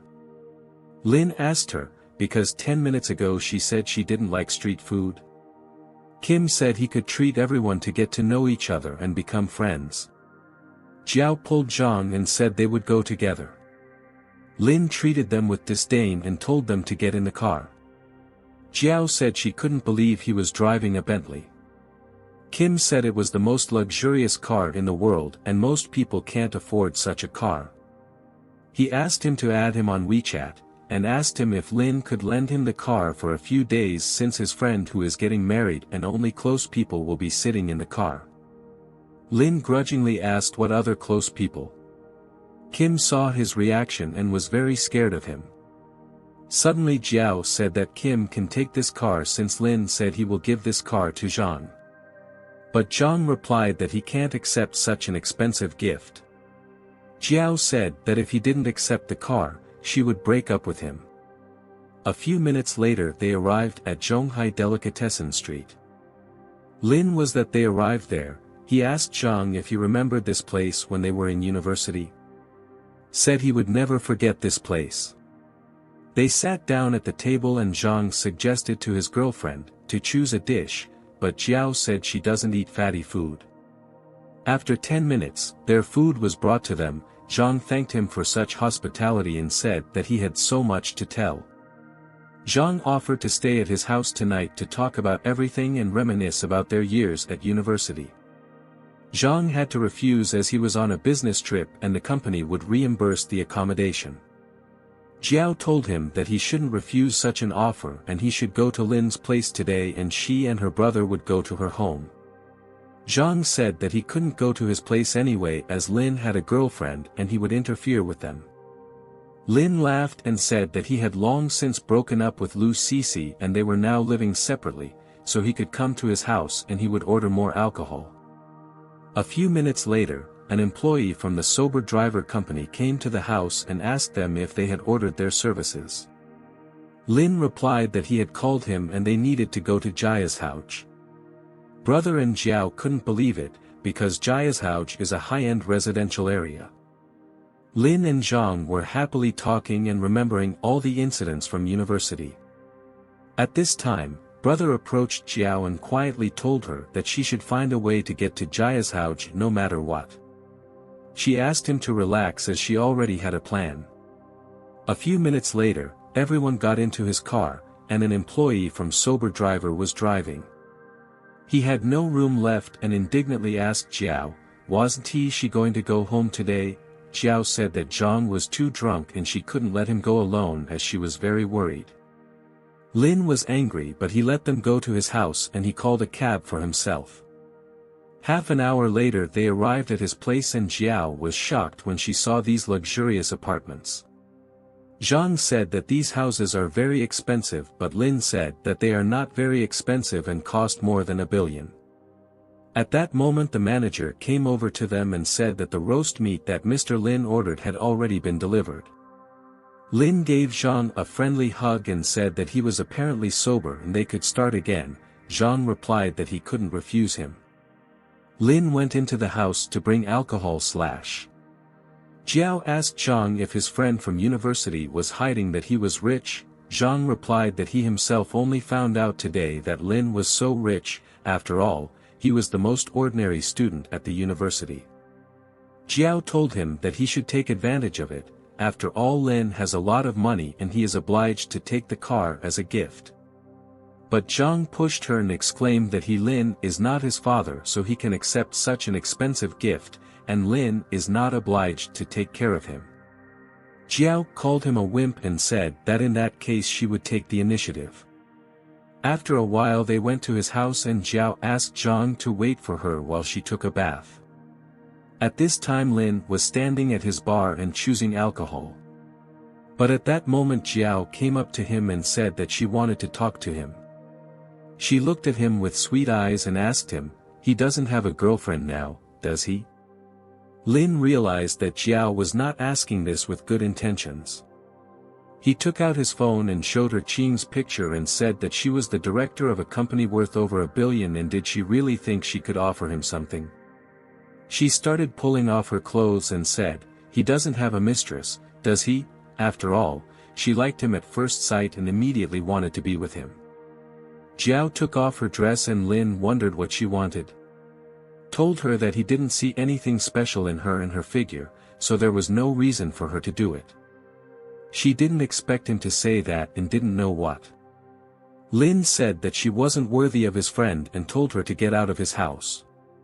She got angry with him and said that he would regret what he had just done. But Lin said he didn't care about it. Suddenly she screamed. At that moment, Zhang ran into the room and asked in surprise, "What happened?" Jiao hugged him and said that she went into the bathroom, and after she undressed, Lin came in and started Zhang couldn't believe it and said that he knew him well and there was no way Lin would do such a. Jiao got angry at him and said, why is he protecting Lin? After all, she is his girlfriend. She exclaimed that Lin dare not do such a thing to her unless he has an extra billion. Lin realized that she is a mercantile girl who would do anything for money. He asked her what makes her think that anyone would give her anything. She told him to shut up, because if she posted the video on Weibo, his reputation would be badly damaged. Lin said he didn't even touch her with his finger, and does she really think there are no CCTV cameras in such a big house? Jiao told her boyfriend to stop being silent and stand up for her. But at that moment, he pushed her hand away from him. Jiao asked, what does that mean? Does he not love her anymore? Zhang told her, how dare she talk to him like that after such a shameless act? Lin told her to get out of his house again while he was still in a good mood. She had no other choice and ran out of the house. Lin went to his friend and apologized to him and asked how he felt. Zhang said that he was the one who needed to apologize for his girlfriend, because thanks to him, he had learned his girlfriend's true nature. Lin was glad that Zhang had realized this, and now they had even more reasons to talk. They sat down at the table and Zhang said if he had any questions for him, he could feel free to ask. Lin asked him how much information he knew about Cisco. Zhang said that Cisco recently made a huge breakthrough in the software chip device, and the boss told him that he should win this project. Lin asked him who they are negotiating with. Zhang said that Yang Hongyu is the manager, and Deputy Yong Jiming is in charge of sales, but Zhang did not understand why Lin was asking this. And is he really interested in producing chips? Lin said he was just asking. He handed him the car keys and told him to take his car because it is inconvenient to get around in Zhonghai without a car. But Zhang refused again because this car is too expensive, but Lin insisted that he take the. Zhang said that he understood his help, but he wanted to earn the car by hard work himself, and he would still have a chance to help him in this. Lin said, definitely help him with everything. The next morning he saw that Zhang had made him breakfast. He left him a note saying that he had urgent things to do and that's why he had left so early. A few minutes later he received a new order saying that Lin should write the. Lin didn't understand why the hell he had received such an order because this work is not for a courier. He called the customer and introduced himself as a courier, and asked if he was not mistaken order, because if something goes wrong, he will appear at his graduation. The customer said that Lin misunderstood him, and he only need to rewrite the work on the computer. He said that he was in a hurry, and asked him to come to the address as soon as possible. After a while, Lin arrived at Zhonghai Engineering Institute. There was a young guy standing outside the institute with a bouquet of flowers. His name is Ning. He approached a girl named Xiao. He told her that graduation was coming up and he hoped she would be his girlfriend. She saw the ring and was incredibly happy. But at that moment, Lin passed by them and he asked Xiao how he could get to the main academic building. Xiao shyly replied that he should project through the main gate and drive up to the tallest building. Lin thanked her for her help and left. Ning told her that he was always sincere with her and asked her to be his girlfriend. Suddenly she looked at him with disdain and said that she wouldn't be his girlfriend. Ning didn't understand why she refused, because just a few seconds ago she wanted to agree. Xiao said wanted to sit in that luxury car because his car was not good enough. At the same time, a girl named Nora was sitting at the computer. She was very tired because she had been typing her thesis into the computer for a long time. Jean said they had no other choice because they only had enough money for the paper version of. And they had to wait a little longer because the courier would be here soon. After a few minutes, Lin came into their office and asked who was Ms. Jean.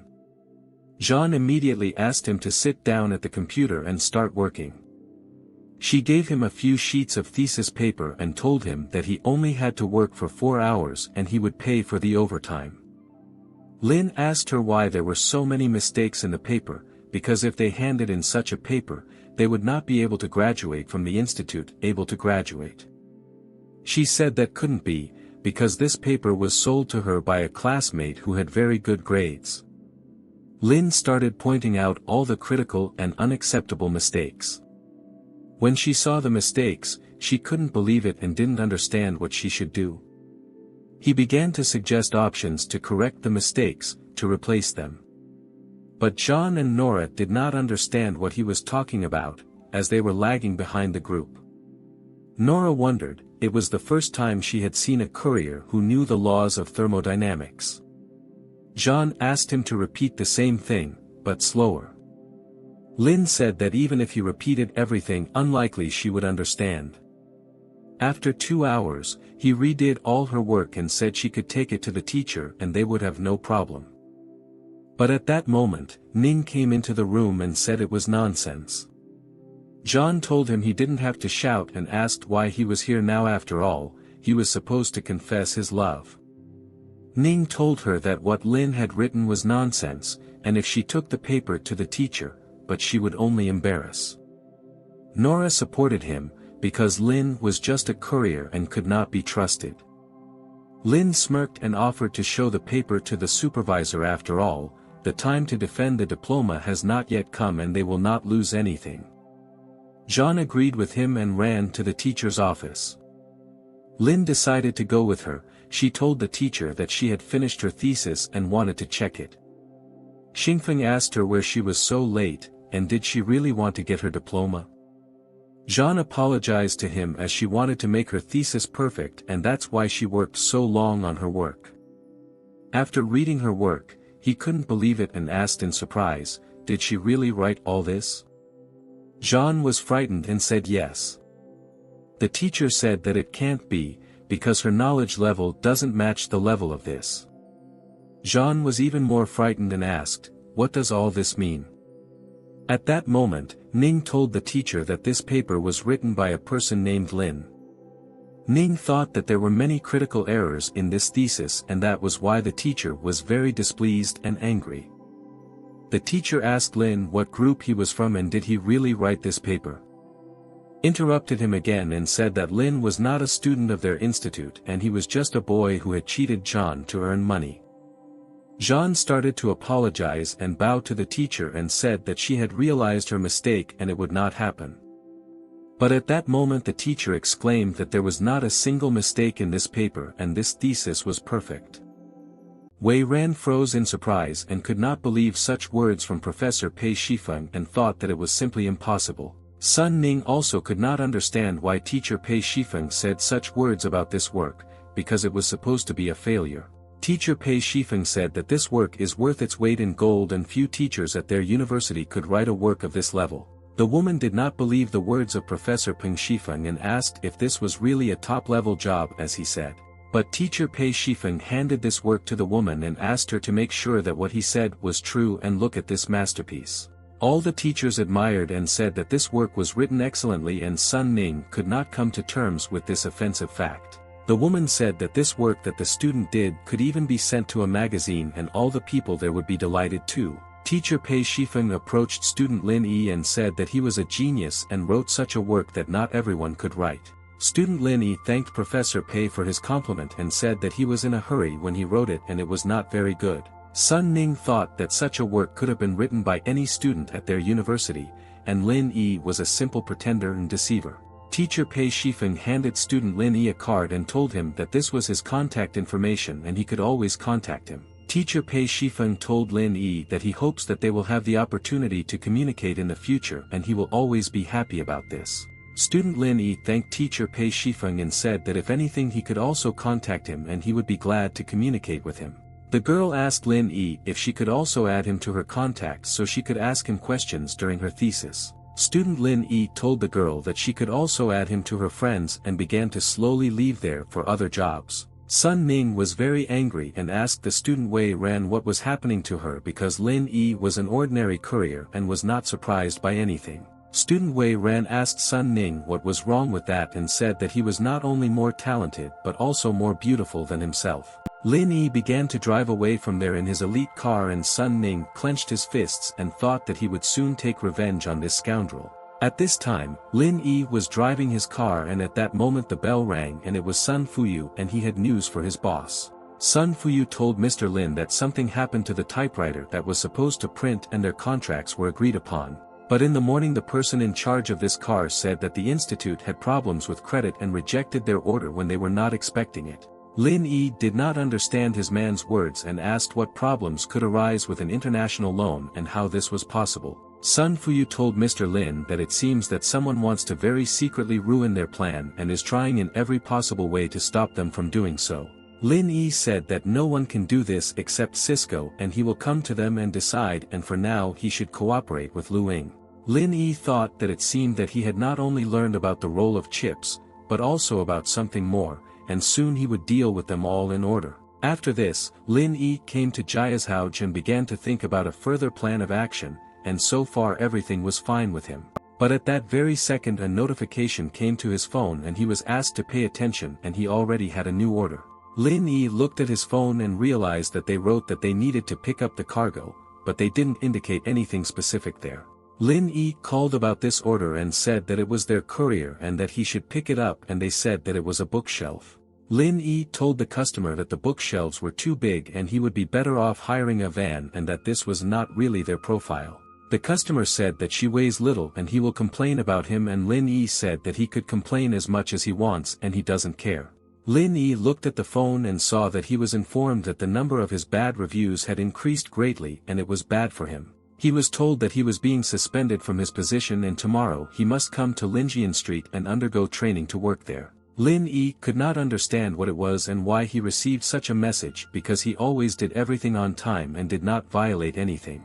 And then Sun Fuyu came out to him and said that his friend had returned and he was very glad to see him there and missed him very much. Lin Yi told his friend that he was also glad to see him and asked what happened at the negotiations today and asked him to quickly tell. Sun Fuyu said that after studying the sale plan, the other party said that first they need to sign a contract before all matters. Lin Yi thought that it looks like Cisco has already accepted the patent and is preparing to make a response if he makes his program public. Lin Yi asked Sun Fuyu how big the indent was and when the second order would be placed to deliver all their necessary supplies. Sun Fuyu said that this amount is 30 million and they estimate it will take 3 months before the batch of orders arrives. Lin Yi listened well to his man and realized that even 3 months would be enough for him and he would have time to fix everything and that was ideal. Lin Yi asked Sun Fuyu if he was hungry and he wanted to order food for him to eat because he had been working a lot these days. Sun Fuyu told Lin Yi that he was not hungry, but he wanted to ask him for a favor and hoped that he would listen to him as a friend. Lin Yi suggested what his friend might ask and said that the keys are in the box and the car is in the garage and he can take it. But Sun Fuyu told a friend that he saw a PlayStation in his office and he asked to borrow it to play games. Lin Yi told his friend that he could take the game console and asked if he didn't need his car because he could give it to him. Sun Fuyu told his friend that he didn't need anything else and just wanted to play games and enjoy the moment. Lin Yi told Sun Fuyu that if it makes him happy, then he can take it and play games as much as he wants and he is happy. After this conversation with his friend, Lin Yi went to the Linyun building and wanted to solve all the problems related to everything today. At that time, a woman was standing there and she ordered people to move the vase and all other things to furnish everything in this room. The woman said hello to Mr. Lin and asked if he had come to check their work and brought with him a lot of different food. Lin Yi asked the woman where Chi San Zhao was and they needed to discuss one matter and it was very important for this company. The woman told Lin Yi that the one he was asking about was now in the office and she invited him to go up there with her.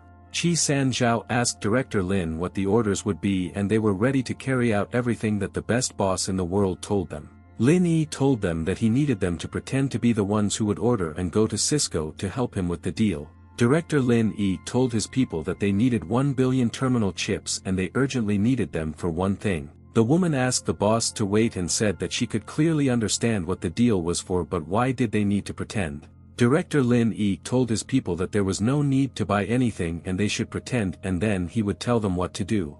The woman asked Mr. Lin Yi if the Cisco company had somehow harmed him and why he now wanted to take revenge on this company. Director Lin Yi said that the Cisco company not only harmed him, but they also did not give a damn about his soul and he wanted to take revenge on them all. The woman heard Director Lin Yi's words and immediately after that she hit the table with all her might and she also no longer liked these people. The woman stood up abruptly and told Director Lin and that then they would not just leave it and would do everything in their power. Chi San Zhao told Director Lin Yi that he felt that this would not work and they would look for information and check their reputation.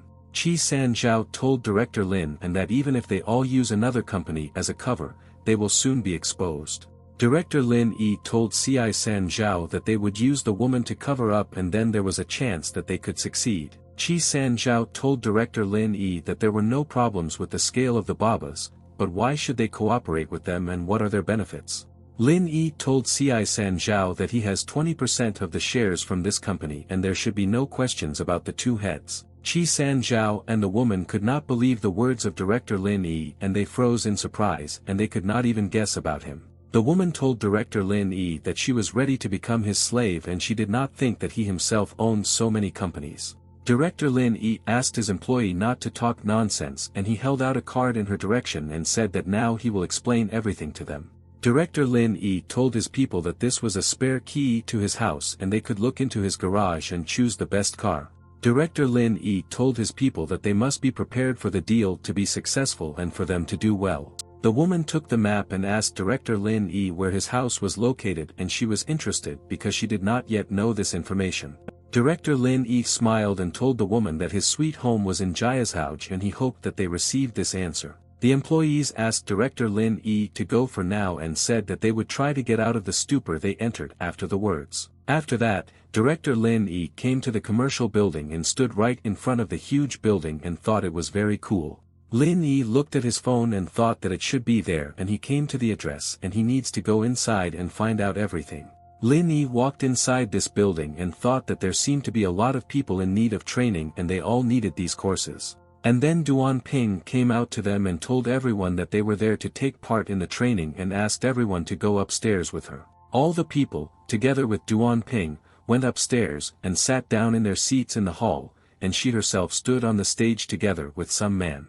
Duan Ping told all the people that this was a respected manager from their operations department and he would train all the people in this hall. But when Duan Ping explained the rules to everyone, Lu Shuang's attention fell on one person who was sitting with other people.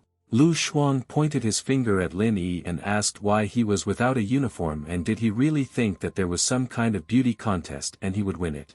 Lin Yi told manager Lu Shuang that if this was, as he himself said, a beauty contest, even in uniform he would have won it there. Duan Ping asked Lin Yi to watch his tongue and said that he did not come there to wag his tongue and be rude. Manager Lu Shuang got angry and told all the people that now he will not waste time on unnecessary conversations and will tell them the whole story.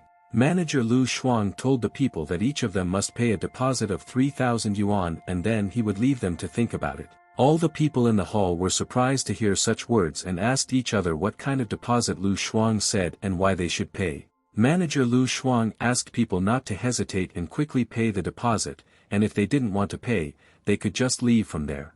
Lin Yi was very angry at such impudent words from manager Lu Shuang and hit the table with all his might and thought that it was very bad. Lin Yi immediately stood up and told manager Lu Shuang that he had gone too far and it was a bad attitude towards all of them. Lu Shuang asked Lin and what kind of nonsense was he talking about, and all this was very legal, and if he didn't have enough patience then Lin could just leave. Lin Yi stood up and told Duan Ping and Lu Shuang that he would immediately leave this viper, he could no longer want to stay there with them.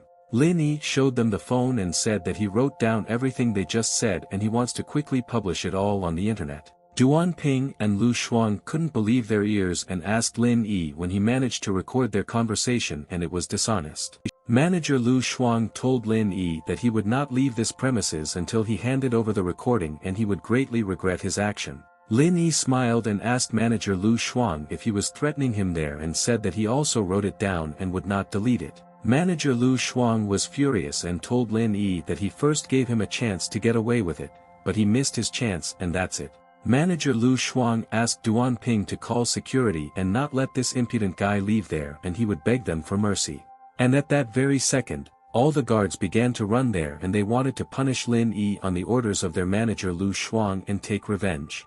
All the guards surrounded Lin Yi from all sides and the manager Lu Shuang ordered his people to take the phone from him because he needed it. And then all the guards began to run towards Lin Yi, but he realized that he needed to be ready to defend himself and he took his fighting stance. But it was at that moment that the woman asked them what the noise was and asked the manager Lu Shuang what was happening there now. Lin Yi turned around and saw that there was a woman standing behind him and all the people obediently followed all her orders and seemed to be afraid of her.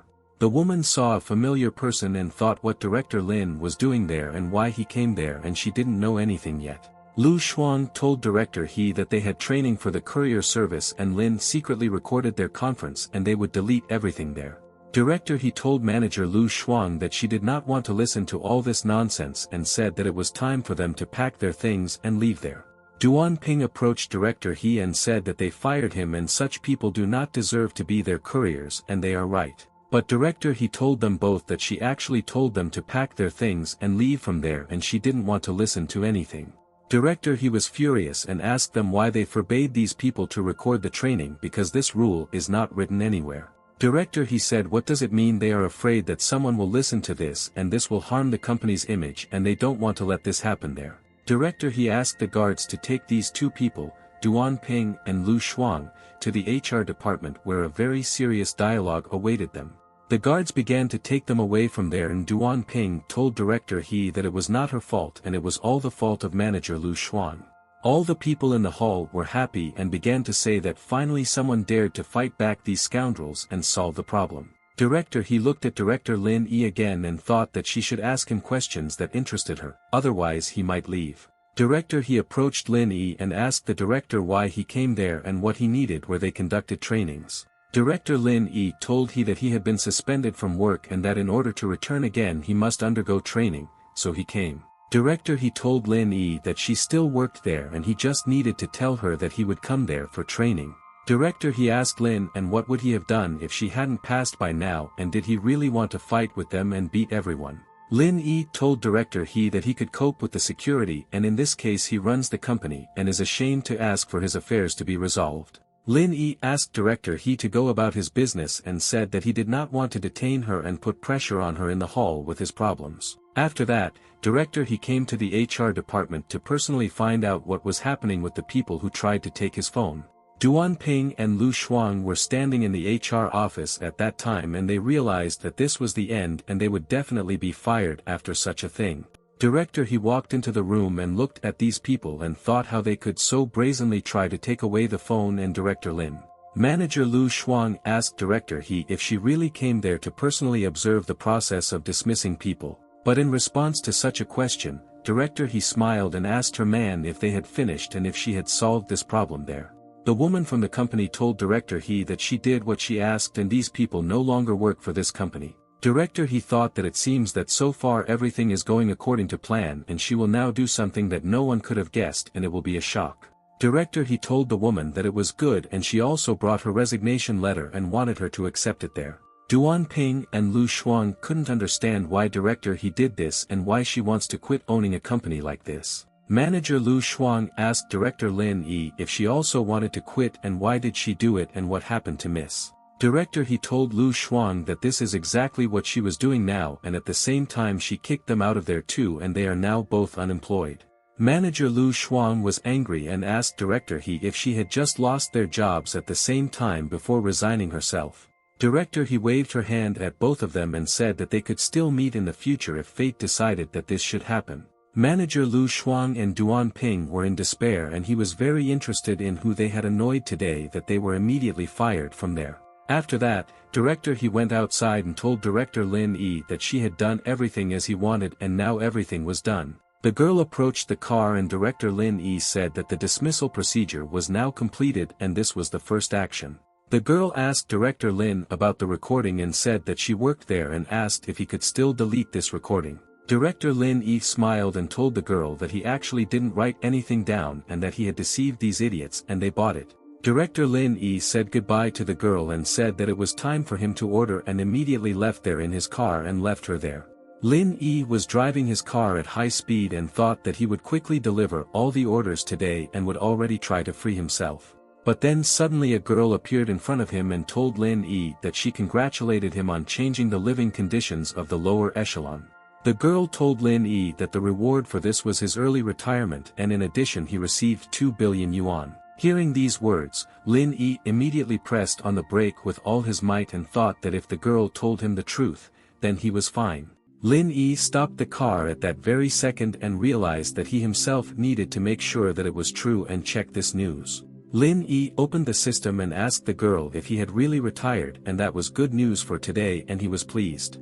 The system asked Lin Yi if he wanted to start a career as a doctor and he said that it was a cool profession and he wanted to master it soon. Lin Yi said that then the order will be cancelled and he will go to Uncle Kun for egg fried rice to celebrate this success. And a couple of minutes later, Lin Yi came to the noodle shop to taste the most delicious rice that they said there and to see his friends there.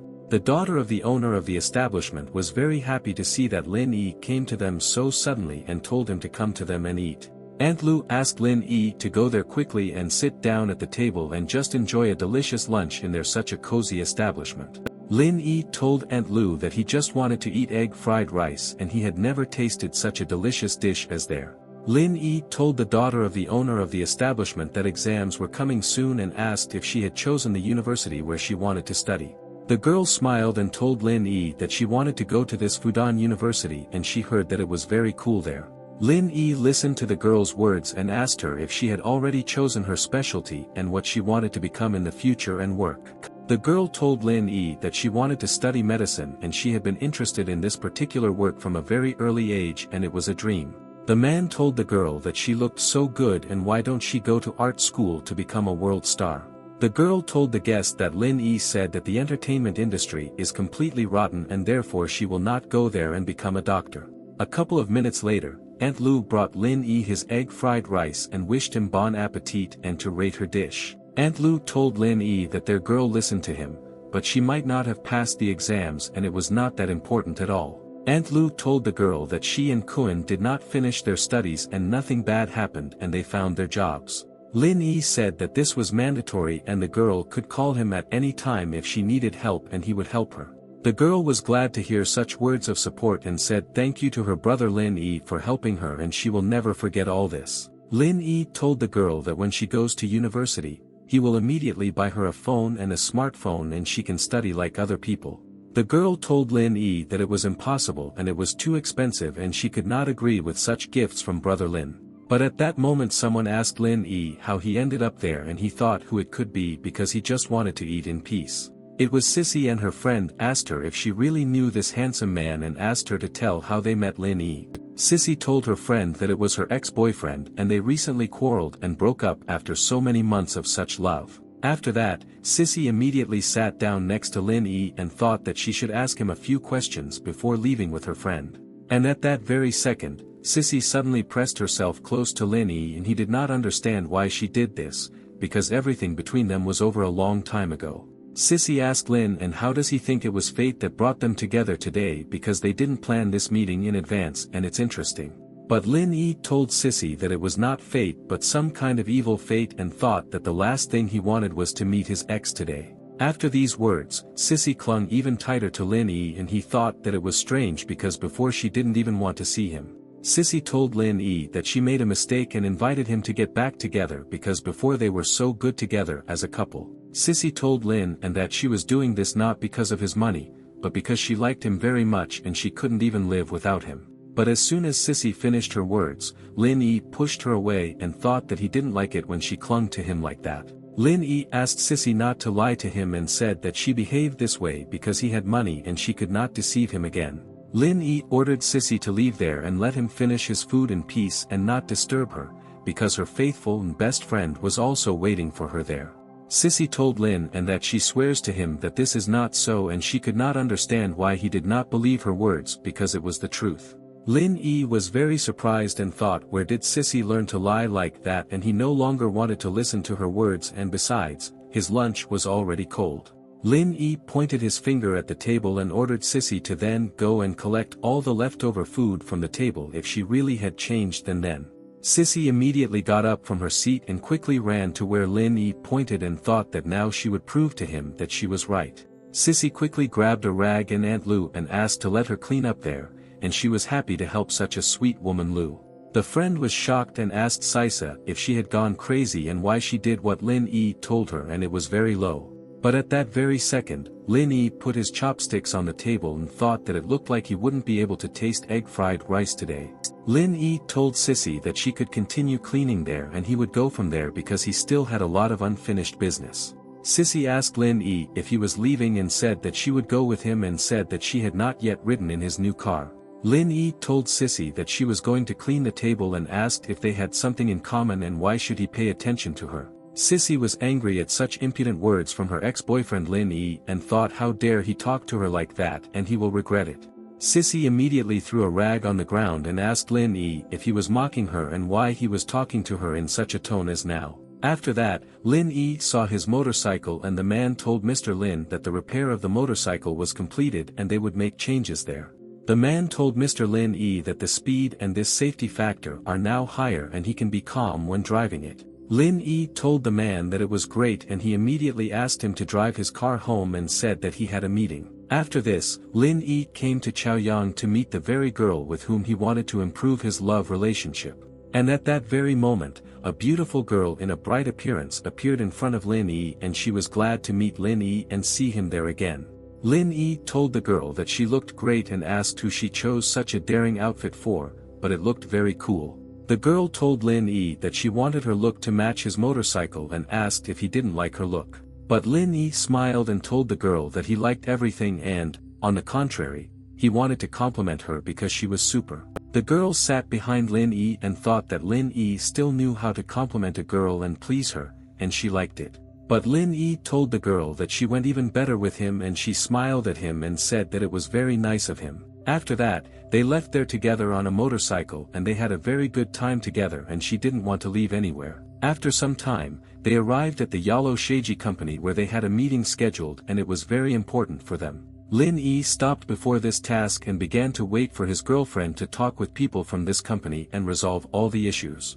The woman told Lady Z that there was a man next to her from Delphi in the Asian Pacific region and his name was Chu Dao-Li. Miss Z said that after a long wait, Delphi has quickly become a world-class cruise ship manufacturer, which is great. Miss Z told them that she was honored to meet such a person as Mr. Chu and she had long wanted to know Mr. Chu in person. Chu Dao told Miss Z that he didn't expect that Director Lin's person would be such a cute girl, and it excites the imagination. Mr. Chu Dao extended his hand to her and she thought that he was not at all embarrassed to behave like this and was a very arrogant and cunning person. But Miss Z did not shake Mr. Chu Dao's hand and simply nodded her head and thought that this should be enough for the meeting. Mr. Chu Dao put his hand back and told Miss Z that it is quite rude not to shake a person's hand when meeting him in person. Miss Z told Mr. Chu Dao that this is an ordinary business meeting and they are only talking about money and why all these formalities. Mr. Chu Dao told Miss Z that she works well with the tongue and even if the customer is Lin Yi's company,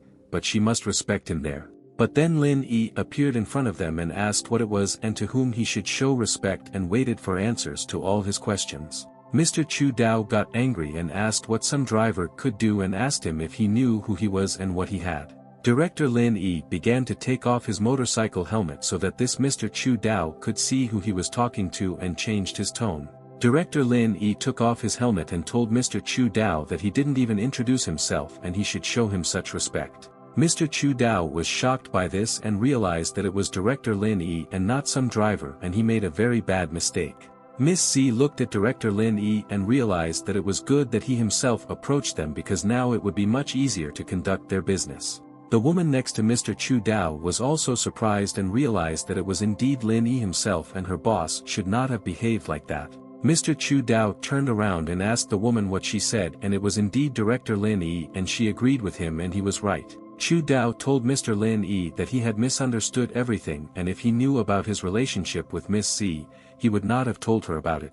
Director Lin Yi told Mr. Chu Dao that they no longer needed their services and they would find another distributor company, and that's it. Mr. Chu Dao froze in surprise after Director Lin Yi's words and realized that they would now miss such a huge company to boss Lin. Chu Dao asked Mr. Lin to give him another chance and said that their company really wants to cooperate with them and will be very happy to have them. But Director Lin came closer to Mr. Chu Dao and told him to get out of there right away, and he didn't want to listen to the scoundrel's lying words. Mr. Chu Dao began to run away from there with all his might so as not to catch the eye of Director Lin anymore, and he could take revenge on him.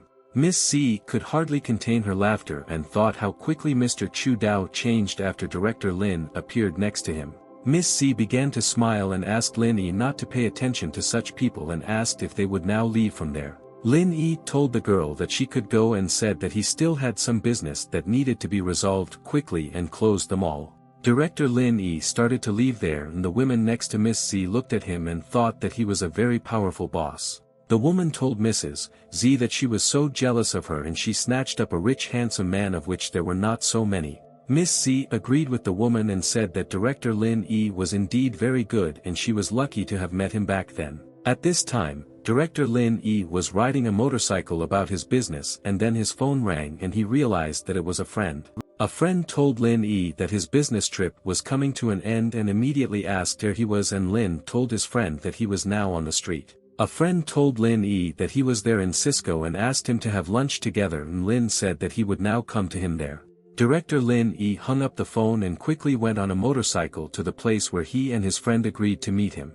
Lin Yi quickly arrived at this place and thought that this meeting place looked very luxurious, and he was surprised by how beautiful the place was. Lin Yi saw that the man told Mr. Yen that he hoped for a successful cooperation and would be glad to have a friend like such a person. Yan Hongyu was the marketing manager at Cisco and he asked the man not to worry and that he would arrange it all as soon as possible. A friend saw Lin Yi and asked him why he changed vehicles and said that the motorcycle was very beautiful and suitable for such a person. Lin Yi asked his friend what they were talking about with this man and wanted to find out details about this conversation as soon as possible from his friend. A friend told Lin Yi that Cisco changed the plan again, saying that the second delivery would be ready in 6 months and that could not be changed. Lin Yi said that they only talked about this yesterday and asked the logical question of how they could change their minds in just one night. A friend told Lin Yi that the Baba company also seems to want to make a purchase and their company has nothing to hope for with such companies.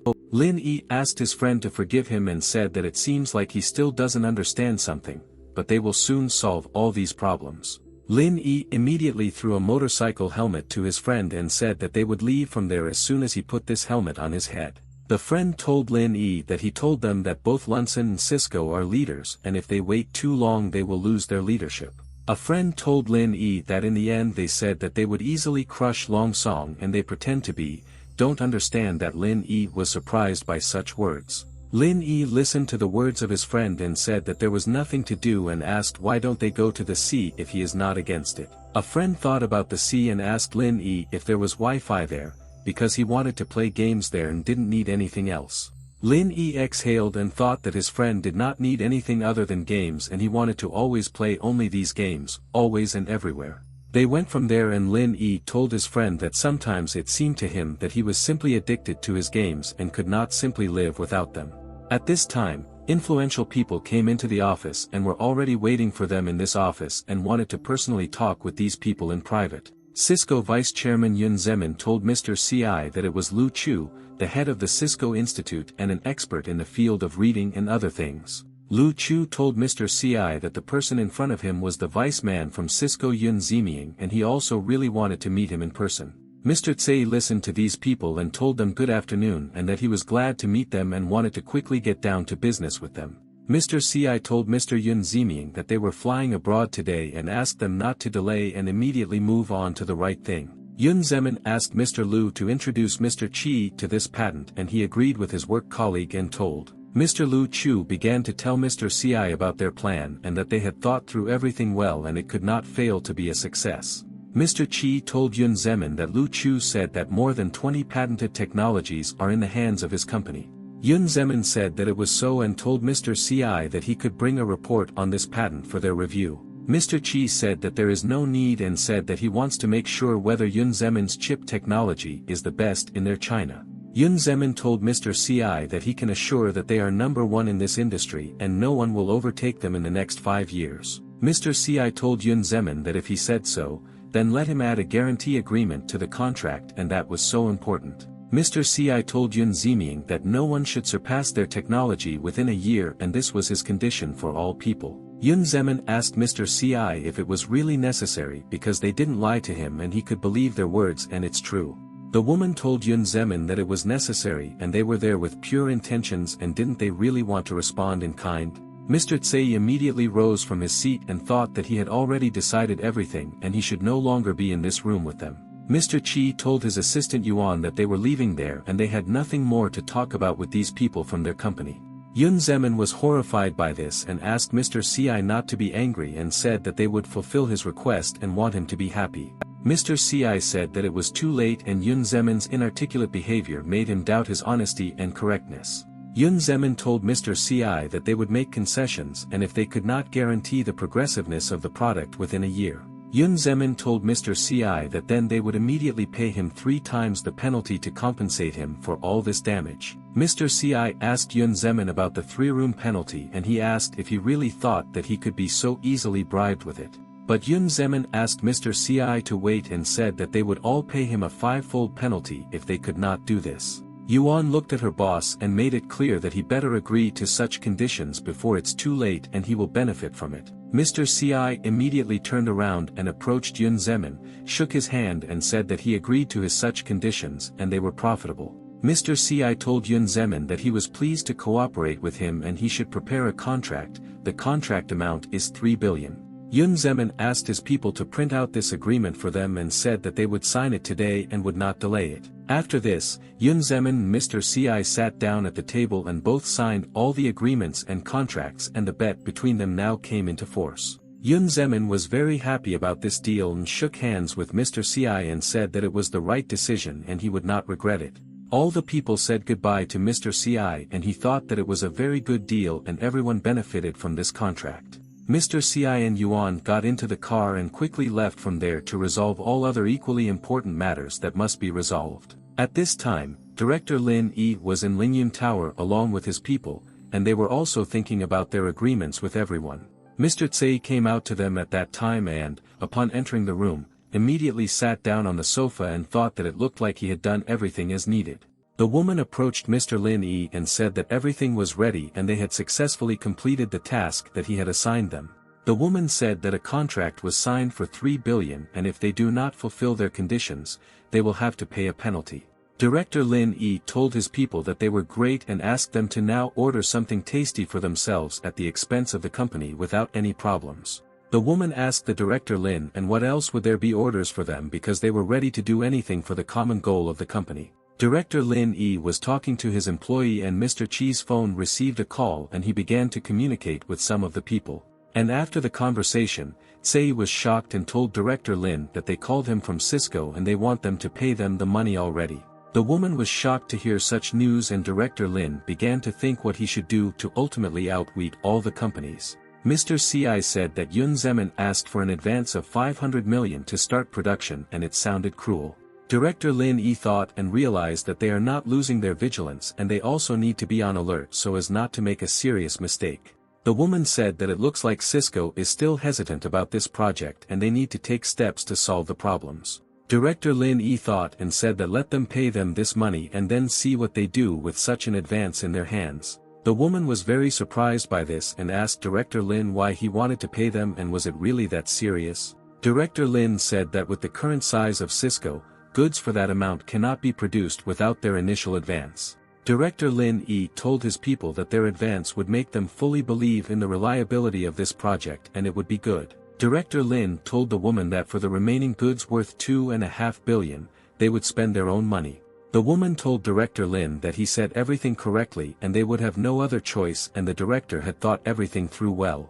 Director Lin told his people that they both must keep track of all their finances and then they will successfully complete this task. Director Lin told his people that their bonuses depend on this and he has a meeting scheduled and he must leave them. After that, Director Lin went outside and quickly went to the place where he had a meeting planned so that these people would not wait. Director Lin stopped on his motorcycle and thought that if he drove a little faster, he would make it to the meeting without any delays. But at that moment a man on a moped started moving towards him and he was driving in the oncoming lane and it was very strange for him.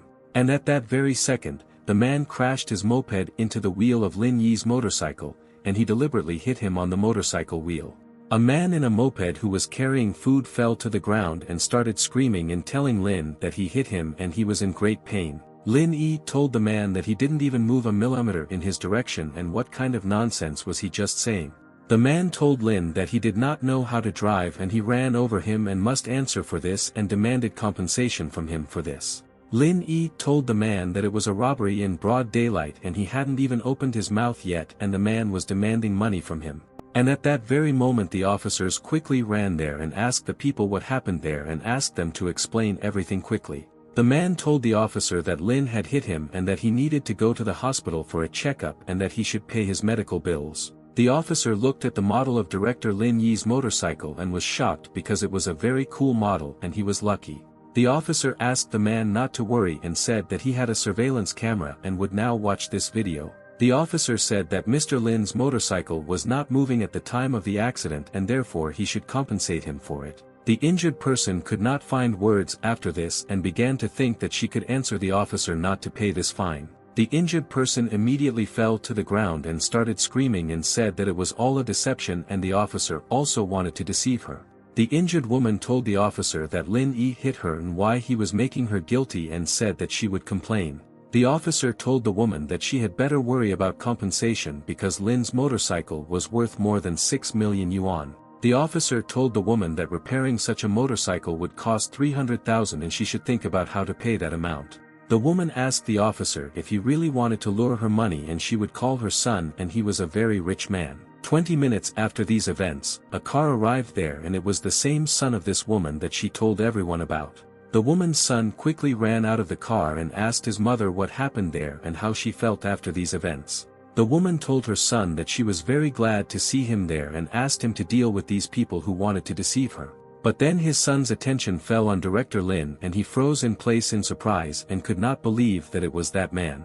The guy asked Mr. Lin if it was him and Director Lin also asked this guy to introduce himself to him right away. The guy told Lin that his name was Du Xiehong and he was a laboratory assistant from Longsong Science Institute and he was happy to meet him there. Du Xiehong told Director Lin that he was very sorry and that his mother did not understand safety rules well and was not a good moped driver. The woman was shocked and asked her son if it was his boss and he knocked her down, but she didn't think that he was such a great man. Du Xiehong agreed with his mother and said that this was the head of their institute and he was a very influential and successful person with power. The officer told Lin that since they know each other well, do they want to solve the problem themselves or go through the law in court? Director Lin thanked the officer and said that they would solve this problem themselves and he could go and do his other business. Lin told Du Xiehong that he still had business to do and had to leave and he would ask his people to give them 100,000 yuan for this. Lin asked Du Xiehong to take his mother to the hospital and he agreed with him and asked the director to be careful and take care of himself. Director Lin looked at them and became interested because Du Xiehong was a laboratory assistant driving a car worth 1 million or more. And his mother was not afraid to get hurt in order to ask for compensation for the damage, and it seems that this laboratory assistant got rich quite recently and it shows. After that, Lin came to a restaurant where they served the most delicious crabs and wanted to talk about business with his acquaintances. Lin walked into this restaurant and said good afternoon to his friends and he was very happy to see his good friends there again.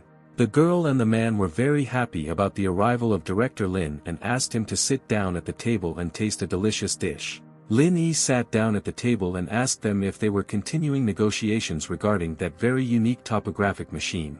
The man told Director Lin that of course they continue to do this, but they refuse to cooperate with them, and that is a problem. Director Lin listened with great interest to the man's words and began to eat this beautiful crab that could not be repeated anywhere like there. Director Lin said that since this is the case, they will make their own personal car and will no longer depend on other people. The man was shocked after these words because he couldn't even think that they themselves could create such a machine and make money. The girl was also very surprised, and she realized that Lin Yi knew perfectly well how to get out of any situation and was simply a genius. Director Lin asked them why they were looking at him like that and asked them not to be distracted and continue to eat this delicious crab. The girl asked Mr. Lin if he was joking and he really wanted to make his own car because it was a very big project. Lin Yi told the girl that sooner or later they will have to do it, and despite all the difficulties, he knows that they will cope with it. The girl was very inspired after his words and said that it was cool and she wanted to try to do it with him. Director Lin Yi told them that he wanted to change the pick, and if another pick was found, the wavelength would become shorter. The man smiled and told Director Lin Yi that they would do anything, and Lin asked them to hire the best scientists. Director Lin Yi agreed with them and said that then he would immediately allocate $1 billion to them so that they would not have problems with their finances. Director Lin remembered and asked them what they could tell him about Du Xiehong, and he was interested in knowing more about the guy. The man asked Lin if he was talking about the laboratory assistant and said that he was a good person but he liked to play cards. The girl told Lin that the last time he gave bonuses, Du immediately went to play and seemed to have won a lot and wanted to buy her coffee. Director Lin Yi thought about it and realized that it was time for him to check this laboratory assistant because he was a very secretive person and this attracted him. Director Lin told them that this was the end of their conversation and he should go and deal with other matters and he would contact them again. They also said goodbye to Director Lin and said that they would be glad to see him again in their establishment and would be waiting for him. After that, Director Lin returned to Lingyun Towers and wanted to talk with his people and discuss what they would do today. Director Lin Yi entered the office and saw that Miss Z was sitting there with her employee, and he was surprised and did not expect her there. Director Lin was very surprised by her arrival and at the same time very happy and asked her what she was doing there and what she needed.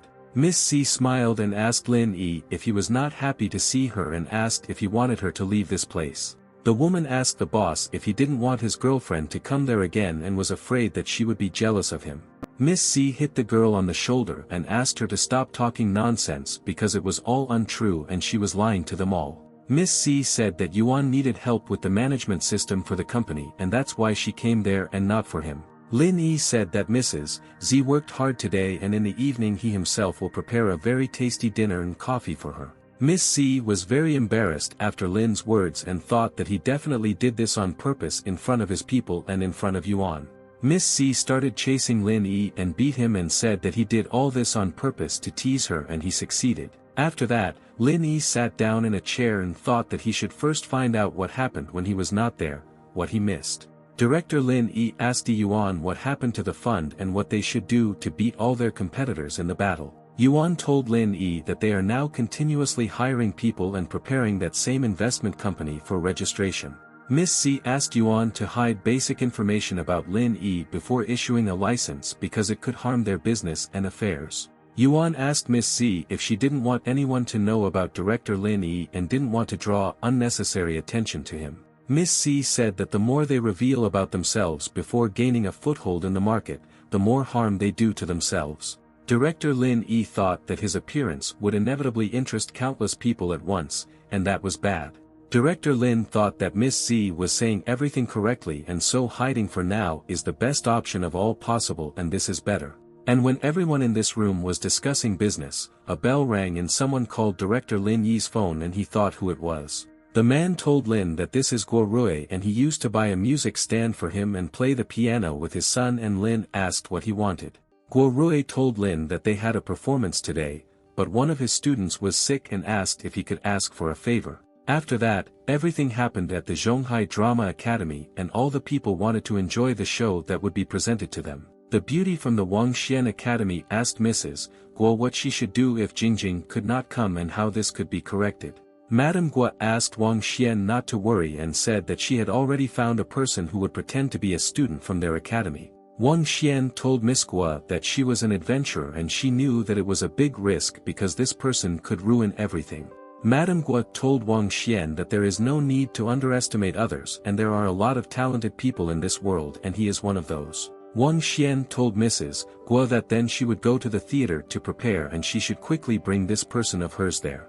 But then a girl appeared in front of Miss Guo and told her that she was not surprised, that she became a professor before her and she had these methods. The girl told Miss Guo that she even had very strange methods and who would have thought that she would bring this courier from the street. Mrs. Guo didn't attach much importance to this girl's words and she asked her what was her business, what was she doing and let her go. It was Su Shuang and she told Miss Guo that she was passing by and her husband bought a new Land Rover from the showroom and she could take it for a ride. But at that moment, Su Shuang heard that a car had arrived behind her and she was surprised and realized that it was a powerful motor. Su Shuang turned around and saw that a very elite car had stopped behind her and she thought that she could come in such a car. And then suddenly Lin Yi lowered the mirror and asked Mrs. Guo to get into his car and said that he was very glad to see her today. Miss Guo told Su Shuang that she was not interested in her husband's Land Rover and did not want to go with her, and she was glad that she had such a car. Su Shuang saw Lin Yi in such an elite car and Madame Guo told her that it looked like Lin Yi's car was faster than her car. Miss Guo quickly got into the car and told Lin Yi that she was also very happy to see him there and that he had helped her out at such a difficult moment. Miss Guo smiled and said to Lin Yi that he works in delivery and where does such luxury come from and does he really have another job. Lin Yi told Miss Guo that he no longer worked there and asked her how her son was and if he was serious about his piano playing. Miss Guo told Lin that her son had started studying harder and there would be students from foreign countries there today, so there would be a lot of them. Lin Yi told Miss Guo that then he should take this very seriously and if he screws up it will disgrace their country and that is a disgrace. At this time, all the participants were preparing for the competition and practicing playing different instruments, and they all ultimately wanted to win there. Miss Guo asked Lin Yi to tune in and the piano was there and she should go and solve some questions about the competition. Lin Yi told Miss Guo that he understood her and she could go and not worry anymore and he would be ready when it was his turn in the competition. And then the guy asked Xian what was going on there and would the disciple Jingjing really not come today and this man would speak instead of him. Wang Xian told Zhang Pengfei that Jingjing was sick and now she is in the hospital, so the lady made her sick with a familiar courier. Zhang Pengfei said that if Lin can't keep up with all his rhythm, he will go astray and this could affect his entire performance. Zhang Pengfei thought that Madame Guo really wanted to ruin his performance and told Xian that it was better for her to perform alone too. Zhang Pengfei began to approach Lin and thought that the show would start soon and he would not just walk there and end up losing the show. Zhang Pengfei approached Lin Yi and told him that she should leave there before it was too late and he asked him why he should leave. Zhang Pengfei asked Lin if he really thinks that he is worthy to perform there because he is not even as good as Xian and he will ruin everything. Lin Yi saw that Wang Xian was standing behind Zhang Pengfei and he immediately thought that it looked like they were together and that's why he protected her there. Lin said that he didn't know what level she was but he was confident in his skills and he had better worry about this girl Wang Xian. Wang Xian was furious and asked Lin if he had just insulted her and thought he could match her in such skills. Wang Xian told Lin Yi that he was wrong but didn't want to admit it, so she offered him a competition to find out. But Lin Yi told Wang Xian that they would simply waste time if they tried to figure out which of them was better, because it was already clear who was cooler. Wang Xian became even more angry at this and asked Lin Yi if she was really afraid that she would not answer for her words and would disgrace herself there. After such words from this student, Lin Yi immediately stood up and headed towards her to talk to her about this dispute of theirs. Lin Yi stood next to the piano and told student Wang Xian that he was actually afraid of ruining her creative path once and for all. Lin Yi told Wang Xian that if she doesn't appreciate it then they can start but in the end she shouldn't blame him for losing. Zhang Pengfei told Lin that Wang Xian started playing her piano at the age of 5 when he didn't even know what it was. Wang Xian walked to the piano and sat on the chair and thought that she was very confident in herself and her abilities and she would not lose to Lin. Wang Xian told Lin Yi that she had started and asked if he was ready to compete with her at the piano or had already changed his mind. After a couple of minutes, Wang Xian and Lin Yi started playing the melody on their pianos and it sounded very good and they played great. They did not want to give in to each other and therefore fought until the very end so as not to lose, and Lin Yi did not leave Wang Xian from the game. All the people and Zhang Pengfei in particular were shocked because they realized that they were playing a very complex composition that was good. Lin Yi closed his eyes and just listened to the sound of his melody and enjoyed playing the piano, and it was not hard for him at all. Wang Xian also played the piano well, but she realized that her opponent was also very good and he played this melody very well. But suddenly at that moment Lin Yi's phone rang and everyone thought that he would be distracted by the phone and would not be able to finish the music. But Lin Yi used one hand to hold the phone in his hand and communicate, and with the other hand he continued to perfectly perform this melody. Zhang Pengfei and Wang Xian saw this and couldn't believe their eyes and thought how this was possible and how he did it there. Wang Xian thought that this melody would be difficult for her to play even with 4 hands, because it was indeed not the easiest. But Lin Yi continued to communicate on the phone and play the piano with the other hand, and all the people looked in amazement and it was fantastic. Having finished playing his melody, Lin Yi looked at Wang Xian and said that he had finished and she could evaluate his performance and compare it with her performance. Wang Xian was shocked and asked Lin if he really was the same courier from the street because he had great talent in this. And then Zhang Pengfei started running towards Lin Yi and thought that he should definitely say a few words to such a master after that. Zhang Pengfei bowed to Lin Yi and asked him to forgive him for his actions and said that he was very sorry and did not want to harm. Zhang Pengfei told Lin Yi that he shouldn't have said those words to him forever and he hopes that he can forget about it someday. And at that very second, Professor Guo approached them and said that the competition would start soon and asked Lin how the preparations for the competition were going. The students were happy to see Professor Guo because she looked very beautiful and her new dress was perfect for such a lady. Wang Xian told Miss Guo that Lin was already good and she said that she was afraid that if she played with him, she would not be able to keep up with him. Miss Guo asked Wang Xian what was wrong with her and why she was so worried because she was always fine before competitions. Wang Xian said that she just had a piano duel with Lin and she lost to him and he played an incredible melody. Miss Guo asked Wang Xian if she now understands that for any talent, there is another talent that can give him a fight. Su Shuang thought that this guy seemed to have some skills and she needed to come up with something else because he was very strong in this. And then Su Shuang appeared in front of them and asked all the students to get ready to go out and that very competition should begin soon. And then Su Shuang called Mr. Lin Yi and asked him to give her a couple of minutes and she wanted to ask him a couple of questions that interested her. Su Shuang quickly ran up to Lin Yi and told them that she was was colleague and her name was Su Shuang and she was very happy to meet her. Su Shuang told Lin that something had just happened to one of the cellists and asked if she could take his place now. Lin Yi thought, should he really play the cello, and if he does that, what will happen to the piano and who will play instead of him there? Su Shuang told Lin that Wang Xian could play her piano alone, but the cellist was really needed and she couldn't live without him. Su Shuang started to leave and thought that Lin plays the piano well, but that doesn't mean he plays the cello well. Su Shuang looked at Lin Yi and thought that she should make Guo Rui disgrace herself and then she would definitely be happy. After some time, the competition began. All the people sat down in their places and wanted to look at what all the students had prepared for them. And then Wang Xian came on stage and she sat down at the piano and began to play a melody and did not want to let her academy down in the competition.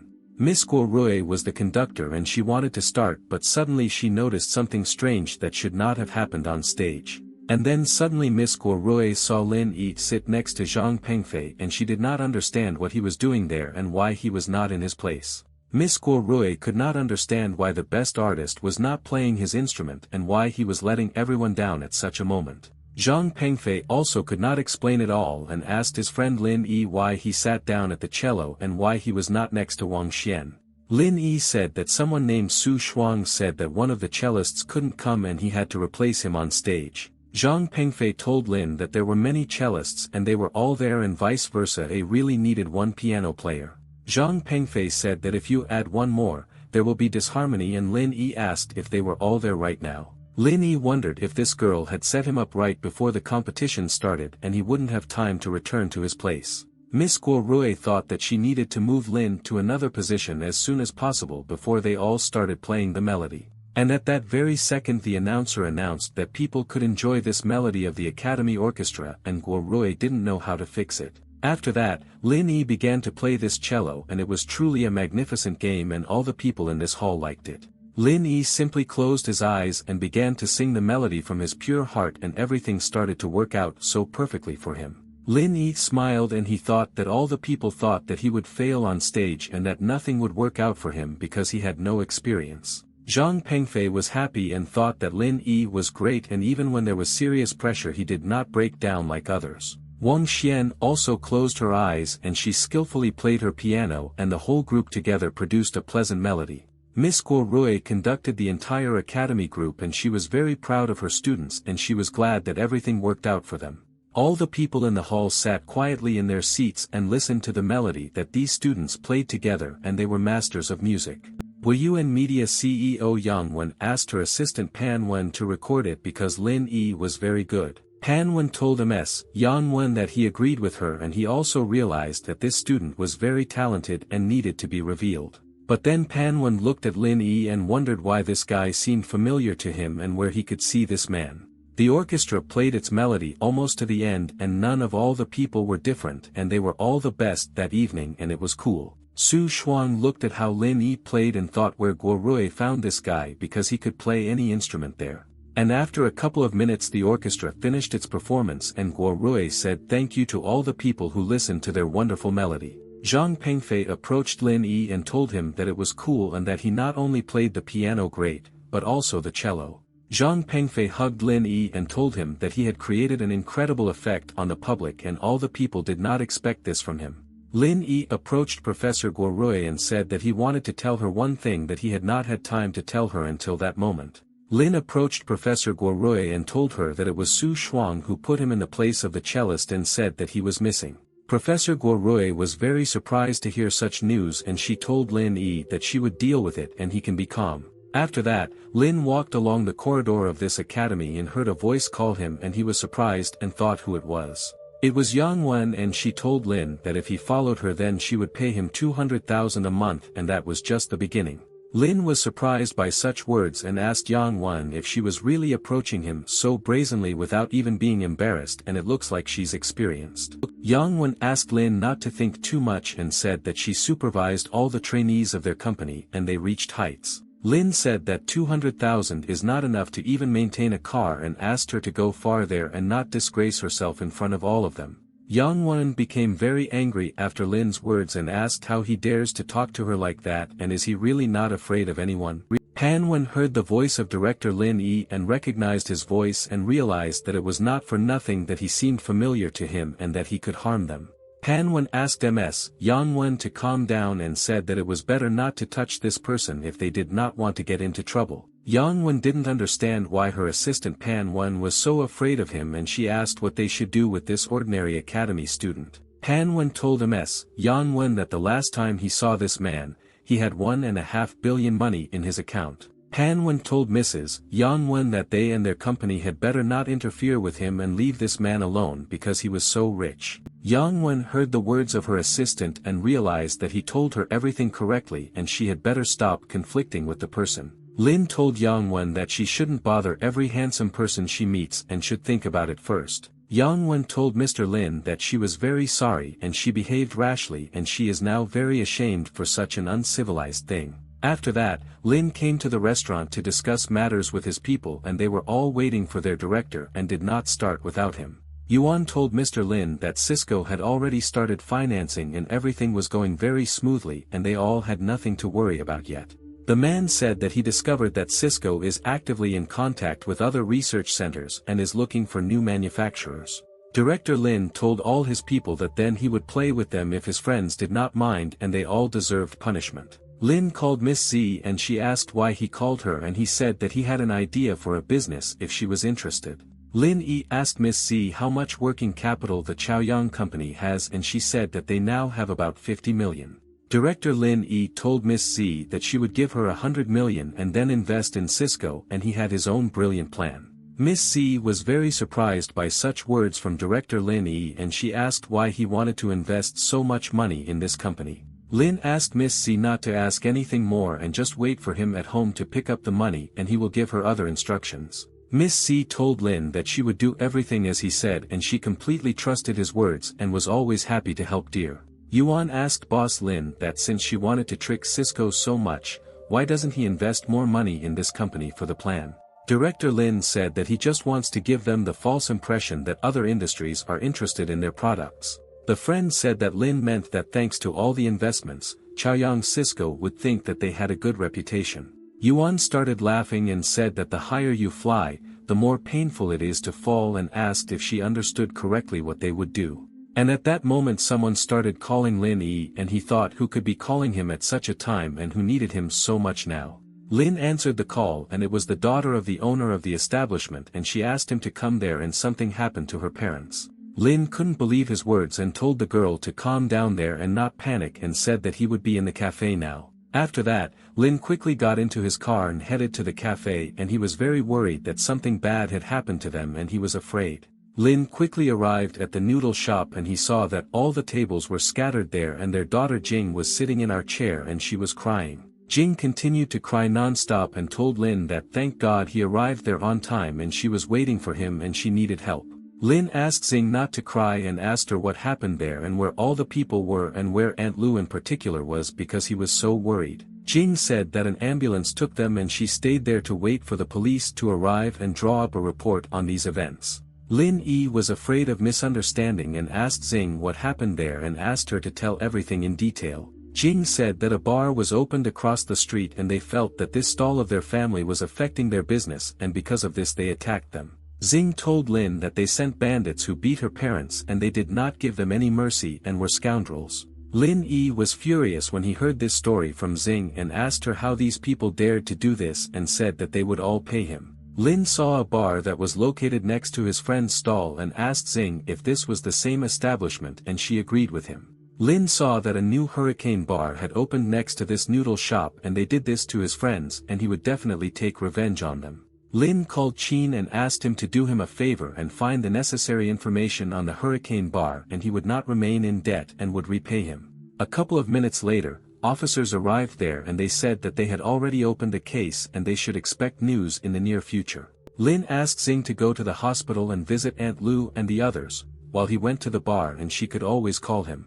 Lin Yi just wanted to go to this bar, but Jing held his hand and she didn't want to let him go no matter what, and she loved her friend. Jing asked Lin Yi not to go to this bar and said that the police themselves would deal with these scoundrels and he could just go home. Lin told Jing that maybe the police would sort it out, but it's not clear when, and asked her not to worry and said that he would just see. After that, Lin Yi decisively went to this hurricane bar to stop loving everything, who is really to blame for these robberies there. And then Lin Yi saw that there was a man standing in front of the entrance to this bar and he recognized the director and said that he had not met the director for a long time. The man told Lin that his name was Lu Yinshi and Mr. Qin personally asked him to scout out the situation in this establishment and tell. But Lin Yi didn't even listen to this man and said that he didn't care and pushed him aside and went further into this bar. Lin had almost entered this bar and Lu Yinshi ran after him and he asked to listen to him and just not make sudden movements and conclusions. The man at that time was sitting in this hurricane bar with the girls and he was drinking various strong drinks and did not think about others at all.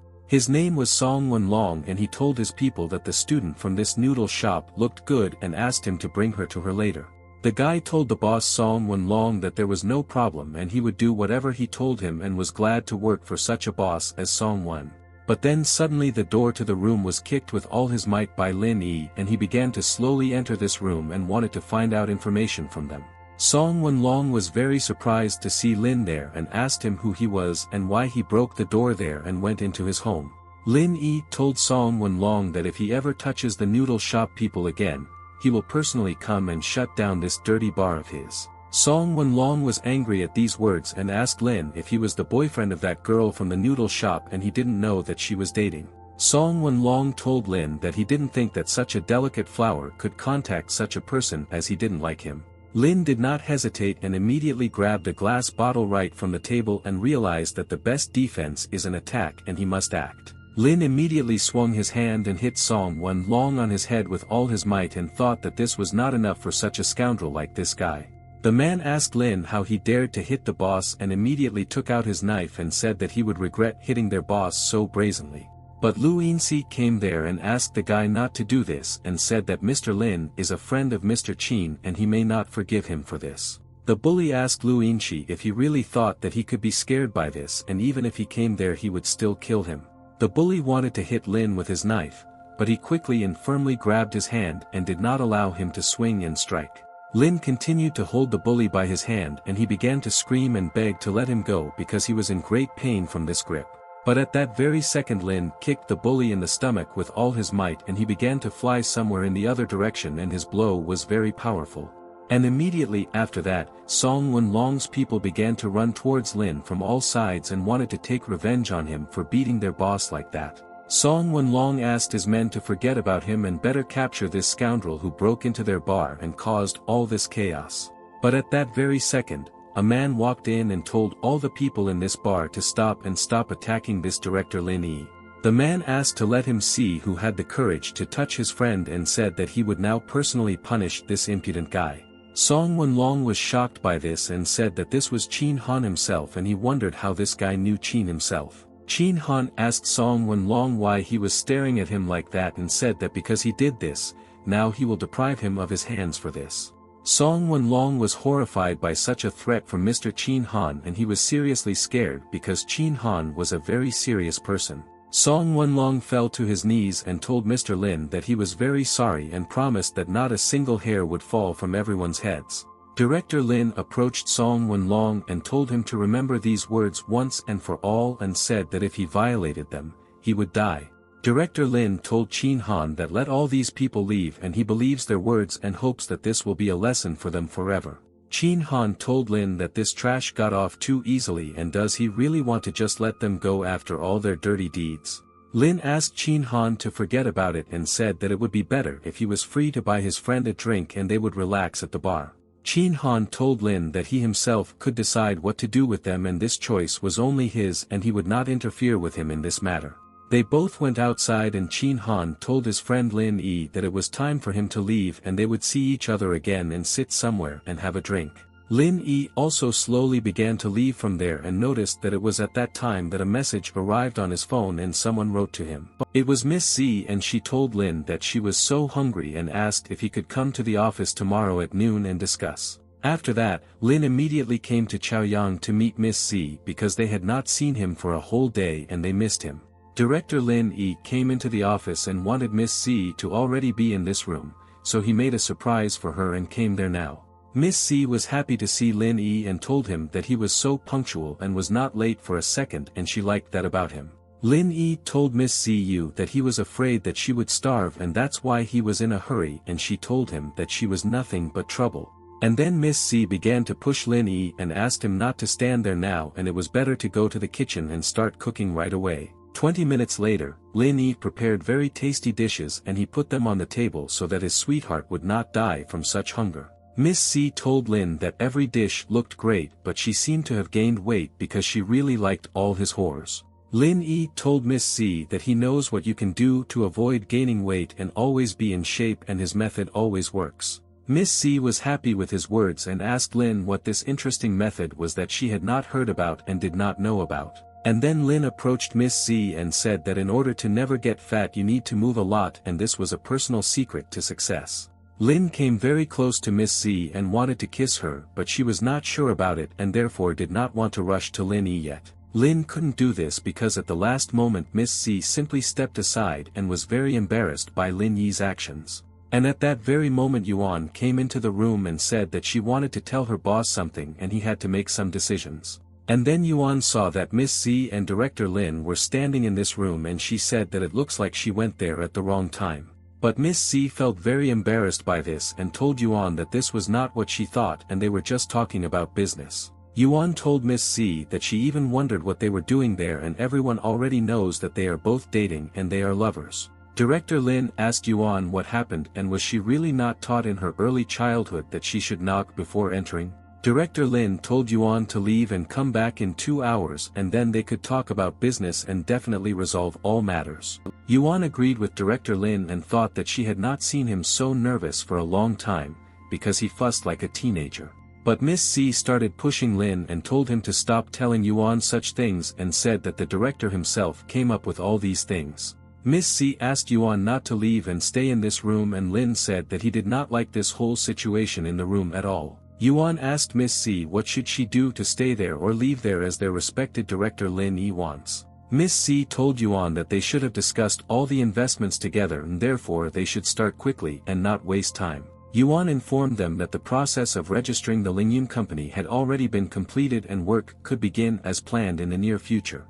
Yuan told Director Lin that there would be very interesting interviews tomorrow and asked if he would like to go there. Lin told Yuan that they would cope just fine without him and he would soon give them 1 billion for orphanages and all poor areas. Miss C said that she thought that most of her time should be devoted to Lingyun company, and the foundation should work to the best of its resources. Lin told Miss C not to worry and he would no longer rush with these matters and would rather wait and see the situation. Yuan said that she has an idea and they can promote the foundation as a business card and this will greatly benefit the brand culture. Miss C said that this is not a bad idea and the company is still in that stage of development and they should take stronger measures for this. Yuan thought about it and realized that Miss C was right when she said that they should take enhanced measures to become public. Yuan asked Director Lin and what he thought about this, because she herself thought that it was a good idea for development. Lin told Yuan that if Miss C said so, how could he somehow not listen to her advice and it was brilliant. Yuan told Director Lin that she had not noticed before that he was such a henpecked man, he always did what Miss said. Yuan told Director Lin that Cisco had no doubts about his investment and that was already a very good thing. Director Lin told Yuan that he thought so and asked her if she had any other news from Cisco because he should know everything about the company. Yuan said that they have expanded the factory premises and introduced 5 more sets of equipment and their order will be delivered soon. Director Lin told Yuan that 3 or 4 months was too long and he couldn't wait that long and asked who was in charge there. Yuan told Director Lin that she would now tell him the answer to his question and began to pull out a document about this person from the folder. Yuan said that this man's name is Chao Xiangyu and he is the son of Chao Jiadong and he just returned from England where his sister is also studying. Director Lin told Yuan that she had talent and could work in intelligence and find information about people like him. Yuan told Director Lin that she works on the principle that if you know the enemy in yourself, then you will be invincible. But Yuan remembered that she had to tell Director Lin that she had one more thing to tell him and it looked like he wouldn't be happy about it. Yuan told her boss that experts say that Cisco's chip technology is already at the highest level in China and that is a fact. Yuan told Director Lin that therefore their compensation clause might not be implemented and their plan might simply fail. Miss C said that Yuan was right and why do they need Cisco because they are engaged in scientific research and how are they connected with Lin Yi. Director Lin smiled and asked Miss C not to worry and said that she would find out about everything a little later and would be very surprised. Yuan told Mr. Lin that now that Lin Yun has entered the market, what direction does he want to go and what is their plan? Lin said that at this stage the goal is that they need to learn big data and they need an angel round of investment. Yuan told Director Lin that she understood him then and she would go and prepare everything for this so that they could implement their plan. Yuan finished her conversation with Director Lin and was about to leave, and at that moment Miss C began to slowly approach the director. Miss C walked up to him and she grabbed his hand and pressed herself against him and wanted to talk to him alone and discuss some details. Miss C told Lin that she ordered the dress and she and he would go pick it up now and she hoped that he would like the new dress. Director Lin told Miss C that he understood the purchase, but why does she need the dress and does she really want to wear it to some event? Miss C said that tomorrow there will be a dinner in honor of the orphanage, which will be attended by influential people of Zhonghai City. Miss C told Lin that it just so happened that his foundation would also be on the list and they should go there together and he would like the place. After that, they went to a luxury store together to buy that same dress for Miss C so that she would be the most beautiful at the dinner. The saleswoman told Miss C that she could try the dress on first and they would alter it if she felt uncomfortable in it. Miss C asked Lin Yi to wait for her there for a while and then they would choose a suit for him together and he would become just handsome. Director Lin looked at Miss C and told her that he was not running away from there and she could try on all these dresses as much as she wanted. A couple of minutes later, Miss C appeared in front of Director Lin wearing a very beautiful dress and asked him if he liked the dress. The saleswoman said that this dress looked incredible on her and Lin also thought that this dress suited the lady very well. Lin went up to Miss C and told her that it was beautiful and she even drove him crazy and they should buy this dress for dinner. The loving couple was talking to each other and then some woman appeared in front of her and she said good evening to dear Mrs. Z. The woman told Miss C that the dress was really beautiful and asked if she would like to sell it to her and if she would be willing to pay her. The woman told Miss C that she would pay 20% more and Miss C did not understand how she could answer all this. Lin asked the woman what kind of nonsense this was and where she got so much courage from to approach a person with such conditions. Director Lin asked the saleswoman to pack this dress and they will be the first to buy this dress and do not want to sell this miracle to anyone. The woman, after failing to buy a dress, went out into the street and began to walk towards the van where another girl was waiting for her and waiting for news from her. The woman got into this van and the girl asked her what that expression was and asked her to tell her what happened there now. A woman said that she saw a dress in a store that would suit her very well, but people refused to sell it for money. The girl asked her not to worry and said that she didn't need this beautiful dress and she could even do without such a dress. It was superstar Lu Fangfei and she said that in her entire life she didn't need a dress to impress people. After so much shopping, Miss Z and Lin arrived at his house and they began to prepare for the evening event and everything was fine.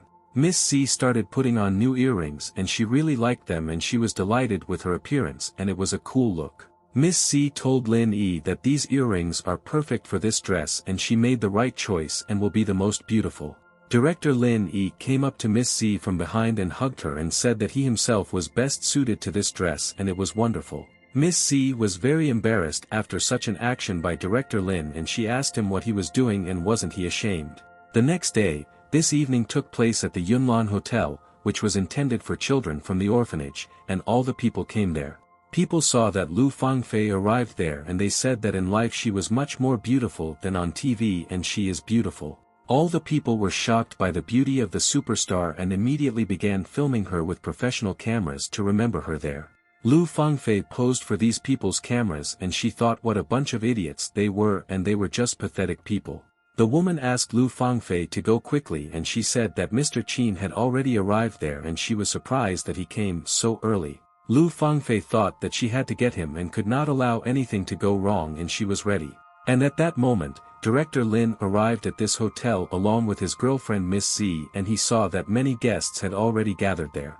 Director Lin stopped in the parking lot in his luxury car and he said that they should also go out to all the important guests. Director Lin asked Miss C why the red carpet was laid out at the dinner in honor of orphanage children as if it were some kind of catwalk. Miss C told Lin that the form of all charity events is now a little different and he will soon get used to it all. Miss C asked Director Lin if he would like to walk along the red carpet with her because they would be the best couple. Director Lin told Miss C that she had better go herself and he would enter there from the parking lot and then they would meet her at that place. Miss C smiled and told Director Lin that she agreed with his proposal and that she would wait for him there so that he would not be late. After that, Miss C began to get out of this elite car and thought that it looks like a lot of beauties will gather there today. After a couple of seconds, Miss C completely got out of the car and stood in front of people in her new and very beautiful elite dress. The photographers were surprised and speechless when they saw Miss C and said that she was a beauty and that she seemed to be new in this field. Miss C began to walk slowly along the red carpet and all the people immediately began to take pictures of her and could not miss this beauty. Lu Fangfei was very angry about this and she asked the woman who this woman was and why reporters were taking pictures of her there.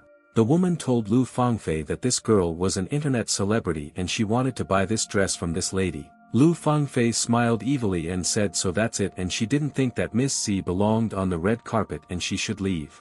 Miss C continued to walk along this path at this time and she was very embarrassed due to the fact that all the attention of the press was on her appearance. The woman told Lu Fangfei that this girl even walked strangely and what attracted all these people so much about her was that she was ugly.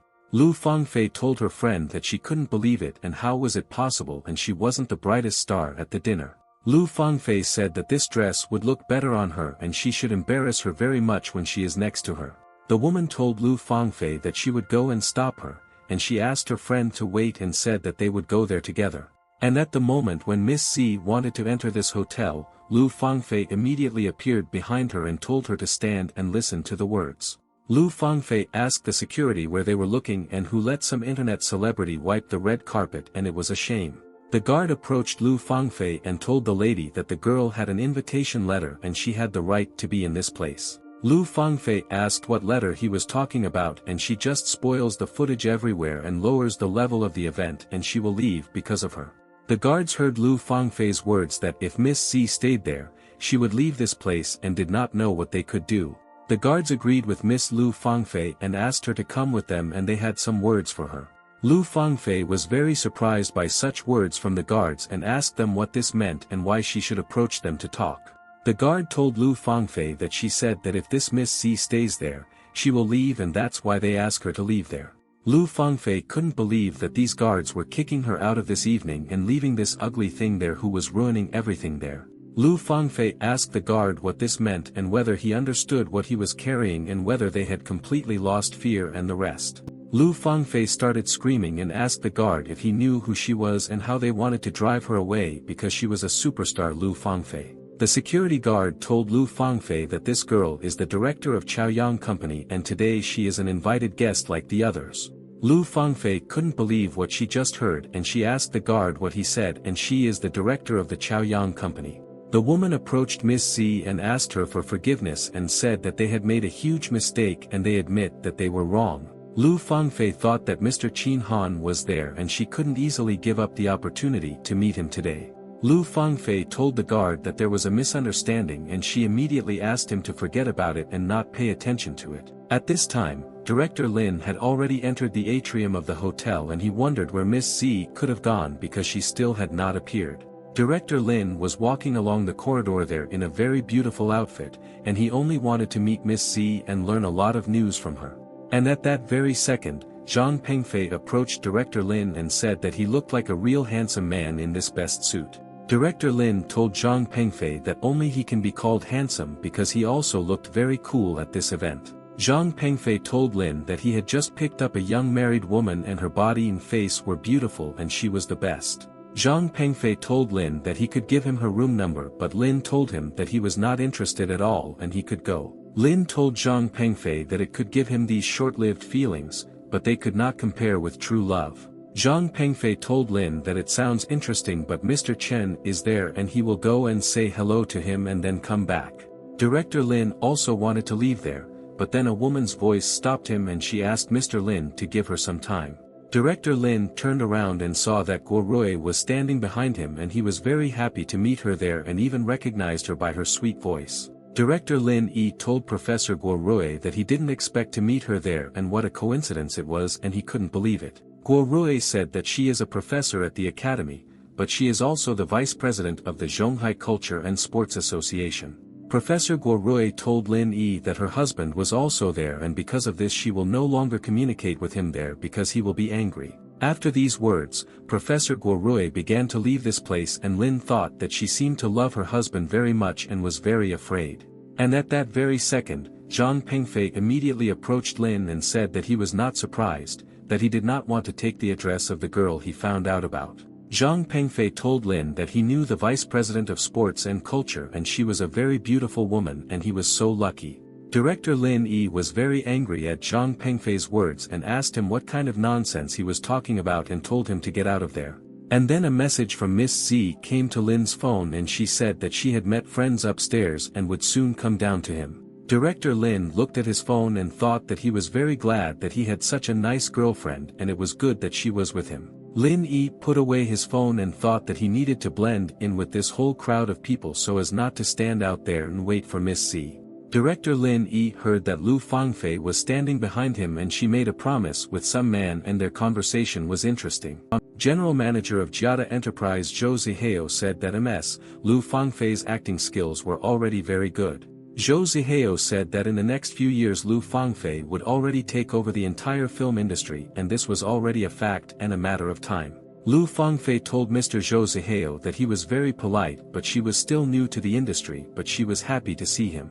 A friend of Lu Fangfei saw a familiar person there and asked how this driver whom she recognized now could get there.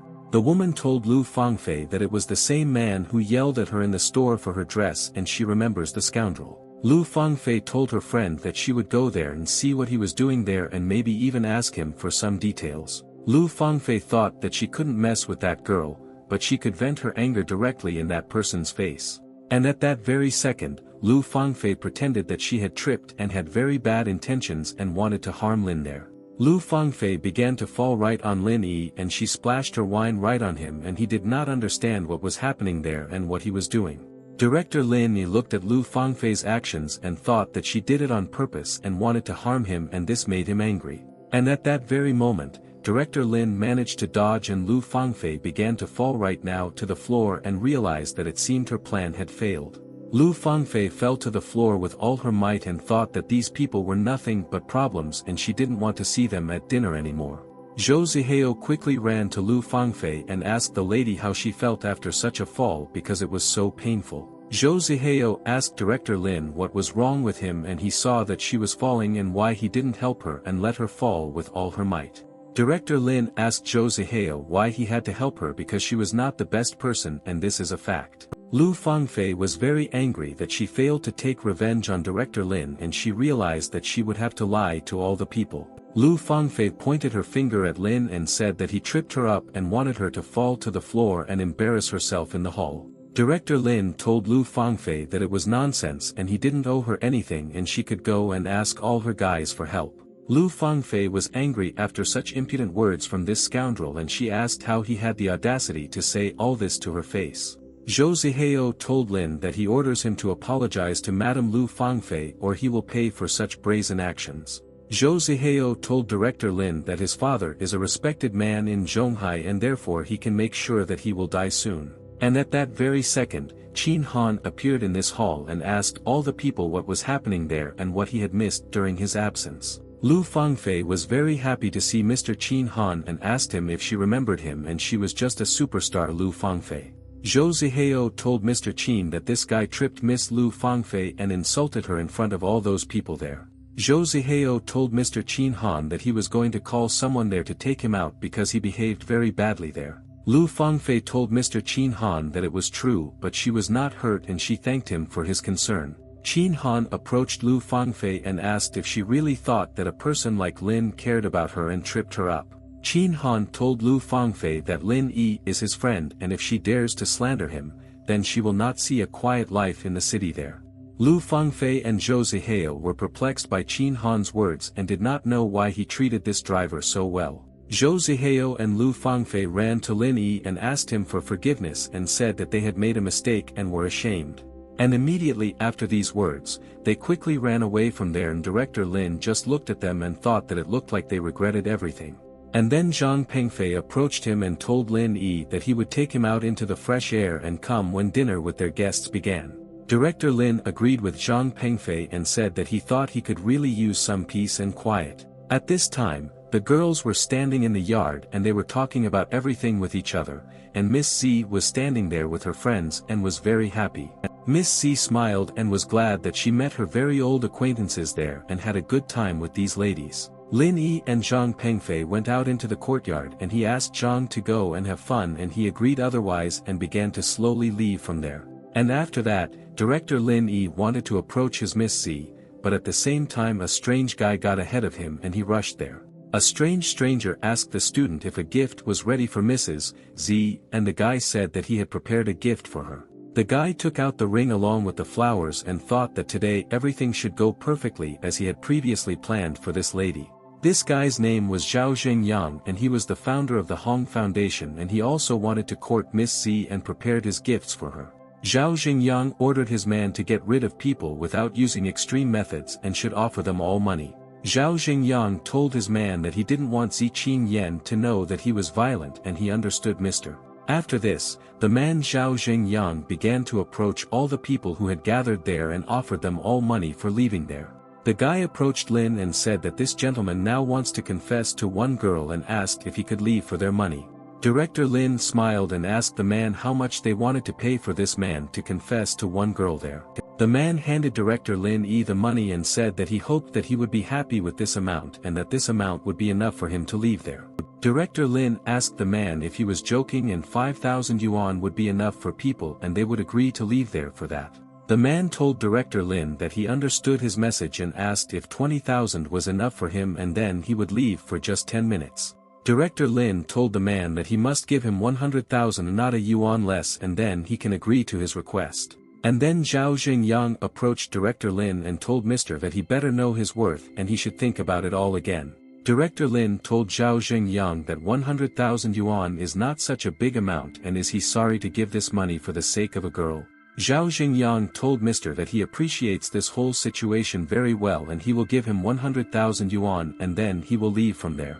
Director Lin took a check for 100,000 from Zhao Xingyang and he said that he agreed to that price and he was a very generous guy. After that, Director Lin began to go to Miss C and wished Zhao Xingyang good luck in his love affairs and hoped that everything would be cool. Director Lin quickly walked up to Miss C and hugged her waist and thought that after all, his girlfriend was the best in this world. Director Lin pulled Mississippi Z close to him and she told him that he was there too and he said that he did not see her and he went to look for her in this place. Miss C told Director Lin that she and her friends had not seen each other for a long time and they chatted a little and did not keep track of this time. The friends told Miss C that a handsome man had come with her and dinner would start soon and let them continue their conversation another time and place. Miss C agreed with her friends and told Zheng and Xiao that she and her boyfriend should go and she wished them luck for everything. Director Lin walked out of there hugging Miss C and many still hated that this man was dating such a beautiful lady. Zhao Xingyang stood in shock with his mouth open and his friend asked him if this guy had just stolen Miss C and how is it possible. Zhao Xingyang now understood what happened there and he told his friend that this man had fooled them and deceived them so brazenly. The assistant asked Mr. Zhao Xingyang what they should do now and how they should act because he brazenly deceived them all with the lady. Zhao Xingyang said that Director Lin is a clear gigolo with a handsome face and next time he will find justice for him and frame him. After a while, they were supposed to start dinner and all the guests entered this building and they were all waiting for the organizers to tell them what to do. And then the announcer came out to them and said thank you to all the guests for coming and their charity banquet officially began and he was happy for it. And then immediately people turned on the music there and everyone started dancing on stage and they all danced the waltz with their couples and had fun there. Director Lin was surprised by this and told Miss C that if this is a banquet, then why did these people start dancing and he doesn't understand. Miss C told Director Lin that the banquet is just a name and according to the program, this dance will be followed by this auction. Miss C told Principal Lin that the money raised from this auction will be donated to Project Hope for all these children. Miss C told Principal Lin that they too don't have to stand out from the crowd and they can dance and then help all these children. They started dancing and they looked like the best couple there and all the people looked at them and they also wanted to become the same couple. Director Lin danced very well and he himself began to perform all these complex movements and Miss C also followed his movements. Miss C asked Director Lin where he learned to dance like that and it was very cool and he was a master in this difficult matter. They continued dancing and Zhao Xingyang was watching them and he was very angry and said that Lin was a gigolo and he would show him now. And at that very second, someone called Director Lin's phone and it was Li Xingbang and Lin was surprised because he had not communicated with him for a long time. Director Lin picked up the phone and asked Li Xingbang where he found the time to call him and Li asked Director Lin to save him. Li Xingbang said that he was hospitalized due to appendicitis and he asked him to help with tomorrow's class, otherwise Dean Su will kick him out. Director Lin told Li Xingbang that of course he would help him and he asked him to send the time, place and task because tomorrow he was free. The next day, Principal Lin came to the swimming pool of this educational institution to help his friend complete this task. The girls in the pool said thank you to Teacher Lin that he so easily agreed to substitute and they were glad to see him there now. Principal Lin told the girls that he saw that they were all in a good mood and asked them to calm down a little and start the lesson. After that, all the people started swimming and started the lesson and they trained with another teacher and all the people were very happy. People were swimming and everyone was having a good time and they were all talking about different things and thinking that soon they should go about their business. A man in the pool approached his friend named George and he asked him if he would take a Chinese class after that. George began to stroke his hair and he said that he would not go there and his beauty would soon come to class and he was waiting for her there in the pool. The friend was very surprised by George's words and he asked him if he really had a new girlfriend again and he wouldn't calm down at all.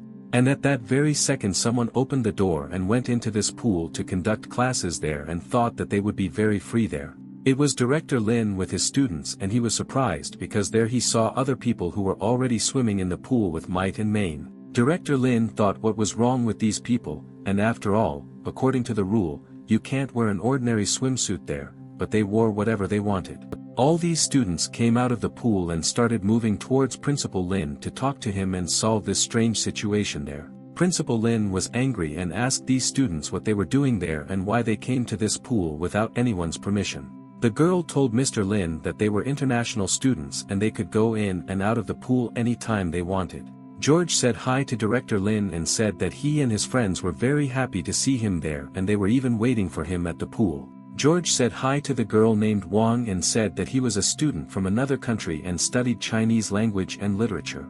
George asked Wang if he could be friends with her and the girl grabbed Director Lin's hand and hid behind him from him. The girl was in fear of the words and behavior of student George and she asked Principal Lin what was happening there and who all these people were. Principal Lin told the students that according to university rules, they could not enter the pool without permission and he violated this. George started laughing and asked Principal Lin if he was new and they were foreign students and couldn't live without water. George told Van that he knows that she is shy, but after she gets to know him better, she will want to be with him. But the Wang girl began to cry and told George that she did not like foreigners and asked him to stay away from her and far away. Student George was proud of himself and told everyone that he was born in this country of romance and there in this country people were quite callous. The girls who were in Director Lin's group were angry with Student George and told him to stop acting so brazenly there.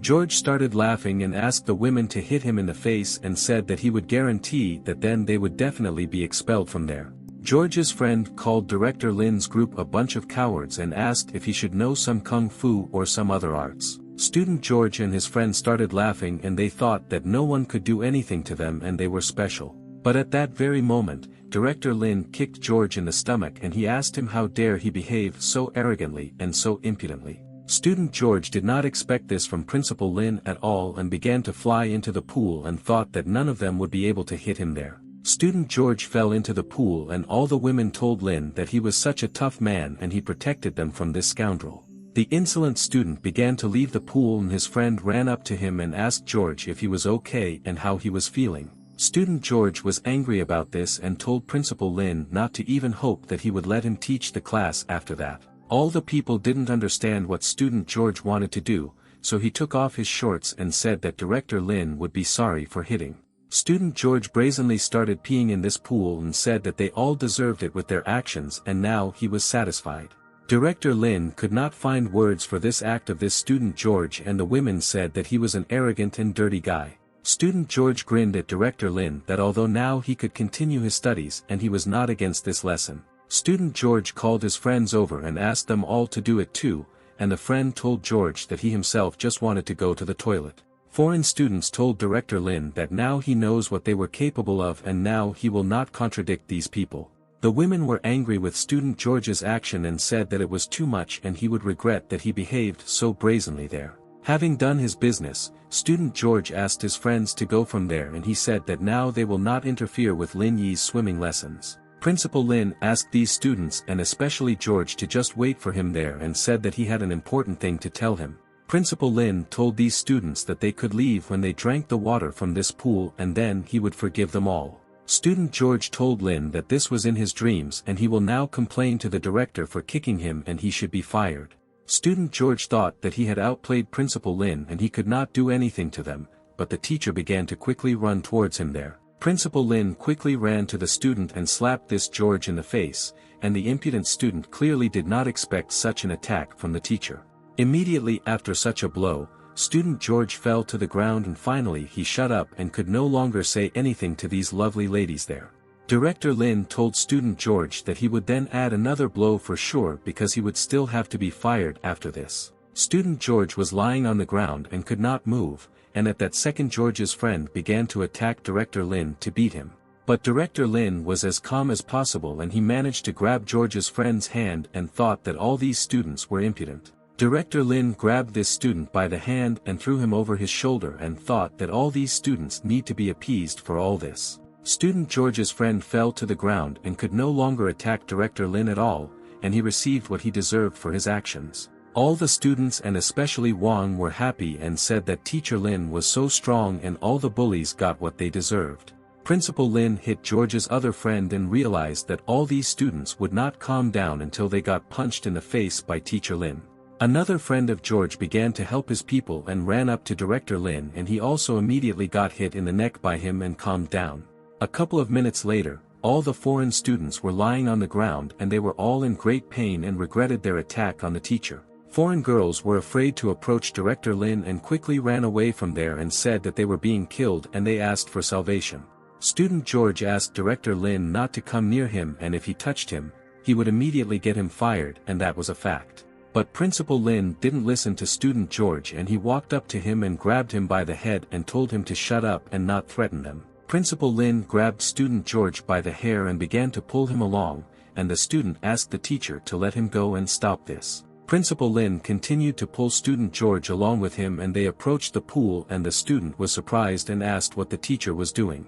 And at the same moment, Principal Lin dipped Student George's head into the water and said that no one would dare fire the teacher from this place. Director Lin began to smile in the face of Student George and asked him if he was drunk and the student said that he was very sorry for all this. Director Lin looked at Student George's friends and asked if they should also get drunk or if they would do it themselves without any violence. All the foreign students came to the pool and started drinking water from this pool and they cried and they were sorry for their behavior. Student George was doing everything that Director Lin told him to do, and at that moment a man came in and said that it was a disgrace. It was the deputy rector of the university, Feng Jiadong, and he asked everyone what they had done there and expected an explanation from them for all this. Student George told Mr. Feng Jiadong that he finally came and the teacher beat them and forced them to drink water and he will sue him. Feng Jiadong asked Teacher Lin what this meant and they were all foreign students and did he really want a world conflict?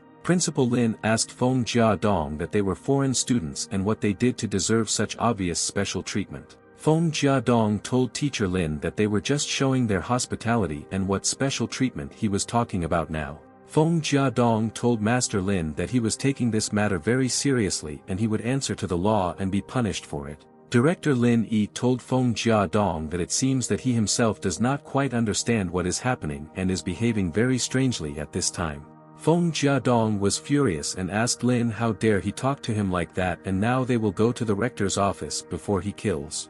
Director Lin told Feng Jiadong that he agreed to go to the rector and he also had something to discuss with him and he had accumulated so many words. Feng Jiadong told Principal Zhao that Teacher Lin beat up all their foreign students in the swimming pool and he should be punished for it. Feng Jiadong said that this matter should be taken seriously and he should not get away with it so easily and it was very bad. Lin said to Feng Jiadong that why doesn't he tell the rector that this student George molested a university student and urinated in the pool. Feng Jiadong was furious at Teacher Lin's words and said that he was now talking to Principal Zhao and let him take care of himself. Rector Zhao told Feng Jiadong that Lin Yi was the honorary vice-chancellor of their university and asked if he thought he had the right to intervene. Feng Jiadong was shocked and Rector Zhao told him that due to his unprofessional behavior, he was already temporarily suspending him. Rector Zhao told Feng Jiadong that he would report this incident to the Public Education Department and he should wait for news from them. After this conversation, Director Lin left Rector Zhao's room and thought that Feng Jiadong had received what he deserved for everything he had done. And at that moment, Teacher Lin was called by Student Wang and she asked him if he was okay after everything he had done for all of them. Principal Lin told Wang that he was fine and Feng Jiadong was suspended there and the university would punish all those foreign students. Student Wang brought a first aid kit with her and told Teacher Wang that she brought it especially for him and he should take this box. Student Wang opened the box and there were all the necessary means for disinfecting and treating the skin and she thought that this was necessary. Student Wang told Teacher Lin that when he hit the student, she saw that he had injured his hand, so she brought a first aid kit there. Teacher Lin Yi told Student Wang that there was nothing wrong and he did not even feel that he had injured his hand during the blow. Student Wang told teacher Lin that his hand still needed to be treated at least, and after treatment she stuck a plaster on his hand. Student Wang told teacher Lin thank you for what he did, and she said that they would all never forget what he did to them recently. Teacher Lin was surprised and did not understand why she was thanking him because he did nothing for student Wang and also for the other students. Disciple Wang asked teacher Lin if his arm still hurt because it looked like he had suffered a serious injury and was in pain. Teacher Lin shook his head and told student Wang that she shouldn't have been so worried because everything was fine and it was just a scratch. And then a friend called Director Lin and he wanted to discuss some things with him and sit because they had already planned to sit together. A friend asked Director Lin where he went so quickly because he had already called him and he didn't pick up the phone and he wanted them to have a drink later. Director Lin told his friend that he would be free in the evening and they decided that they would meet in the metropolis and they should call each other. After that, Director Lin quickly decided all his affairs and in the evening he arrived at the place where he had to do something today. This place was Wakinki, a place for massage and relaxation, and Director Lin realized that he came to this place for only one purpose. Director Lin thought that this was Qin Han's property and he promised him that he would issue a card for him, but he completely forgot about the service. Director Lin was met by a woman and she asked him if he came there alone and he agreed with her and he needed to get a card there. The woman asked Director Lin what card he wanted to issue and there were cards worth 100 or thousands and he could issue any. Director Lin thought and said that he needs to apply for a special Imperial Comprehensive Service card and he needs it today. The woman told the mister that the Imperial card is the top one in their range and the price for it is almost 20,000 and that's so much. But Director Lin didn't even think about it and asked the woman to quickly issue him 2 such cards and his friend would be happy with these cards. The woman froze in surprise and realized that this man seemed to be very rich and could afford to buy 2 of their cards at once. The woman wondered if this man was a friend of Director Qin Han, because he was such a generous and friendly person and was so cool. And then an acquaintance of Director Lin appeared and told him that he was very glad to see him there and called Lin to his place for a conversation. Director Qin Han was already sitting there with his friends and they were talking about business and other important things and events in the world. And then one girl ran up to Brother Lin Yi and said that he had come after all and they were waiting for him and wanted to see him to talk. Director Qin Han approached Lin Yi and asked him to recognize these people next to him and said that these were his friends and they were glad to meet. Qin Han pointed to his friend and said that this is Liang Jin and his family owns Zhonghai Xinhua Airlines and now he knows him. Qin Han pointed to the second friend and said that this is Gao Zong and his family owns the Longting mechanism and they also produce slings. Director Lin Yi shook hands with all these people and said that he was glad to meet them and invited them to sit together and drink to their friendship. Qin Han called his friend Lin to his place and they sat on the sofa and he was interested to know what new happened in the life of his friend Lin. Director Lin took the cards out of his pocket and told Qin Han that he had issued them as he asked and Qin told his friend that he was the best. And at that moment when Qin Han and Lin were communicating with each other, some girl came into this room and told all the guests that she was glad. The girl told the mister that she brought them wine and a plate with a lot of fruit and they can enjoy this evening in such a place. And then suddenly the girl saw Principal Lin and she found out that it was Teacher Lin and asked him what he was doing there and was shocked. Principal Qin Han asked Lin if this girl was his student, because she recognized her teacher immediately at first sight. Director Lin told Qin Han that she was a university student and only recently had a class with her and she remembered it well. Director Lin looked at this girl and began to burn with his gaze and he didn't like what she was doing there and her work at all. The girl lowered her head and told Teacher Lin that she would now explain everything to him and it was not what he thought and she was so ashamed. Director Qin Han told the student that since she was one of her own, she could sit down and have a drink with them and no one would mind. Director Qin Han asked the student not to worry and said that they would not harm her and she could drink there as much as she wanted. The student asked the Director Qin Han for forgiveness and said that she did not know how to drink and had never drank such strong drinks. Director Lin Yi at that very second kicked the table with all his might and he wanted to say a few words to his student so that she would know this. Director Lin Yi told the student that she couldn't even drink but why did she work in such a place and if she didn't drink then she should leave. The student was very scared and asked Teacher Lin not to tell anyone that she worked there because all the people would be offended by her. The student asked them to give her 10,000 yuan and said that then she would drink because she needed money and she agreed. Director Chin Han did not hesitate and immediately handed over and placed on the table exactly the amount that suits this student from the academy.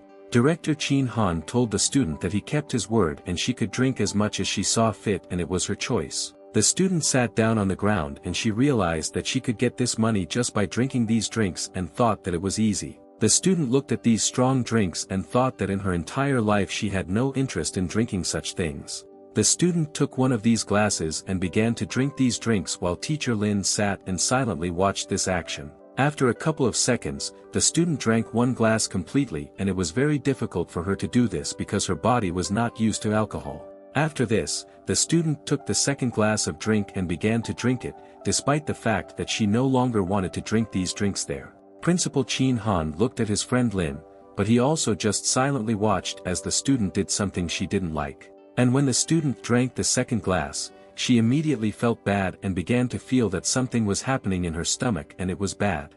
And suddenly at that moment the student vomited because she was not at all ready to drink, but she did it for the promised money from Chin Han.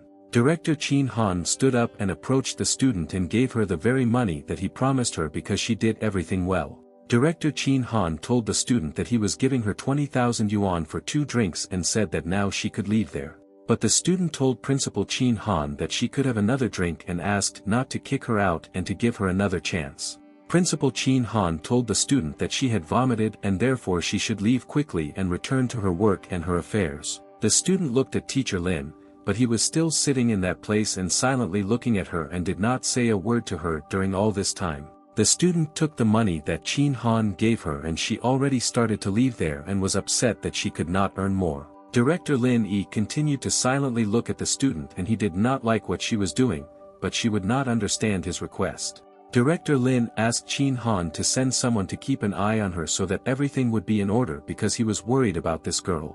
Principal Chin Han agreed with his friend and told Lu Yinshi to go and follow student Lin and protect her there. Lu Yinshi told Director Chin Han that he would do what he ordered him and said that he was already on his way and everything would be cool with this girl. Director Chin Han asked Lin what business did he have with that same girl and he got so angry when he saw what she was doing in the room.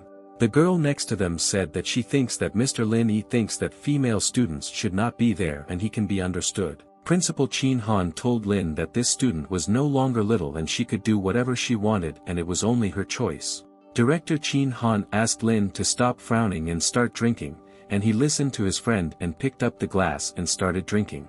And at that moment when Director Lin Yi just wanted to have a drink, Lu Yinshi called on his phone and he wanted to tell him something now. Director Lin picked up the phone and Lu Yinshi told Mr. Chin that there was a problem outside and he seemed to need help from him.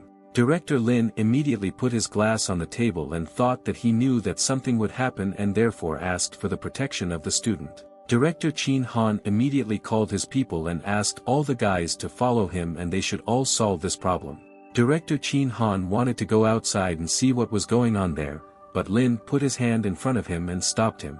Director Lin told his friend Chin Han that they shouldn't do this and let them continue drinking and he will go and solve this whole problem himself. Director Chin Han agreed with his friend and said that then he will do everything as he says and will not interfere with his plans. Director Lin Yi quickly ran out into the street and saw that a lot of people had already gathered there and they were all looking at someone in the street. Lu Yinshi was standing there and he was holding a student and all the people were looking at it and Director Lin realized that it seemed like something had happened here recently.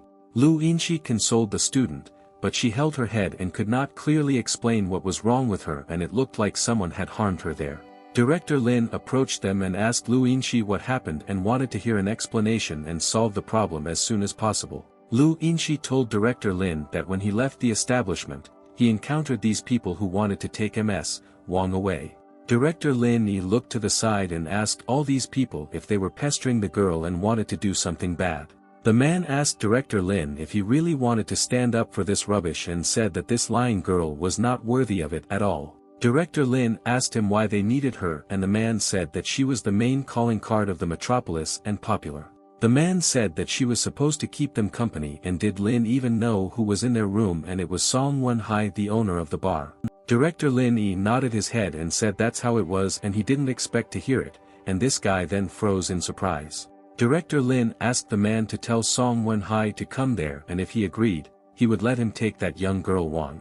The man smiled and asked Director Lin if he really thought that he was some kind of errand dog, and he began to roll up his sleeves. Director Lin was thinking about what to do now, and Lu Yinshi didn't want to wait any longer and began to quickly run towards this impudent man.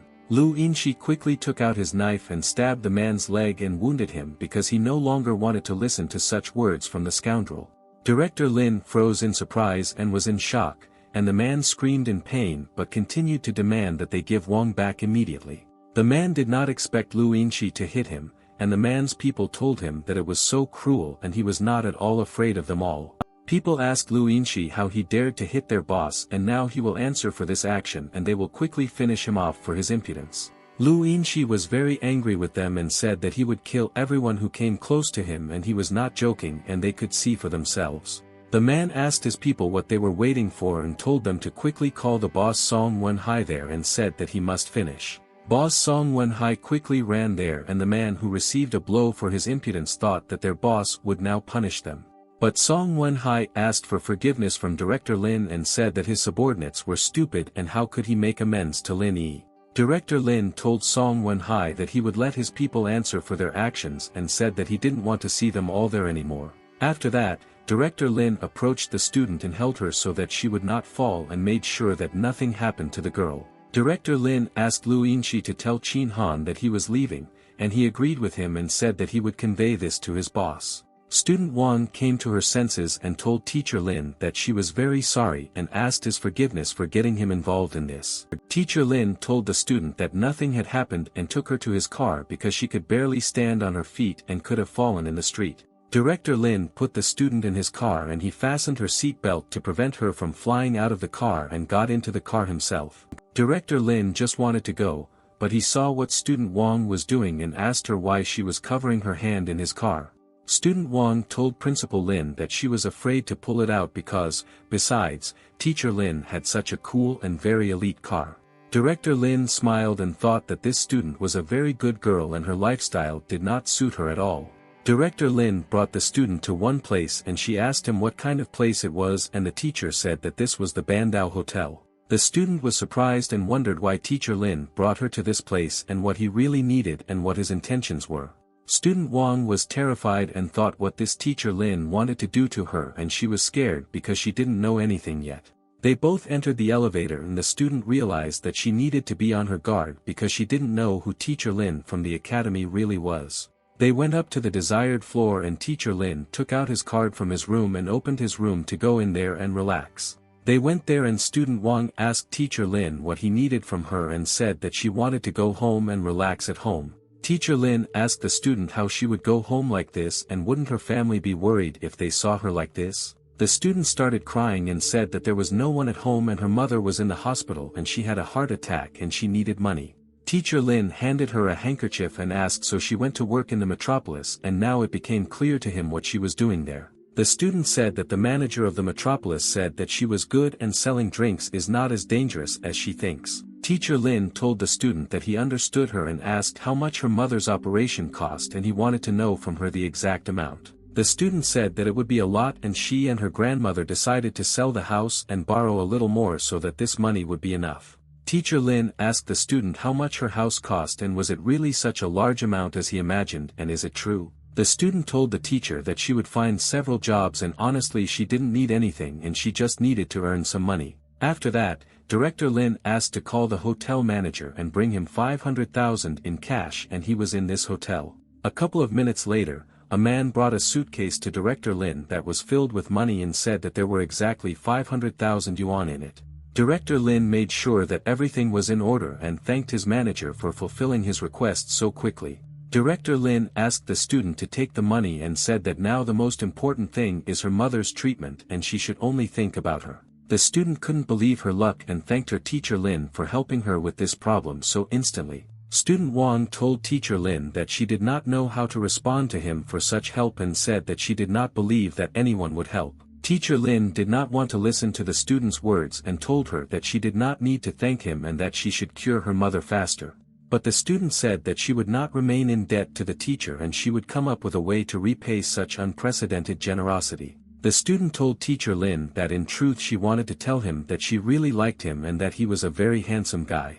Teacher Lin told the student that he didn't need it and that it would be better for her to go home and rest after all these events today. But the student did not want to leave there and said that she herself wanted to stay with him and hoped that he would understand her and not kick her out. Teacher Lin got angry and didn't want to listen to his student's words anymore, and she recently drank strong drinks and they acted. Teacher Lin pushed the student away and said that he no longer wanted her to behave like that and he needed to leave this place on business. Director Lin wanted to quickly leave this place, but suddenly his student grabbed the teacher by his leg and he didn't know what to do. Student Wang asked Teacher Lin not to leave there and she needed his support now more than ever and he could help her a lot. Teacher Lin didn't know what to say to the student and she was inadequate and her actions infuriated him, but he couldn't yell at his student. But at that moment, Student Wang's phone rang and Teacher Lin realized that it was good and she could be distracted by it and fall behind. Teacher Lin asked Student Wang to answer and said that the call might be very important and she might regret it if she didn't answer. The student picked up the phone and the man asked her to come quickly and said that her uncles and aunts were already there and they were all waiting for her arrival.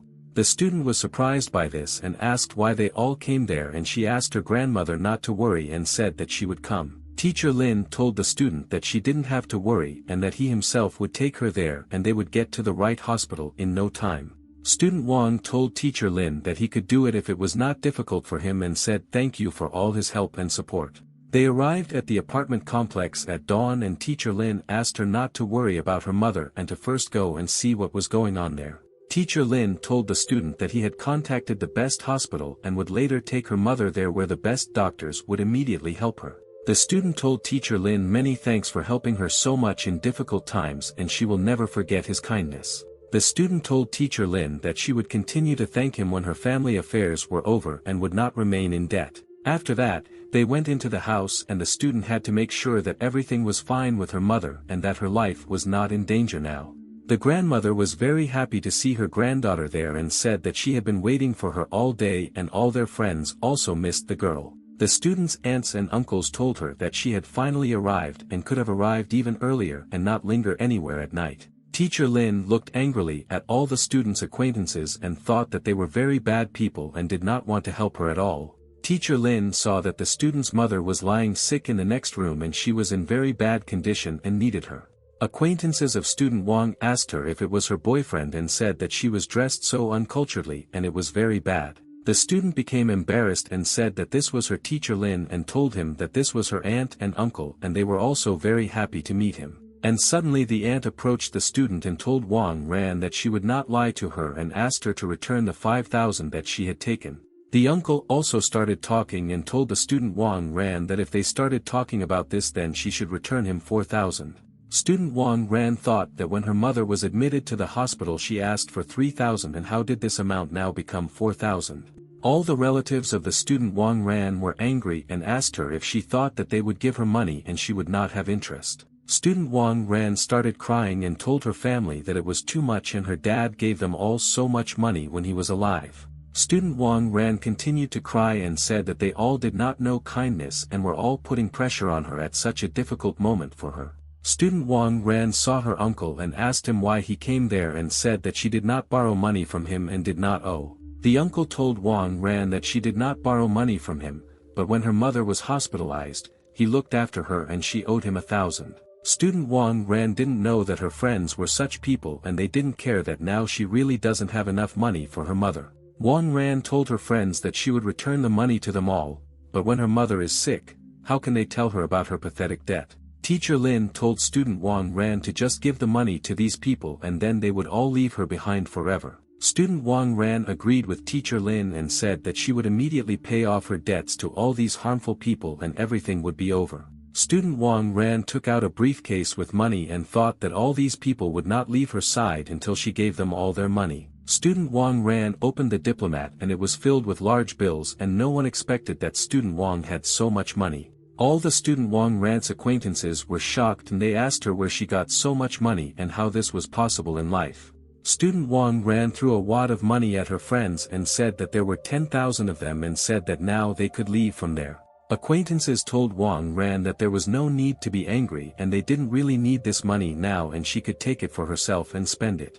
But student Wang Ran did not want to listen to the words of her acquaintances, so she went and opened the front door and pointed there to her acquaintances. Student Wang Ran told her friends that she didn't need all their money and asked them all to leave her house as quickly as possible. Acquaintances took money from student Wang Zhan and began to leave her house, and they wanted to get more money, but they didn't succeed. Her friends looked around and thought that this Wang Ran didn't know kindness because they once lent her money and now she's giving it back like this. The suitcase with the money stood open and the student Wang Ran thought that she should spend it all on the treatment of her beloved mother. The grandmother approached the student Wang Ran and asked her where she got so much money and whether she had done something bad for the sake of it. But Director Lin Yi reassured the grandmother and told her that it was he who lent this money to Wang Ran to save her mother from this disease. Director Lin told his grandmother that when Wang went to work for his company in the future, she would gradually repay his debts. Grandma was happy and said that if this is so, then she says thank you to Lin Yi for his generosity and kindness and said that they will not forget it.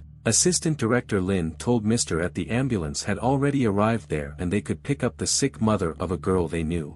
Director Lin told student Wang Ran that the ambulance had already arrived and asked her to get ready and said that they would take her mother to the hospital. And after some time, they quickly arrived at the best hospital and Wang Ran's mother was quickly brought into the ward and immediately began to treat her. Student Wang Ran went to her mother's bed and covered her with a sheet so that she would not freeze and hoped that she would get better. Student Wang Ran thanked Principal Lin for helping her so much and she didn't know how she could solve this problem. Student Wang Ran told Director Lin that he could leave, but then they would definitely meet him and talk about it. Director Lin asked Wang Ran to take care of his mother and he would ask her to take time off from classes in order to help him. They would talk later. Director Lin began to leave there because his help was no longer needed there and that was very good and he was very pleased with it. After that, Director Lin came to the massage and relaxation center and he was supposed to meet his old acquaintances there. Director Lin arrived there and saw that two of his acquaintances were already waiting for him there and they were glad to see their friend because they had not seen each other for a long time. Director Lin said good afternoon to them and complimented them and he said that they looked stylish and both looked like some kind of models. The man told Director Lin that all their clothes were bought from the duty-free shop at the airport and they were big brands. Director Lin asked the man if progress shouldn't wear checkered shirts because his clothes were very different from all of them.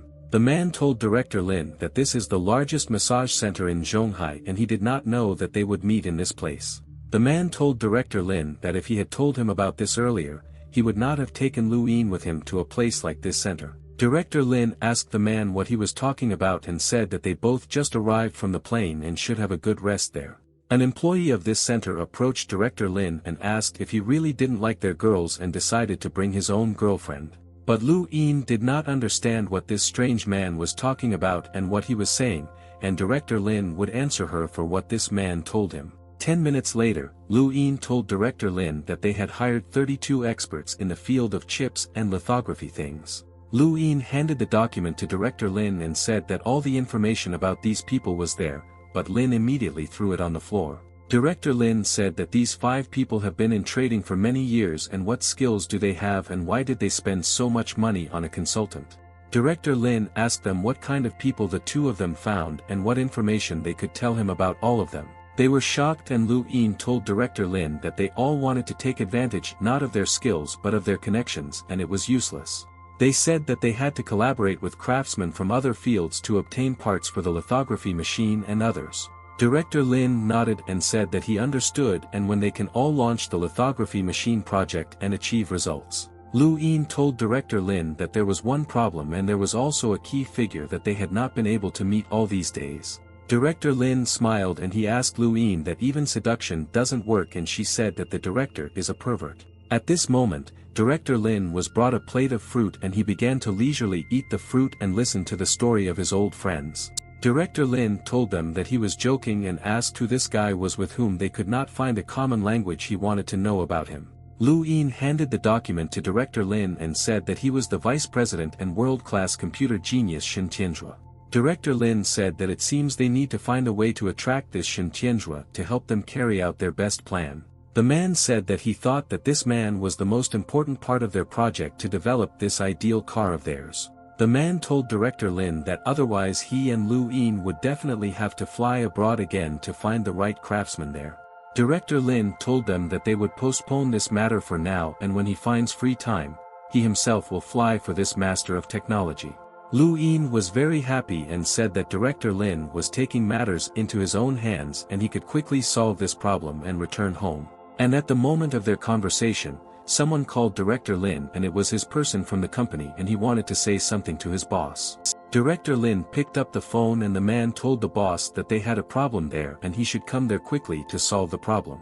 Director Lin told his man that he understood him and would be there very soon and asked them just not to worry in the office. Director Lin immediately stood up and thought that he had so much work to do that he couldn't just relax and enjoy the moment. Director Lin told his friends that he had some business to attend to and asked them to send information about Shen Tianzhua to his phone. Lu Yin told Director Lin that she understood him and he can go and they will send everything about Shen Tianzhua to his phone and he will be calm. After that, Director Lin quickly arrived at the office of his company and he couldn't even imagine what could have happened there and what the problem was. Director Lin quickly entered this building and opened the door to the office and thought that his employees could not cope without their boss. In the office of Director Lin, people were already waiting for him and they told the boss that he had arrived on time and they needed his help. Director Lin asked his people what happened there and why all this rush and if they could explain the whole situation without nerves. The employee was holding a document in his hand, and he asked Director Lin to look at it, and handed the document into the hands of the boss for inspection. Director Lin took this document into his hands and realized that it was a subpoena and he could not find out where it came from, exactly where it came from. Director Lin was very surprised and asked his people who could have sent him this summons and he wanted to know the identity of this person. Yuan told Director Lin that this was what he needed, to be honest, and a couple of days ago Wakinki sent her an invoice for 370,000. Yuan told Director Lin that she could tell her little sister about this and he had better think carefully before making his decision. The employee said that this was a decent amount and he understood what she meant and waited for their brilliant Director Lin to answer her. Yuan told the employee that he was worried about the wrong things and that he should actually be worried about something completely different, but he couldn't understand it. Director Lin asked Yuan to stop arguing and said that everything can be solved and he will now figure out how they can outwit everyone. Director Lin sat down in his chair and asked his people if they had sued the Lingyun Foundation for fraud because it was a fact. Yuan said that they did not publicly announce the assistance program and therefore they were sued for violating management regulations. The employee said that the person who sued them is from the very famous Chinese Hong Foundation and this trial will take place tomorrow. The employee said that they were clearly up to something and they did not have time to prepare, and Director Lin thought about the familiar Hong Foundation. And at that moment, Director Lin realized what was going on and it became clear to him why everything was happening this way and who exactly wanted to harm him personally.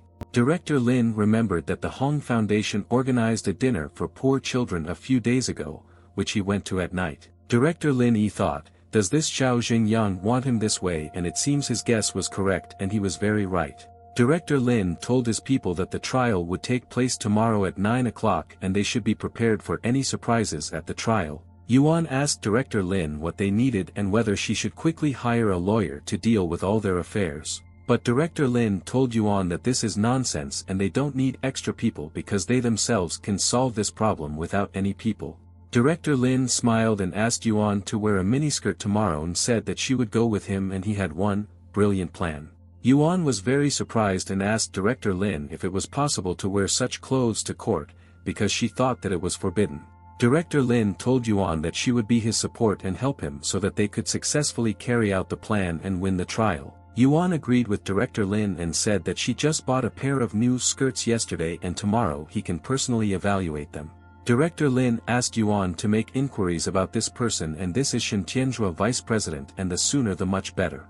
Yuan told Director Lin that this guy is amazing and he is a very big fish, and what kind of information did he need. Director Lin thought and told Yuan that he needed to know every detail of his life and it was very important for one important matter. Yuan told the director well and he could rely on her and soon she would find him all the necessary information about this technical genius. The employee asked Director Lin if he wanted to look around at how other people in their company were working and what was new there. But Director Lin stood up and told the employee that he didn't see the point in this and they could continue to work and he believed in their talent. Director Lin told his people that he would rather go to Chaoyang and there he should check some things and resolve all his remaining matters. After that, Director Lin came to Chaoyang Company and thought that the people there should be ready for him to ask them a couple of his questions. The girl at the entrance recognized Director Lin and said that she would quickly inform about his visit and he could meet these people there. But Director Lin asked the girl to be quiet and said that he wanted to give them a surprise and it was better for her not to report his visit there.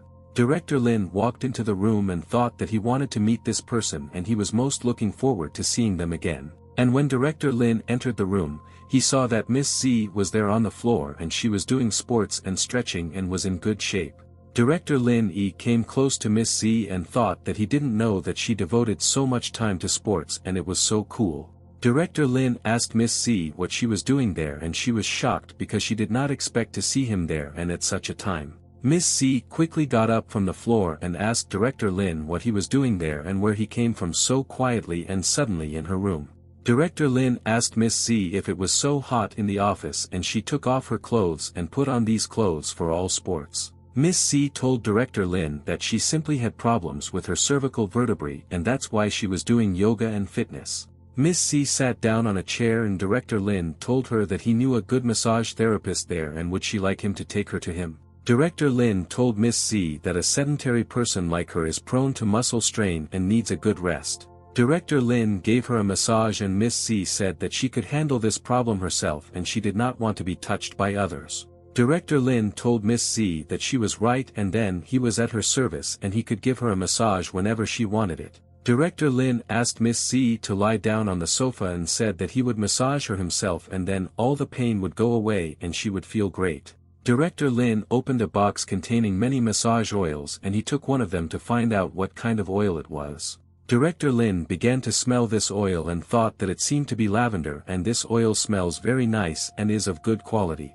Miss Z asked Director Lin if he would start giving her a massage because she was already tired of waiting for him and she was ready for therapy from him. Director Lin poured this oil on Miss Z's back and thought that she should like it because this fragrant oil seems to be imported.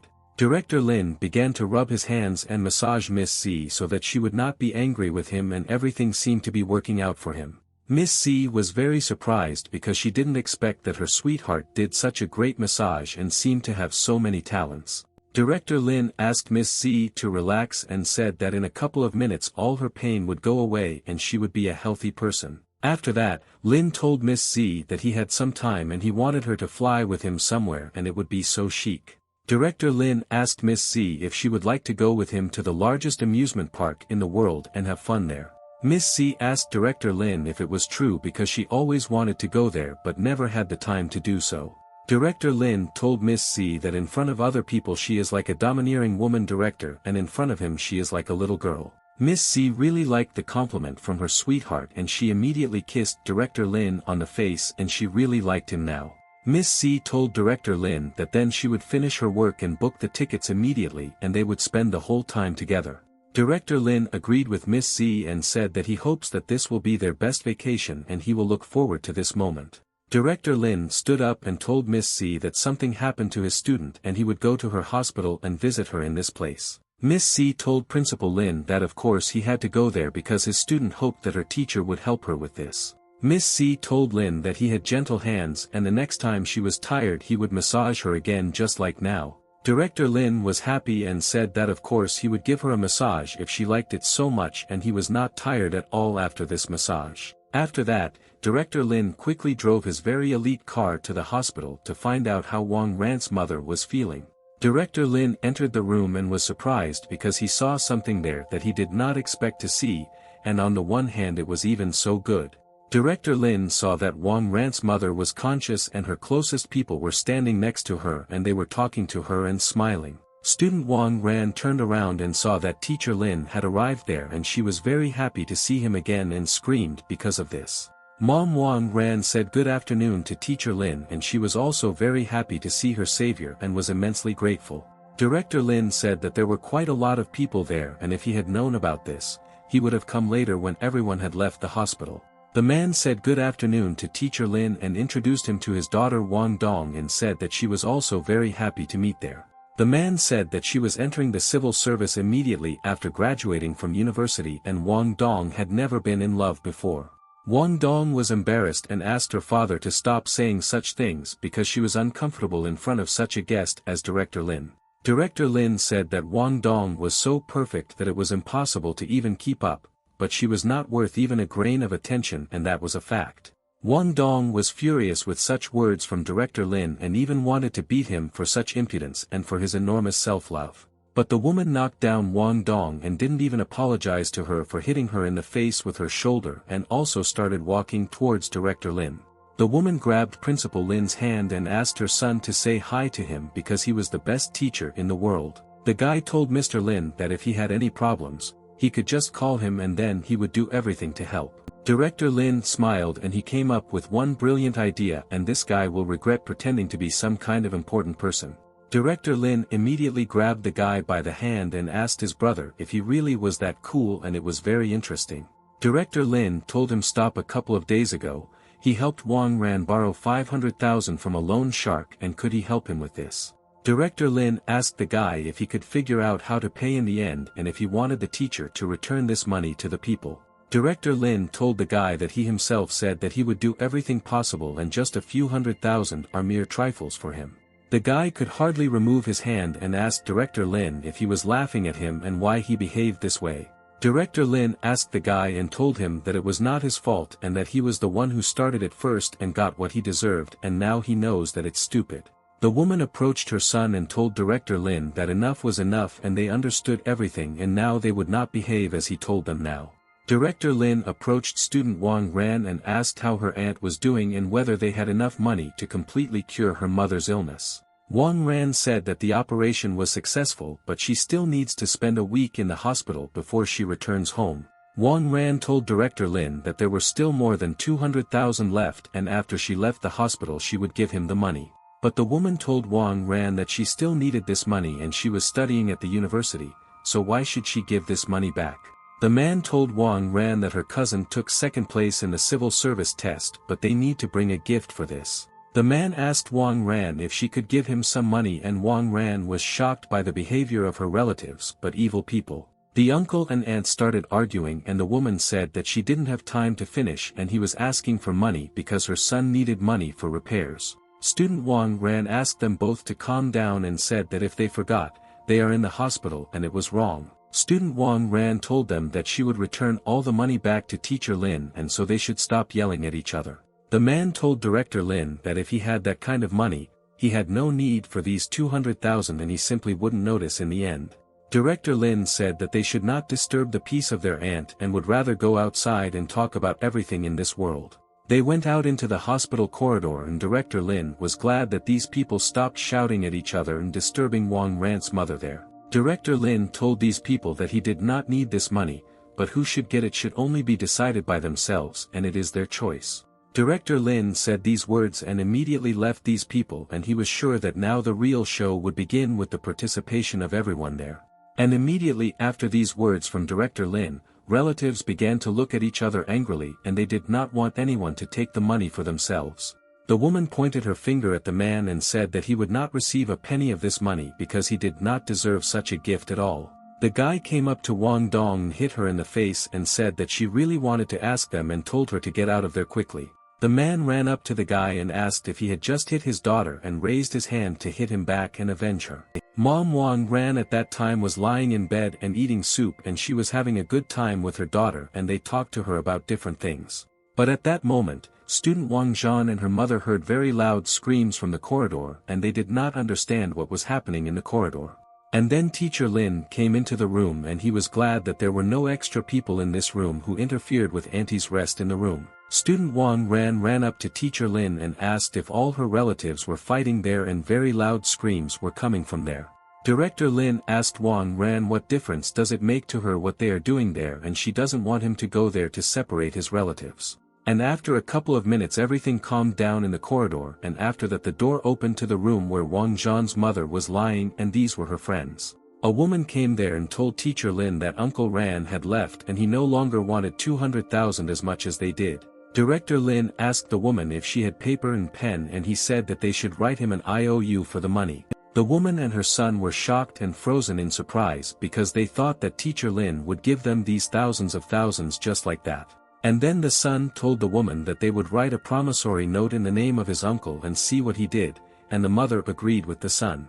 The woman approached Director Lin and took the document from him. She and her son began to write a promissory note stating that they were taking this money. Director Lin gave them the document and said that now they will return home and draw up a document for the right to own the house, and this is their deposit. Director Lin told them that he would not deceive them, the interest would also be calculated according to the bank's interest and it would be very fair. The woman was shocked along with her son and asked Director Lin what he told them and whether they should mortgage the house for money. This woman's son told Director Lin that it was too much and he had crossed the line and then they don't need his dishonest dirty money. Director Lin asked the guy not to worry so much and said that their IOU was still with him and he had not received it back. The woman and her son were horrified by this and realized that they had both now made a huge mistake and were now in danger and trouble. The guy told Director Lin that he should just wait and soon he would find out that he got involved with the wrong people and would cry there. Student Wang Ran exhaled and told Director Lin that the room had become quiet and pleasant and they finally went home from there.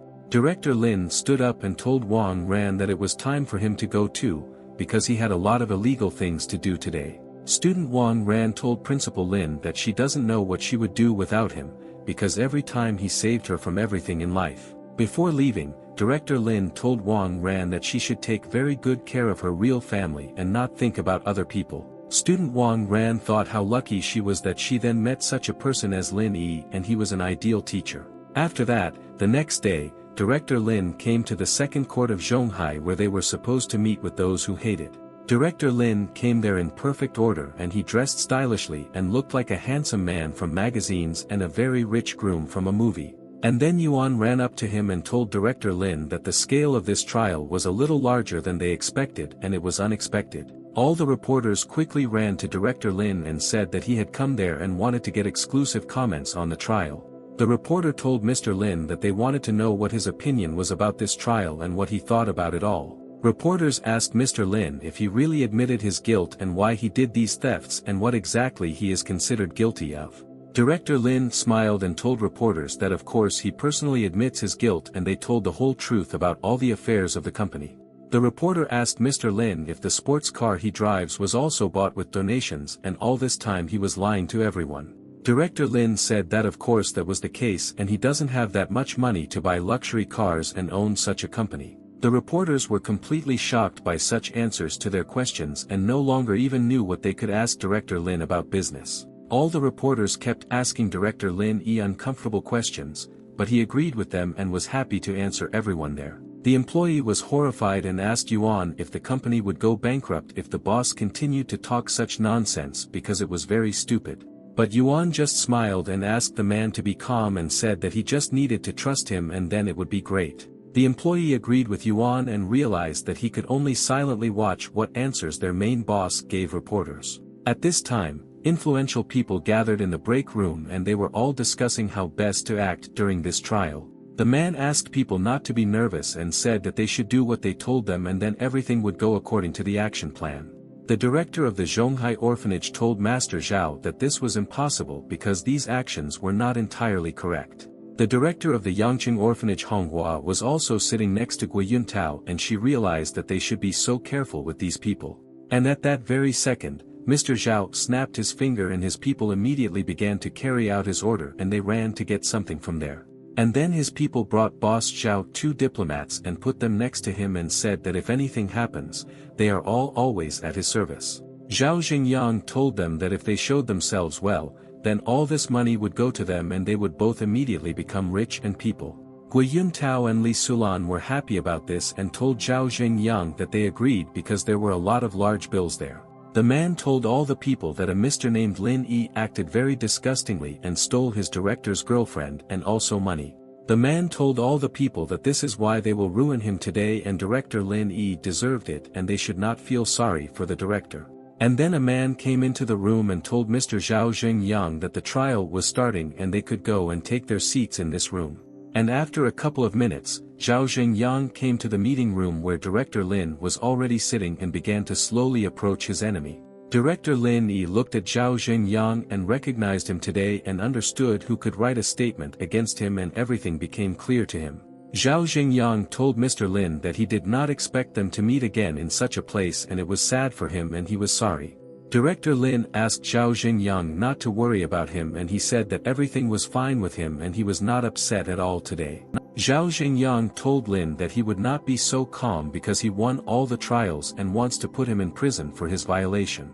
And at that moment the judge said that the hearing had begun and the prosecutor, if he wanted, could start talking in order about what happened that day. Zhao Xingyang's person said that during the investigation, they learned that the Lingyun Foundation did not publish relief materials. Zhao Xingyang's man said that this is a serious violation of the rules and he demands that Lin be given a judicial punishment for all this. The judge asked the accused Director Lin if he admits all these words and the lawsuit of these people who accuse him of all the deception. Director Lin Yi told the judge that he does not recognize these words and all these people are just lying and they will soon find out that he told them the whole truth. Zhao Xingyang's man stood up and told the judge that if Director Lin Yi says he didn't do it, let them testify. Director Lin told them that they could start their show and he himself would not mind, but on the contrary, he would evaluate their acting work today.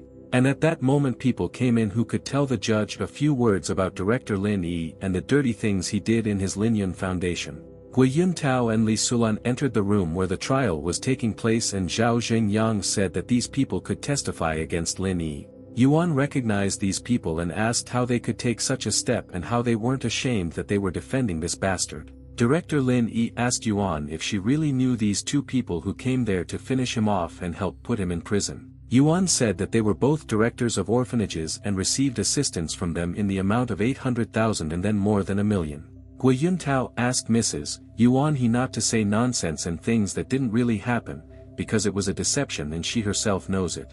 Gui Yuntao and Li Sulan told Yuan that they only gave them 50,000 and the woman also agreed with him, and this is all the help from the fund. Yuan became very angry after their words and hit the table with all her might and said that she could no longer tolerate such blatant lies. Yuan stood up and said that they were lying and she remembers exactly that they allocated them almost 2 million, and how can they lie so blatantly. Yuan pointed her finger at these people and said that she has all the receipts and now she can show everyone that she is telling the truth. The judge hit the table and asked the defendant to monitor her emotions and respect the court, otherwise she could be kicked out of this courtroom for this. Yuan looked at the judge and realized that the case was bad and she had better really calm down because then she might not help the director there. Director Lin also asked Yuan to calm down and said that her impulsiveness could have bad consequences and they would lose. Yuan sat down in her seat and said that these two people are the worst and most terrible people who do not know good things, and that was bad. The judge asked the accused if he had anything to say and how he could answer all the accusations against him, and he was interested. Director Lin said that according to the regulations, the funds of the fund should be in the public domain, but the money he sent was personal. Director Lin told the judge that he spends his personal money on all the orphanages, and why does he need to advertise this and tell all the people. Zhao Xingyang's man was shocked and he asked Director Lin what he just said and was it really the money given to the orphanage that was his. And after these words from Director Lin, there was complete silence in the hall and all the people did not know how else they could frame this Director Lin. The judge asked the accused Director Lin if he could, if necessary, confirm every word he said and prove that he was right. Director Lin told the judge that he can do it, and the judge and everyone else can check and find out that it is his personal money from the bank. Reporters said that Director Lin was digging a hole for Zhao Xingyang and RLN would not be able to get away with it after this. Zhao Xingyang was angry and wanted to kill Director Lin because he was unable to press charges and his plan failed there. Director Lin Yi looked at Zhao Xingyang and thought that he obviously did not expect that they would be so well prepared and it would be so difficult for him. The judge said that the court declared that Director Lin did not violate the rules and should be released through the courts, and the charges dropped. Director Lin told Zhao Xingyang's brother that his plan had failed but nevertheless thanked him for the money he gave. Zhao Xingyang was shocked and could not believe that his brilliant plan had failed and that Director Lin turned out to be a smart man.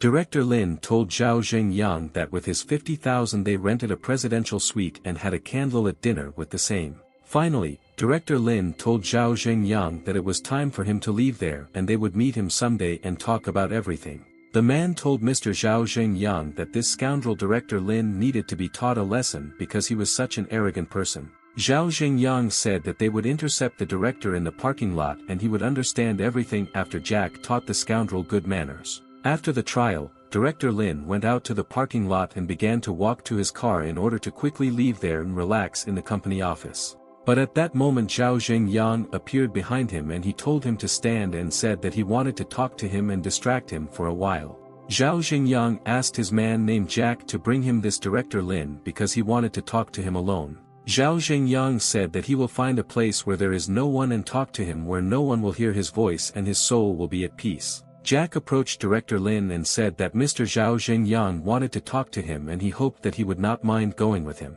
Yuan blocked Director Lin with herself and asked Jack what he wanted to do with him and did he really want to start a fight for losing. But the employee began to pull Yuan and asked her what she was doing and he said that the director had not yet had time to say a word to these scoundrels there. Zhao Zhengyang ordered Jack to drag Director Lin into the car if he did not want to carry out his order himself and he would regret his refusal. Jack came close to Director Lin and wanted to grab him and then bring him to his boss so that he would be satisfied with the work. Jack wanted to put his hand on Director Lin's shoulder, but he immediately grabbed his hand at that moment and began to squeeze his hand with all his might. Jack started screaming in pain and told the bastard Director Lin to let him go now or else he would be in serious trouble in the future. Director Lin told Jack that he would let go of his hand if he behaved well and there was no need to touch him without his permission. Jack began to cry and thought that he underestimated Director Lin and he made a mistake and now he was in great pain and was humiliated by Lin Yi.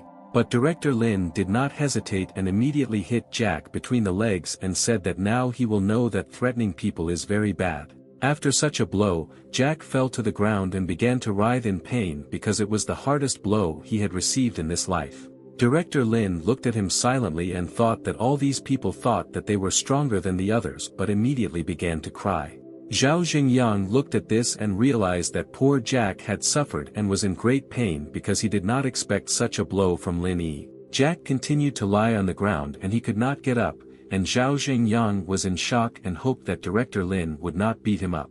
Zhao Zhengyang was surprised and wondered where this guy learned to fight like that because he put Jack on the ground with one movement. Director Lin called Zhao Zhengyang with his finger and said that it looks like Jack couldn't do it and he should go there himself. But Zhao Zhengyang told Lin Yi that he just had a cold and honestly he doesn't want to infect him and so they will discuss everything next time. Zhao Zhengyang began to quickly run away from there and Yuan went up to Lin and told the boss that all this time she didn't know that he was fighting hard. Director Lin told his people that he would take them home, but she refused and said that CI drove there today in his car. Yuan waved to Director Lin and said that they would meet with him again and discuss what they would do next and what would happen to the company. Director Lin got into the car and wanted to leave because he still had a lot of unfinished business and he had to solve them today. But then a girl appeared in front of him and said that for all the disclosure of the secrets of the foundation and the matter with the shelters, he would receive an electronics plant. Director Lin was very happy and asked the girl if he really received a plant for the production of electronic equipment for all these merits. Director Lin asked if this is a company on the verge of bankruptcy and this is a chip foundry and said that this is exactly what he needs. Director Lin kissed the girl and said that she is the best and thanks to her he will be able to implement his plan and it will be brilliant.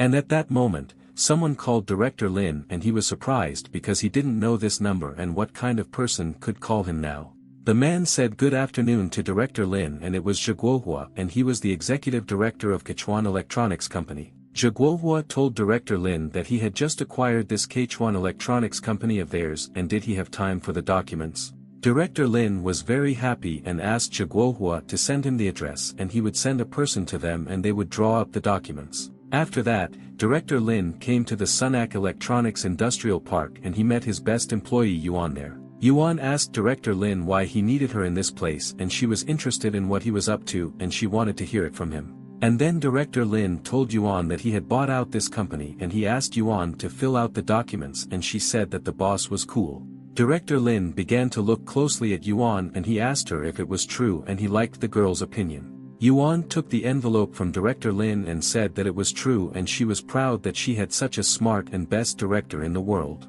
Director Lin Yi did not understand this reaction from Yuan and thought that she was in a good mood and that's why she said such words. Half an hour later, Director Lin checked all the information about this company and he realized that it was one of the large companies in the world. And then Director Lin asked Yuan if she had finished everything so quickly and she said that all the documents were almost ready. Director Lin said that a separate laboratory for studying lithography machines is not so necessary under such conditions. Director Lin told Yuan that she wasn't really needed if they already had a whole building dedicated to the development of electronic devices and techniques. Lu Yin asked if this was true, but wouldn't it be too wasteful to use such a large space for his business? Director Lin suggested that the girl go and look at the Sichuan plant and the Cisco plant, and by the way, he was also there and they might need it. At this time, there were many vans in the Cisco plant and all the people worked all day and they had many different goals for this particular day. The Cisco people were loading a lot of boxes into these vans and they were busy and didn't even notice that there were other people standing there. The girl saw this and said that Cisco stole their technical achievements and now they don't receive orders and it was a shame. Director Lin looked at all this and realized that it looks like Lu Yin was right and Cisco really stole technical achievements from others. Director Lin noticed that the Sichuan plant was very close to another company and he had to quickly resolve all the issues in this company. All the people from the Cisco company were loaded into vans and these cars drove away from there and they had a lot of orders and they didn't rest for a second. Director Lin and his girlfriend began to walk towards the building of this company and thought that he was very lucky and was happy with the purchase. The company security guard was sitting there and when he saw Director Lin, he was surprised and he thought who he was and why he was walking freely around the territory. The guard immediately approached Director Lin and asked them what they were doing there and he was waiting for an answer to his question about what they were doing. Lu Yin smiled and told the guard that they had the right to go there and showed him their badges and said that this is their pass there. The security guard was pleased and told Director Lin that they could go there and he was not against it because they already had a pass to the company. Lu Yin told Director Lin that Sichuan had declared bankruptcy and every department had workers on duty and that was normal. Director Lin told Lu Yin that he understood her and suggested that she go there and look around because he knew that they would find interesting things in the company. They entered this building and Director Lin asked Lu Yin if she knew what kind of equipment was there and it was so huge. Lu Yin told Director Lin that some of the equipment there is new and the rest is old, but it is also good and she can suit them. Lu Yin told Director Lin that it could benefit them, but the production capacity was different and that was a problem. Director Lin told Lu Yin that if this is the case, they will go further and look for information about these machines and find interesting things there. They continued to walk around this area and Director Lin thought that they were obliged to find equipment there that would help them in business. But then Director Lin's attention fell on something and he thought that he obviously didn't expect to see him there and that's why it surprised him a little. Director Lin immediately grabbed Lu Yin by the shoulder and asked her to wait and not rush anywhere because they must be very careful in the company. Director Lin and Lu Yin hid behind the van and he looked at how a man and a girl stood near the van and they were discussing something. The man didn't notice Director Lin because they hid behind the van in time, but he heard a sound behind him and was surprised. Lu Yin was surprised and asked Director Lin if he knew these people and why they were hiding from them and not going to this place. Director Lin told the girl that they were hiding because he saw this car at the entrance to Cisco and now it's standing there and it's so strange. Director Lin looked at the fact that these people were going somewhere and Lin said that this was indeed very strange and he should understand it. The girl asked Director Lin with interest if he really thought that these people were from the Cisco company and what did they need then. Director Lin immediately took out his phone and took a photo of the license plate of this car and said that he wanted to find out something from his friend.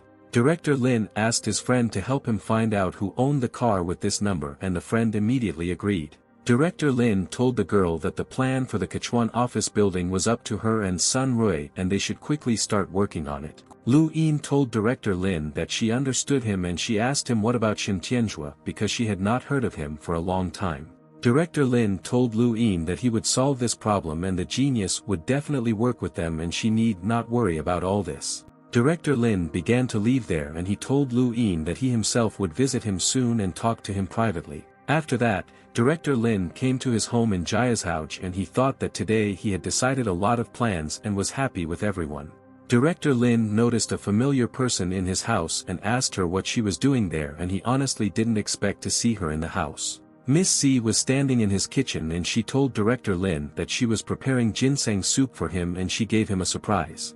Director Lin stroked Miss Z's chin and asked her if she really cooked all this only at her dear Lin's home. Director Lin asked Miss Z if she really cares about him and prepares wonderful soups for him and said that this is ideal. Miss Z told Principal Lin that she had noticed that he had often been very busy in recent days and they had little time to themselves. But at the moment of their conversation, Director Lin's phone rang and he was again distracted during their conversation with Miss Z and it was bad.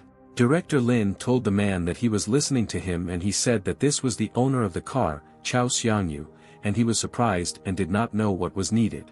Miss Z asked Director Lin what Yuan told him because he had such a face as if he had heard something very unpleasant there. Director Lin told Miss Z that today he was in Sichuan and there he met Chao Xiangyu, Director Cisco's son, in this Sichuan park. Miss Z asked Lin how many children Director Cisco has and she thinks that perhaps he wants to prove himself somehow in this way. Director Lin said that Yuan said that his sister Chao Qing Chiu still has 2 children and maybe Chao Zedong reminded his son about this. Miss Z told Lin that if he could find out what position Chao Qing might have in Cisco and they would find out if her guess was correct. Miss Z told Lin that he could go to Sichuan today to strengthen his position in the company and Lin said that she was smart. Miss Z told Lin that the delicious soup was ready and she wanted him to try it and take a little break from all his affairs for the day. Miss Z told Lin that if this was the case, then when they negotiate, he will have a trump card and can bargain. And at that moment Yuan called Director Lin's phone and she had great and unexpected news for their best director. Yuan told Director Lin that she had just received a call from a man named Chao Xiangyu and he was offering them cooperation and friendship. Director Lin told Yuan that it was cool and he was waiting for it and Miss Z smiled and realized that she was right in her guesses. Miss Z put a pot of food on the table and she thought that she too could do business well because she often guessed events. Miss Z began to set the table while Director Lin was dealing with business matters with his colleagues and was happy for her sweetheart. Miss Z asked Director Lin if he had any more important things to do and said that the flight was tomorrow morning and they were planning a vacation. Director Lin told Miss Z that he had nothing else to do and couldn't wait to spend time with her in this park. Miss Z told Director Lin that he was the best at making everyone happy and she was glad that he managed to do everything. After that, they flew away together to where they had planned to fly and relax together for so long and not be distracted by anything there. They flew to this place and Miss Z said that she couldn't even put into words how happy she was and said thank you to Lin. They wanted to leave the airport but suddenly someone behind Director Lin told them that he was glad that they were together at this time. Behind them stood Zhao Zhengyang and he said that what a coincidence it was for him and he did not expect to meet them in this place now. Director Lin told Zhao Zhengyang that he was glad to see him and he was glad that thanks to his money they were able to meet there. Director Lin told Zhao Zhengyang that he and Z had strengthened their relationship because otherwise she would not have agreed to fly to this country. Zhao Zhengyang was angry and said that 50,000 is not money at all and how Miss Z liked his rotten and terrible nature. Director Lin told Zhao Zhengyang that he lost to him in court and in other respects he was also losing to him and that was already a fact. Zhao Zhengyang told Director Lin that he already needed to board and wished this couple all the best and was angry with these two. Director Lin and Miss Z watched as Zhao Zhengyang began to leave this place and he did not like what he always told him. The assistant told Mr. Zhao Zhengyang that it seems that Director Lin and Miss Z are also planning to fly to this particular country where they are. The assistant told Zhao Zhengyang that he could contact someone in this country to teach this scoundrel and his girlfriend a lesson. Zhao Zhengyang told his friend that he didn't need this and the meeting with Wei Ruan was more important to him and he didn't want to waste his time on this guy. Zhao Zhengyang asked a friend to call the airport manager and he did not want to see these people on the plane and the friend agreed with the boss. Director Lin and Miss Z began to approach the ticket counter to give them their luggage and then board the plane and relax with their beloved lady. Director Lin wanted to give their tickets to the ticket office so that they could be allowed on this plane and thought that now they wouldn't have any problems there. But the administrator asked them for forgiveness and said that they had problems with tickets and she could not let them board there. Miss Z was very surprised and she asked the girl if they had problems with tickets and she bought them on their official website. They kept asking the girl about these tickets and they all said that they had problems with the tickets and this is accurate information. But at that very second, Zhao Zhengyang approached them and asked Miss Z if they really wanted to cheat to get on the plane and that's a shame. Zhao Xingyang told Director Lin and Miss C bye and said that he went and he will get on a plane and have a good rest in this country. Director Lin told Miss C that they should go and not hold up the line and he would quickly solve this problem with their tickets. Zhao Xingyang wanted to get on the plane but Miss C asked him to wait now and listen to her words, and this was very important. Miss C started yelling at Zhao Xingyang and said that he was the one who set it up and that's why he was glad that they didn't get on that plane. Zhao Xingyang said that maybe he did it and told Miss C that she should meet him and then he will take her on this plane. Director Lin was furious at these words and Miss C asked Zhao Xingyang how he could say such things and not be ashamed. Zhao Xingyang told them that it was time for him to leave and they wouldn't be able to change the flight either, because he also took care of this a long time ago. Zhao Xingyang said that they can get to this country by water but will get there in a month and wished them both a pleasant flight. Miss C told Zhao Xingyang that he already thinks too much of himself and the time will come that he will answer them for all these actions. Director Lin asked Miss C to ignore him and Zhao Xingyang might have rabies and it might be so contagious. Miss C told Principal Lin that she was very angry at that scoundrel and he said that she was just cute when she was angry. Director Lin began to hug Miss C and said that she had no need to be angry and he would now explain why he was telling her this for a reason. And suddenly Director Lin told Miss C that if he himself is not there, the plane will not take off and this is a fact and he is definitely sure of it. Zhao Xingyang started laughing and asked Director Lin why this plane wouldn't take off without him and whether he was sane right now. Director Lin told Zhao Xingyang that if he didn't believe him, he could just wait and then he could see for himself. And then the announcer announced to the passengers that this flight would not be able to depart on time and they should be ready to board in 20 minutes. Miss C told Director Lin that it was very cool and then he asked Zhao Xingyang if he was convinced and if he had any more questions. Zhao Xingyang asked Director Lin if he had never flown on an airplane in his life and the delay of this flight was not related to him. Director Lin sat on the sofa and thought that this Zhao Xingyang was so stupid that he still didn't want to believe his words and guesses. Director Lin told Zhao Xingyang that they can wait there longer and he is still in no hurry and has a lot of time. 20 minutes later, Zhao Xingyang started waving his ticket and told Lin that it was just a coincidence and he would be boarding there now. But the announcer informed the passengers that they apologized and the flight could not take off yet and they all had to wait for boarding time. Zhao Xingyang looked at Director Lin Yi and thought that he seemed to be telling the truth and he was somehow influencing this flight at this airport. Director Lin stood up and began to walk towards Zhao Xingyang, who did not want to believe his words, but now froze in surprise. Director Lin asked Zhao Xingyang what happened because he himself wanted to go to the landing, but did he really change his mind because of something? Zhao Xingyang was very angry with Director Lin and wanted to yell at him because he himself could not do anything with him and the flight. But the woman told Zhao Xingyang that they were already on their nerves and she hoped that he would not make a scandal there at this moment. The man told Zhao Xingyang that it was because of him and they all hope that he will apologize to Lin because they really need this flight. Zhao Xingyang was furious and asked the man if he knew who he was and said that he would not apologize to Director Lin Yi. But Zhao Xingyang saw that all the people were unhappy with these words of his and stood behind Director Lin and he just smiled at him. The assistant approached Mr. Zhao Xingyang and asked him to just not be angry and go from there and just quickly change the airline. But all the people at this airport were unhappy and they told Zhao Xingyang to quickly apologize to Director Lin and solve everything. But at that moment, Liang Jinming appeared at this airport and all the people respected this man very much and he was an authority in the country. Director Lin said good afternoon to Liang Jinming and said that he must resolve this issue in order to make all the people happy. Liang Jinming told Zhao Xingyang that he is the CEO of the airline and the plane must take off and he must apologize. The people ordered Zhao Xingyang to quickly apologize to that person there and no longer delay their boarding and solve the problem. Zhao Xingyang stood rooted to the spot and realized that he had no other choice and people continued to demand that he apologize to the director. But Zhao Xingyang ordered the assistant to take their suitcases and they both began to quickly run away from the airport so as not to forgive forgiveness. Liang Jinming told Director Lin Yi that he was not bad and he was able to put Zhao Xingyang in his place and he has been bothering them with everything for a long time.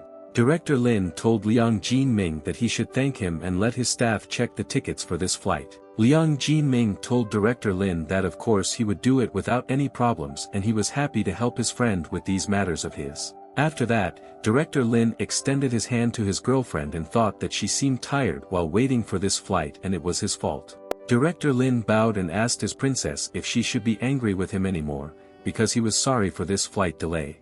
Miss C told Director Lin that she was not angry with him at all and they would not have been able to fly to another country if not for his help. After that, they flew into the country and checked into the Qingbao Hotel and realized that they had finally arrived without any problems there. The girl showed them a hotel room and Miss C was so glad that they stayed in this cool hotel and Lin Yi kept his word. Miss C noticed that there was a very beautiful and bright hairpin on the nightstand and she realized that she had to try it on now. Miss C put this hairpin on her head and asked Lin Yi what it looked like and she really liked it and it seemed so stylish. Director Lin said that she was his most beautiful and he liked her in any form and she should be pleased with herself. Miss C told Director Lin that he was definitely a flatterer and kissed him on the cheek and was glad that he gave her such beautiful compliments. After that, Miss C went into the bathroom and she wanted to wash her face and go to bed because she was very tired during the flight and wanted to rest there. But then suddenly Miss C ran into Director Lin in the bathroom and she didn't want him there and said that it was not good. Miss C asked Director Lin to move and didn't he see that she was washing there and getting under her feet in the bathroom? Miss C smiled and asked Director Lin if she could give him this special toothpaste that she was sure he would like. But at the moment when Miss C spoke, Director Lin quickly took the toothpaste from her hands and she was unable to react to it. Director Lin asked Miss C what was special about it and it was just ordinary toothpaste and Z asked to return it back. After these events, the next day, Principal Lin and Miss C went to the amusement park and had a lot of fun together. Miss C told Director Lin that she heard someone roaring there and he said that they could go there and see what was happening there. There was a sign in the park that there was a North American gray wolf there and everyone was interested in looking at this wonderful beast. Some girl told her boyfriend that she thought this coyote looked a little skinny and she wanted to feed the coyote something. The guy told a girl named Wang Zi that she had dried meat and there was a door there and he would quietly open it and she would throw the meat to the beast. And then Miss C came up to them and she told them that according to this park rule, feeding is prohibited and this rule cannot be broken. Wang Zi told Miss C that it was not her house and she herself could do whatever she wanted there and no one would stop her for all these things. Director Lin told Miss C that all these gray wolves are protected by law and if they feed them and they die, they will be put in prison. Wang Zi and her boyfriend were horrified when they heard this news and thought that they did not want to go to jail over some trifle and this was not necessary. Wang Zi asked Director Lin to mind her own business and she and her boyfriend began to quickly leave there so that there would be no problems there. And Director Lin Yi and Miss C continued to walk around this park and ride on the swings and they had a lot of fun and did not want to leave.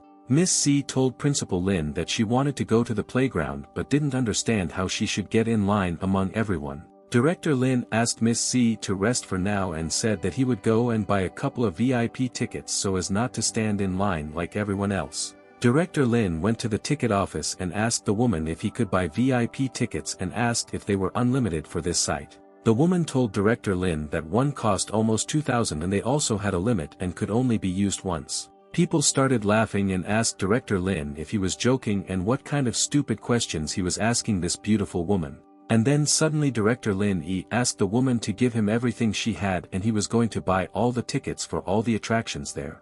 The woman was shocked and didn't know what to answer because none of the guests had ever asked her about buying all the tickets for this park of theirs. All the people who laughed at Director Lin also couldn't find words, and they just silently couldn't understand how this was possible. The woman told Director Lin that there were 105 tickets left and does he really need all these tickets and he's not joking at all and really. Director Lin Yi told the woman that it was true and he was not joking and he needed every single ticket and she should give him all of them. After that, Director Lin bought all the tickets and began to leave there and all the people stood around the ticket office and they still couldn't believe it. Director Lin stood behind Miss C and told the beauty that he already missed her while he was standing in this cash register and was glad to see her again. Director Lin invited Miss C to go and ride a horse and said that he got all these tickets in the park especially for her. Miss C was very happy and said thank you to Lin Yi for bringing tickets to the attraction she wanted so quickly. Miss C and Lin Yi began to ride on this carousel and the girl was so happy and told Lin that she had not had fun for so long too. They rode a horse together and Miss C screamed and felt like a little child who had returned to her past again. Miss C looked at Director Lin and realized that she was lucky that she had met such a man who could always please her. Director Lin also looked at Miss C and realized that she was having a lot of fun and it was good that they decided to go to this park this afternoon. Miss C asked Lin E if these VIP tickets allow you to ride without restrictions and Director Lin said that unfortunately this is not the case. And after the ride stopped, Miss C said that she wouldn't ride anymore because she didn't want to stand in line at the park. But then Director Lin told Miss C that he had already bought her 105 tickets and there were still more than 100 tickets left and they would have enough. Miss C was surprised and asked Director Lin if he really bought so many tickets knowing that she really liked this attraction. Miss C kissed Director Lin on the cheek and said that he was the best and she didn't know what she would do without her hero in life. After that, they continued to ride on another carousel and Miss C said that it was the best park on the entire planet Earth. Director Lin and Miss C smiled at each other and there was a loving chemistry between them and they perfectly complemented each other and helped. After they went on the rides, Miss C told Lin E that she was hungry and suggested they go and eat there. And a couple of minutes later they came together to a cafe in this park and Lin E told his girlfriend that he would buy for her whatever she wanted. They sat down at the table together and ordered a dish and Miss C was just so happy that she was glowing and did not want this day to end. Miss C told Lin E that this vanilla souffle is very tasty and could he bring her another delicious dessert like this. Director Lin told Miss C that then he would go there and immediately bring her some more and was glad that she liked everything there now. Director Lin quickly walked up to the counter and told the chef that he needed 2 vanilla soufflés and the chef quickly prepared this order. But the girl next to Lin told him that the vanilla soufflé is VIP and you can't take as much of it as you like and this cafe is not some kind of canteen for him. It was Wang Zi and she told her boyfriend that they met this boor again there who thought that he himself knew everything in the world. Her boyfriend Chen Junyi asked Lin if he really thought he could behave like that since he was abroad and they were so ashamed. Director Lin told Wang Zi that he bought 5 VIP tickets and he can take as many as he wants and no one will interfere with him. Wang Zi and Chen Junyi were shocked and asked Director Lin what he just said and did he really buy 105 VIP tickets. Director Lin took the vanilla soufflé and went to his lovely lady so that she would not wait for him for a long time and she wanted to eat this particular soufflé. Director Lin came back and Miss C said that the vanilla soufflé looked so delicious and she wanted to eat it as soon as possible. Director Lin looked at Wang Zi and Chen Junyi and wanted them to leave this place and not interfere with them having a good time together. Wang Zi told Director Lin that it seemed like he had just gotten rich and had not yet seen the world and was an upstart and an arrogant idiot tourist. Miss C was angry at Wang Zi's words and ordered the girl to watch her tongue because she could get punished for all these words. Chen Junyi told Miss C that they were already too polite to them and they should be happy with this attitude towards these tourists. Wang Zi said that her boyfriend's round of investment in this company has now begun and the market prospects were very good. Wang Zi told Miss C that her boyfriend looks like someone who digs coal in the mines and does not look like a rich man at all and this is a fact. Director Lin Yi did not interrupt Wang Zi and asked them if they were too confident after only 2 rounds of funding. Chen Junyi said that Zhong Han's company is investing in him and most likely the hillbilly has not even heard of such business things. Director Lin Yi was shocked by Chen Junyi's impudent words and he spat out his drink from his mouth and thought that Chen was so impudent. Director Lin Yi asked Chen Junyi if he was really so confident in Zhong Han and asked who Qin Han was to him in that case. Chen Junyi told Director Lin that in addition to Zhong Han, Lin Yun also wanted to invest in him and he could only dream of such things. Chen Junyi asked Director Lin but what can he understand about these things and why is he explaining to him all these topics from his business. Wang Zi asked Chen Junyi why he was wasting his time talking to him because he was some strange and incomprehensible person. Wang Zi told her boyfriend Chen Junyi that a person like Director Lin probably doesn't even know what all these investments are. Miss C simply couldn't believe her ears and she didn't believe what these people were saying and they clearly didn't understand who they were communicating with. Director Lin smiled and asked Chen Junyi who invested in him he Yuan Li Qi Xian Zhao and he wanted to know this. Chen Junyi was very surprised and asked Director Lin how he knew these people because he could not know anything about this business. Director Lin Yi asked Qi San Zhao if he knew this Chen Junyi and he said that he was from Zhongqiu Science and Technology Company. Chen Junyi was shocked and thought that it was the voice of Mr. Chi Sanjiao, and how did this person know a person like him? Director Lin glanced at Chen Junyi and realized that this guy seemed to have realized that he had made a mistake by communicating with him in such a tone. And at that very second, unexpectedly, Director Lin asked his friend Chi Sanjiao to cancel all investments, and the guy was shocked. Chi Sanjiao immediately agreed with his friend and told him that tomorrow morning he would inform this guy about the cancellation and hope for him. Chen Junyi was at a loss for words and asked Director Lin who he was and why he had such authority among such influential people. Director Lin told Chen Junyi that he was the director of that Linyan company and he was just proud that he had to wait for the finances. Chen Junyi began to apologize to Mr. Lin and said that he was just joking and actually knows who he is in this life. Chen Junyi began to beg Director Lin to give him one more chance, and if he withdraws the funds, he will be finished and will be in complete decline. Wang Zi told Chen Junyi that he did not need to apologize and it was with his connections that he would find companies that would invest in him. But Chen Junyi hit Wang Zi and said that whoever wants to invest in his company after these words, and it's all because of its gray coyotes. Chen Junyi began to pull Wang Zi's hair and said that she was to blame for this and was stupid and could not think of anything. Director Lin looked at all this and silently began to wipe his mouth and thought that his words had a great influence on this impudent guy. Director Lin stood up and told Miss Z that they would go from there and they would continue to have fun and have a good time together today. And Chen Junyi and Wang Zi continued to fight at this time, and the guy told her that he would finish her off and she would destroy his entire business. After that, night came and they continued to walk along this street together, and Miss C thought that this vacation was clearly a success this time. Miss C wanted to thank Director Lin for such a wonderful day, but at that moment a message from Yuan came to his phone. Yuan told Director Lin that this is all she could find on Shen Tianzhua and his wife's name is Mu Xiumin and this is all the information.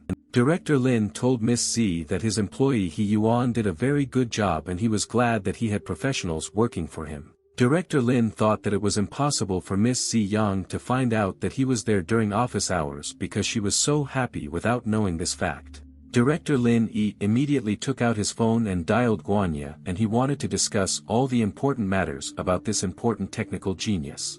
The next day, Director Lin was lying in bed and he could finally rest after they had been walking outside all day yesterday. Director Lin noticed that Miss Z was sitting next to her and she already wanted to go somewhere and it looked like she had her own important plans in the morning. Director Lin hugged Miss Z and he asked why she got up so early because the show at the circus will only start at 10 and it's still very early. Miss Z apologized to Director Lin and said that she could not stay with him and he could relax in a comfortable hotel for now. Miss C said that Guanya has made an appointment with many designers and she wants to meet them with her there. Director Lin was offended and told Miss C that she would still be working all day and they would not be able to spend time with her. Miss C told Principal Lin that she promises him that tonight she will apologize to him and he will be happy about it all. Director Lin smiled and told Miss C that then he would still think about how she would apologize to him for all this. Miss C told Principal Lin that she had left and asked him not to be bored all day and to find a way to entertain himself without his beloved. 20 minutes later, Director Lin was also ready to solve all his affairs and went outside and realized that he had so many plans. People came to their boss and drove his luxury car there and they told Director Lin that they were glad to see him again at the hotel. After that, Director Lin quickly arrived at Wei Ruan's head office building and thought that after resting, he wanted to work. Director Lin saw that there were so many people gathered near the building and they were all waiting for their turn to enter this office of the building. Director Lin walked into this building and said good afternoon to the girl and asked her if she had any vacancy forms for everyone to fill out. The woman asked Director Lin to fill out the form and then return to them to wait for the notification and it would not be long. Director Lin took out and began to fill out the form and indicated everything he wanted and did not hide anything and thought that these people would understand his desires. The woman was shocked and asked Lin if he was applying for deputy director there and wanted almost 4 million. Director Lin agreed with this girl and said that this is exactly what he wanted and described everything in this questionnaire and hopes for his success. The woman apologized to Director Lin and said that she would not send this questionnaire to the company bosses for consideration. The woman told Director Lin that many liars like him come there every day and she doesn't believe that he is so successful. Director Lin was talking with a woman and other girls came out and asked Administrator Kelly what was going on with the guy. One of these girls was called Jessica and she was the secretary of the director himself and she wanted to find out what was going on there while she was away. And the other girl next to Jessica was called Carson and she was a mid-level engineer there in the technical department and worked well. Kelly told Jessica that Lynn was there to apply for the position of assistant director and she was trying to get rid of. Jessica was also very surprised by Kelly's words and asked if this man really wanted to work as a deputy director right away. Jessica looked at the form and told Mr. Lin that given his age, it was difficult to take him seriously and that it was so stupid. Director Lin was surprised and asked Lady Jessica if such a big company really pays attention to age and it's so strange. Jessica was surprised by Director Lin's words and she realized that it would be difficult to argue with this man and he would not leave her side. Jessica told Director Lin that due to his special situation, she needed to give him a simple test to be accepted into the company. She told Director Lin stop, after that she will help Lin Yi nominate him for the position he wants to get. Director Lin smiled and told Jessica that of course he would pass this test without any problems and wanted to start as quickly as possible. After that, they all came to one place and sat down near the table and Jessica thought that this man's will was really strong. Carson opened the laptop in front of Director Lin and made sure that everything was ready for his test and it would not be difficult for him to do it. And right after that, Jessica told Principal Lin that he could start this test and they would watch him while he solved the test. Director Lin told Jessica that he thought they should call someone more experienced there and he was afraid that they wouldn't understand his code. Carson told Lin that he talks too much and many of these people are senior engineers and he doesn't think they will understand his code. Director Lin agreed with Carson and Jessica and said that he warned them and said that then he will start taking this test now. Director Lin started typing quickly and without rest on this laptop and he worked like a professional in his craft and business. Director Lin typed a lot of codes there and thought that all the people standing there would not understand this and everyone would be in complete shock. The security guard approached Director Lin and asked him what kind of hidden coding it was and that this was the first time he had seen such a code in his life. Another guard told his friend that it seemed to him that this was just the wrong code because his friend was right and everything was not clear there. Carson grabbed the laptop on which Director Lin was solving the test and she wanted to see for herself what this man had done so far. Carson told Mr. Lin that she hoped it wasn't really a cheap shot and he tried his best. Carson said that her colleague had already told Director Lin that all the code he typed was incorrect and he could leave their company. Director Lin crossed his legs and thought that all these children still think that they were the smartest geniuses of all technology. Director Lin told these people that he told them in advance that they would not understand this and he was right that he never knew his codes and was wrong. But then Jessica said that it seems she saw this code and Mr. Shen Tianzhua wrote a similar code but not as good as his. Carson called Kelly's secretary over and said that she thought that Mr. Shen Tianzhua should be informed about this and she nodded. And 10 minutes after that, Director Shen Tianzhua entered the room and all the people were surprised that the boss himself came to them there. Director Shen Tianzhua asked his people what they had done there in the office and wanted to hear from them an explanation why they called. Jessica told Director Shen Tianzhua that this person is Lin and he wants to apply for the position of deputy director of the company. Director Shen Tianzhua asked Jessica if they were joking and how old was this man and did they all believe his words. Carson told Lin that Director Shen had already said his word and he needed to leave and his code was a useless set of characters and it was a shame. Director Lin Yi stood up and showed the laptop to company boss Shen Tianzhua and asked him to look at his result first. Director Shen Tianzhua carefully studied what Lin Yi did and it was truly incredible and not everyone could do the same. Director Shen Tianzhua was shocked and thought that it was very professional and he could not explain how Lin Yi managed to do it. Shen Tianzhua asked Lin Yi if it was he who wrote this code and he himself could not figure out this program for a long time and Lin Yi is a genius. Carson and Jessica were surprised because Lin Yi was only 20-something years old and where did he get such skills and he was too smart. Lin Yi shook hands with Director Shen Tianzhua and asked if he was now eligible for the position of deputy director in his company. Shen Tianzhua was happy and told Director Lin that they should both talk about it in his office and discuss all the important things. They went into his office and Shen Tianzhua told Director Lin that he had just finished work and he had a mess in there. Director Shen Tianzhua asked Mr. Lin and what would he like to drink because he had been working on this company test for so long. And at that moment, Director Lin noticed a photo on Shen Tianzhua's table where he was with his family and realized that he loved them so much. But suddenly Director Lin asked Shen Tianzhua if he had blueberry juice there and he wanted to drink this particular drink now. Shen Tianzhua was very happy and asked Director Lin if he also liked blueberry juice and could it be that he was from Wenzhou. Shen Tianzhua told Director Lin that he thought they would now be a great fit and he offered to become part of the company. Director Lin asked Shen Tianzhua not to tell him so and not to jump to conclusions, but he also hopes for a good outcome. Lin Yi asked Director Shen Tianzhua that he had the authority to hire him for this position and isn't it difficult to do. Director Shen Tianzhua began to think after Lin Yi's words and he actually hurried and he could not decide this action alone. Shen Tianzhua told Lin Yi what he will do is that he will become Deputy Director of Marketing and then he will become General Manager.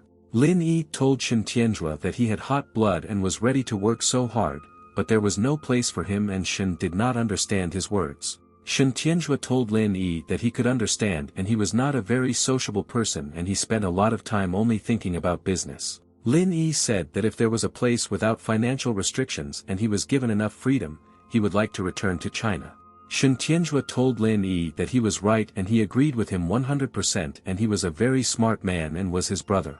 Lin Yi thought that Shen Tianzhua is not the kind of person who will stick to a foreign country, but he should get to know him well first. Shen Tianzhua asked Lin Yi if he wanted him to show him his current research project if he was so interested.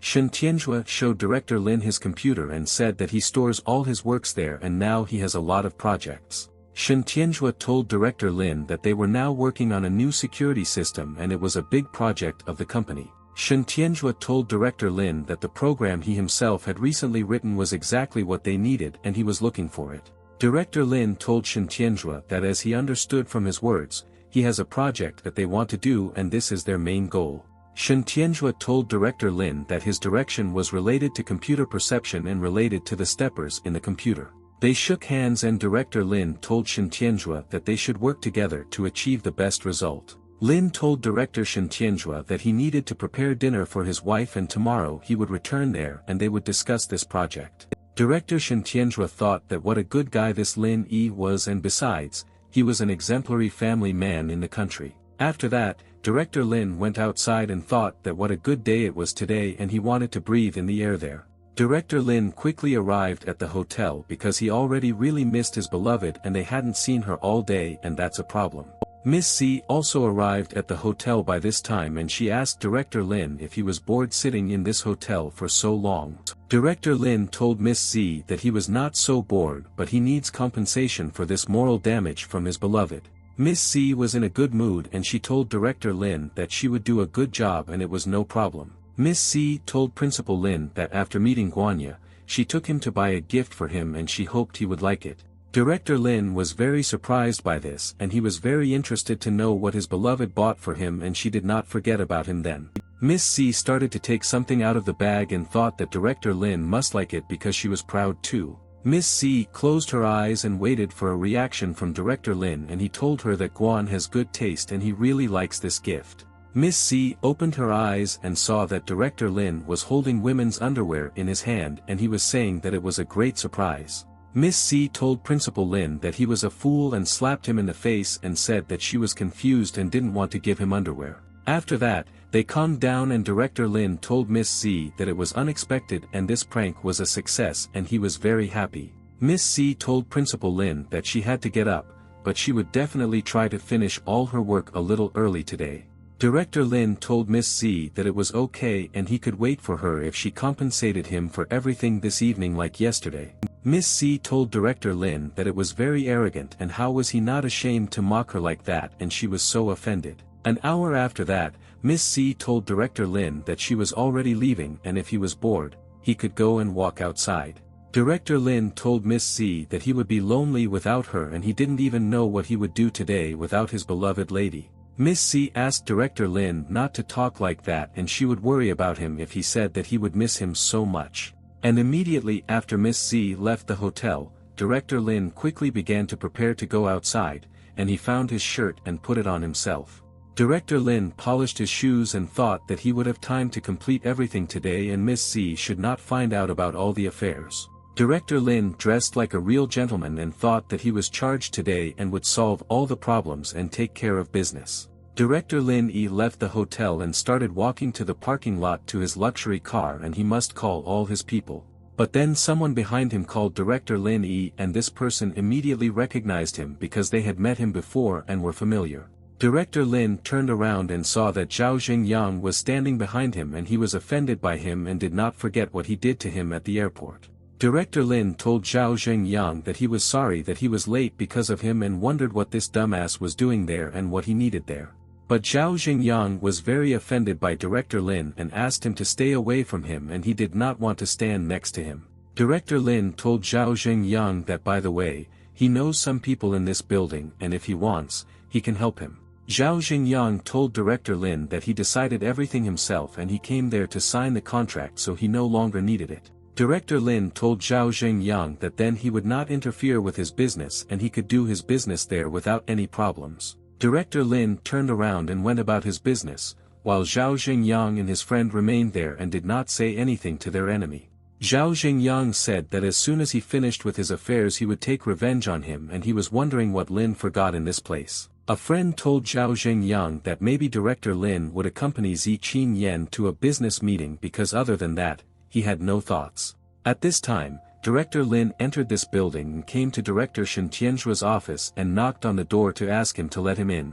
Director Lin walked into his office and was surprised because he did not expect to see other people there besides Director Shen Tianzhua. Director Shen Tianzhua asked Lin to introduce these people to him, and it was Shang Wenzhong and Xiao Jie, and they were happy to recognize him too. Shen Tianzhua told Director Lin that he was the general manager of their marketing department and the head of the marketing department of their company. Xiao Jie told Mr. Lin that he is very glad to meet him, and if he joins their company they will be colleagues, and he is so happy. Director Lin shook Xiao Jie's hand and said that he should also take care of him because he was not such a master as Xiao Jie himself. And then Jessica came into the room and told Mr. Xiao Jie that a client was waiting for him there and said that he wanted to talk to him. Shang Wenzhong told Jessica that she herself would approach this client of theirs and talk to him and explain to him everything about the boss's company. Director Lin asked Mrs. Shang Wenzhong if by any chance a man named Zhao Xingyang was waiting for her there and whether he was familiar to her. Shang Wenzhong told Director Lin that his name was indeed that and asked if he would have tasks for her and how she could help. Director Lin told Miss Shang Wenzhong that he just wanted to go with her and talk to him, and then he would take over the position. Director Shen Tianzhua was very happy when he heard these words from Lin Yi and asked him if he would really stay in his company. Lin Yi told Director Shen Tianzhua that his sincerity touched him very much and therefore he decided to agree and had already changed his mind about leaving. Shang Wenzhong was glad that they would have a new employee, and she said that then they could first register him right now. But Director Lin Yi told Shang Wenzhong that he saw no point in rushing because he would not go anywhere and from now on he would be in the company. Director Lin said that he too must prove himself on his first day of work, and then he will be glad that he did it for the sake of their company. At this time, Zhao Xingyang was sitting in the meeting room with his friend and they were waiting for the person they needed to come and decide matters. The woman asked Zhao Zheng if they could wait and their new deputy director would come later to sign the contract. Zhao Xingyang was shocked and asked the woman what she said and whether the new deputy would come to sign a contract with him. The friend smiled and told Mr. Zhao Xingyang that he is becoming more influential every day and it seems that he cannot be stopped. Zhao Xingyang was proud of himself and told his friend that of course it was so, and he himself knew that he had talent and all people appreciated him. The man asked Ms. Hannah what the new deputy in their department was interested in and said that he wanted to know a little more about this person. Hannah said that she hasn't heard much either, but she knows that this person can be promoted to deputy director and has a high status. A friend told Zhao Xingyang that such a person would come to sign a contract with them personally and they had such authority in this company. And at that moment the door to this room began to open and they were all very interested and were waiting for the passage of this new person. Zhao Xingyang told his friend that this man came and they should immediately make friends with him and then get to know the man better. But then Director Lin Yi suddenly came into the room and he was in a great mood today because he had become friends with everyone in the company. Zhao Xingyang was surprised to see Lin Yi and asked him what he was doing there because this man always spoiled his plans and interfered with him. Shang Wenzhong told Mr. Zhao Xingyang that Lin Yi is the new deputy director of their marketing department and he should recognize him now. Zhao Xingyang was shocked and could not find a place for himself when he heard all these words from Shang Wenzhong and asked the woman what she told him. Director Lin asked Zhao Xingyang with a grin if he was so surprised to see him there because he was happy to see his friend.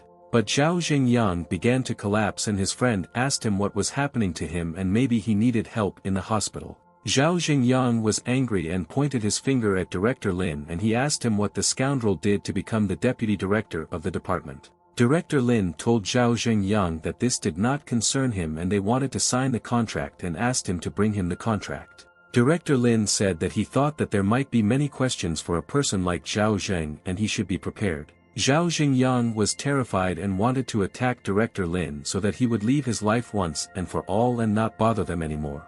But then suddenly Zhao Xingyang faced Director Lin with all his might and he was in great pain and could not respond to the enemy in any way. And at that very second, Zhao Xingyang fell to the floor and his friend ran up to him and asked him what happened and that he should not leave his friend. But to all these words of his friend there was no reaction from Zhao Xingyang and he lay and did not move and this was alarming for his best friend. Zhao Xingyang's friend started calling someone and told Lin Yi that their Zhao family would not leave this so easily and he would answer for this act. Director Lin was calm and told the guy that they did not have enough strength to do anything to him and he would be ready for any attacks from their family. The company employees saw how Director Lin communicated with these people and they were in love with their new work colleague. Shang Wenzhong said that Mr. Lin is so cool and she has seen refusals to sign contracts before, but this is the first time. Shang Wenzhong took Director Lin to his office and said that this was his personal office and if he needed something, he could tell her. Director Lin told Shang Wenzhong that everything was fine and he just needed a computer and then he would immediately start a new job. 7 hours later, Director Lin was sitting in his office and working tirelessly on the computer and he was interested in doing this task.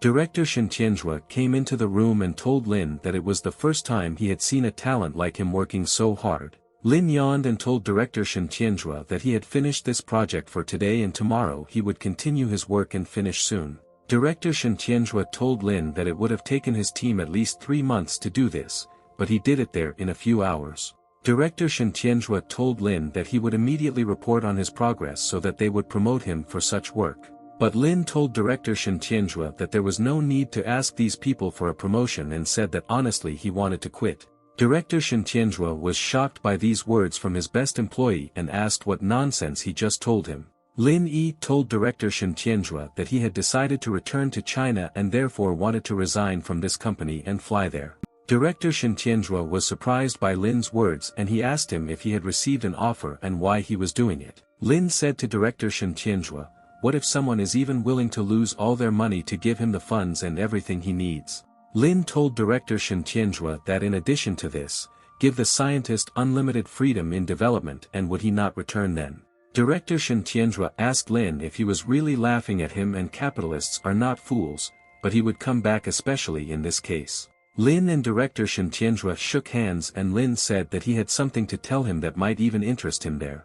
Director Lin told Shen Tianzhua that on behalf of the Longsong Institute, he invites him to join them so that they can work together towards their long-standing dream. Director Shen Tianzhua was shocked and did not understand what Lin had just told him and this information was not enough for him to understand the essence. Lin told Shen Tianzhua that he would introduce himself and said that he was Lin Yi, the director of the best Zhonghai Longsong Science Institute. Shen Tianzhua asked Director Lin so he is from Longsong and if he understood everything correctly, then he got a job there to get close to him. Director Lin told Director Shen Tianzhua that it was true and his 2 people had come to him before and said that he would show him. Director Lin told Shen Tianzhua that this is the source code of the chip and it can fully comply with foreign technologies. But Director Lin told Shen Tianzhua that they couldn't buy steppers so they would make them themselves without anyone's help in the matter. Director Shen Tianzhua asked Director Lin if he was really joking and how they could make these steppers themselves without help. Director Lin said that their country is being questioned because they are behind in technology and their technology should be at the world level. Director Shen Tianzhua was very surprised by Director Lin's words, but he realized that this man knew a lot of things in different fields. Director Lin told Shen Tianzhua that he understood his doubts and gave him 3 billion deposits. There is also 1 billion in Longsong's account. Director Lin told Shen Tianzhua that he assures him that if he joins them, finances will not be a problem, nor will freedom. Director Shen Tianzhua thought that Director Lin was so young and how did he get so much money and it was just incredible. Director Shen Tianzhua looked and studied the document that Director Lin gave him and wondered whether he should agree to such an offer. Director Shen Tianzhua asked Director Lin to give him some time and he would think about it carefully and tell him his answer soon. Director Lin agreed with Director Shen Tianzhua's request and asked him not to forget his team because he also needs them. Director Lin told Shen Tianzhua that he would give his team the feeling that they would understand what human care is like under socialism. Director Shen Tianzhua told Director Lin that he was glad that he did not forget about his team and that was cool and that Lin Yi had a conscience. Director Lin told Shen Tianzhua that he would wait for the decision and when he let him know about it, he would send his plane for him. Director Shen Tianzhua stood in front of the computer and began to think about Director Lin's words and was amazed that he was so successful. Director Shen Tianzhua thought that this guy had his own moral and ethical concepts of the underworld and he was very smart and knew everything. Director Shen Tianzhua pressed the computer and his program immediately started working and it was cool and he finally made the program. After that, Principal Shen Tianzhua returned to his home and thought that he should rest and think about Principal Lin Yi's words. But immediately entering his house, Director Shen Tianzhua froze in place and was shocked because he never expected to see a person in his house. Director Lin was sitting in Shen Tianzhua's house and he was drinking coffee with his wife and said that it was excellent and very tasty coffee. Director Lin saw Shen Tianzhua and told him that he was very happy to see him and that he had finally returned home after his work. Director Shen Tianzhua was surprised and asked Director Lin what he was doing there and how he found where his house was and where he lived in the area. Director Lin told Shen Tianzhua that he was already leaving and he and his family discussed their move and she agreed and he should get ready. Director Shen Tianzhua could not say anything to Director Lin about all his words because it was so sudden and he wanted to rest at home. After this, Director Lin returned to his hotel and thought that he hoped that Director Shen Tianzhua would agree with his ideas. Miss C came into the room and told Lin Yi that she was free and they could go back to what they both wanted to do tonight. Miss C told Director Lin that he must have been very bored there during those 2 days because he only sat in this hotel alone. Director Lin told Miss C that all he did was wait for her and finally she arrived at the hotel and they could be there together. Director Lin asked Miss C to go and get dressed and said that he would take her to a place and he was sure that she would like it there. A couple of hours later, Director Lin brought Miss C to the attraction where the Ferris wheel was and it was very big and it was beautiful. Miss C was happy and told Director Lin that he never forgot about it and she was amazed that he remembered everything and did everything. They went to ride this Ferris wheel and were so happy and did not want to leave their sweetheart even for a couple of seconds. Miss C asked Director Lin to take a photo because it was so beautiful there and then they will remember that they went on such a vacation.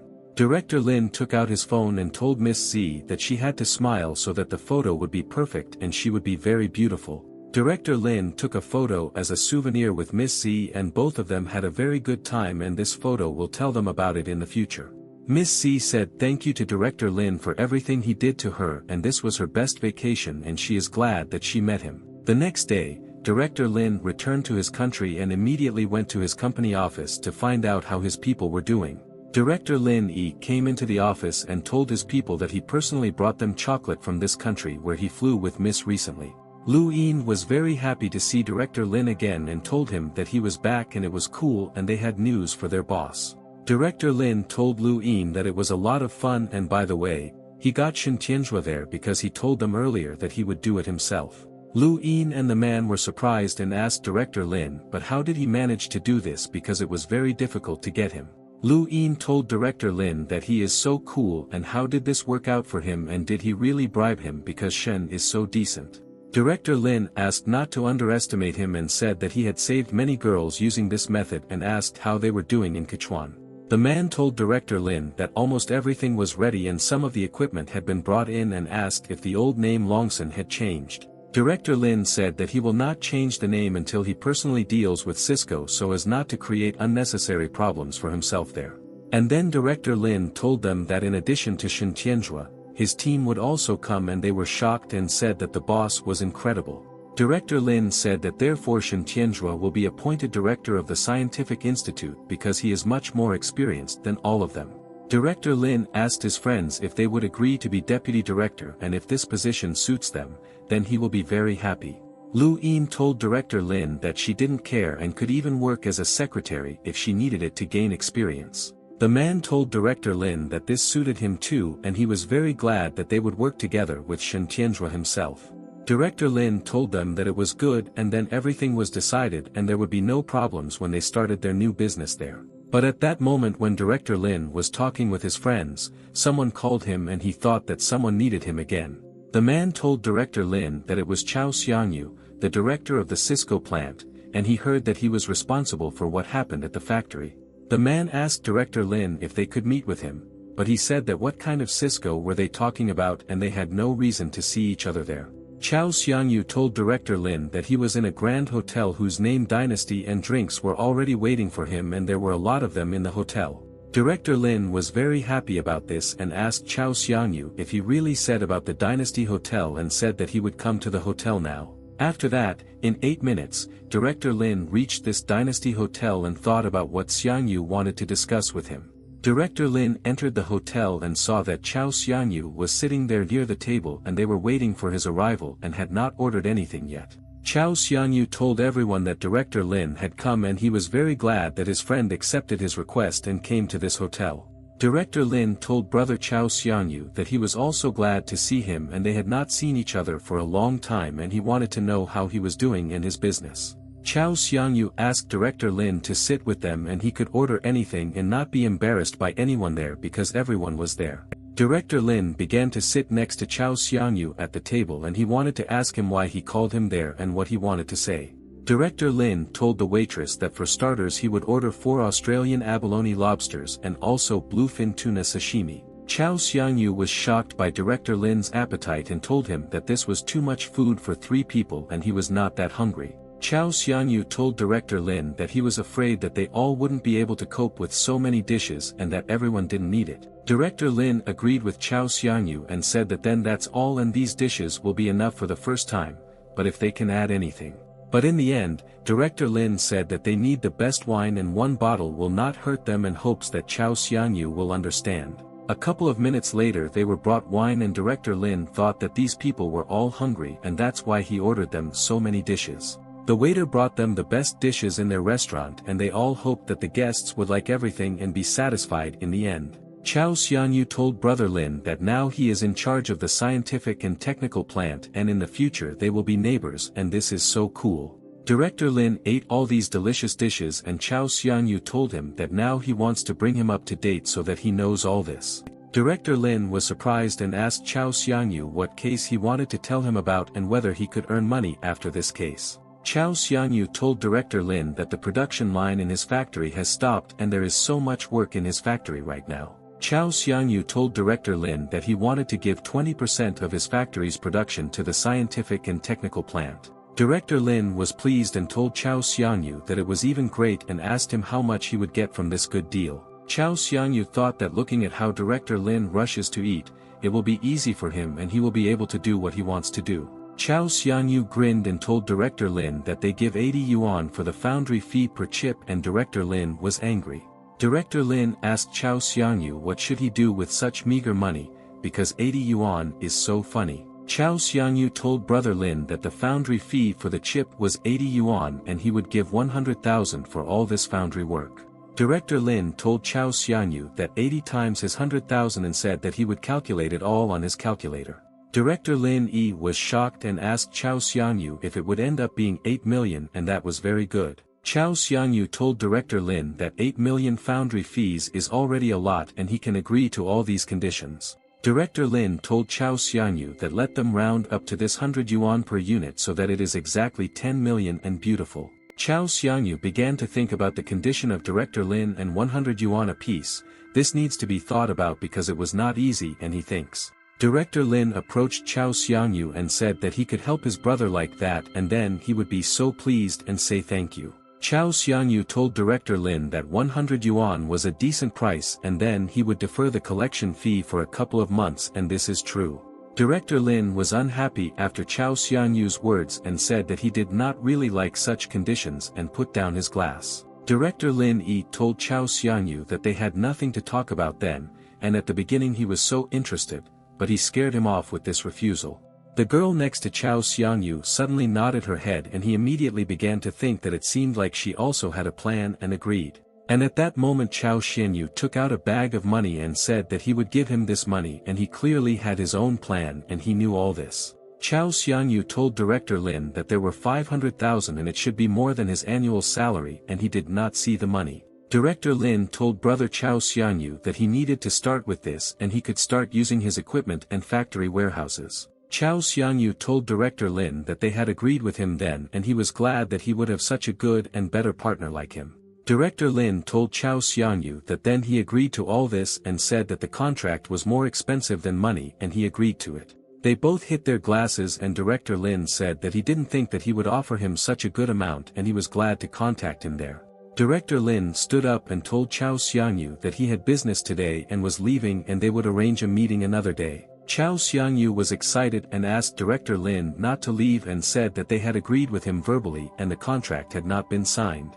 Director Lin asked Chao Xianyu if he really needs to sign a contract and he doesn't trust him and let them go to his company. Chao Xianyu told Director Lin that they did not need to go to his company and said that they could sign the contract in the restaurant. The girl told Director Lin that she had a contract in her hand and he should put his signature in this place and it would be good. Director Lin told the girl that he would do it without any problems and they could be calm because they had already agreed with the boss. Director Lin quickly signed and said that this was it and he started to leave from there and he was glad that they completed this deal. Chao Xianyu told the girl that he did not expect that Director Lin Yi would sell for some 500,000 and he greatly overestimated Lin Yi.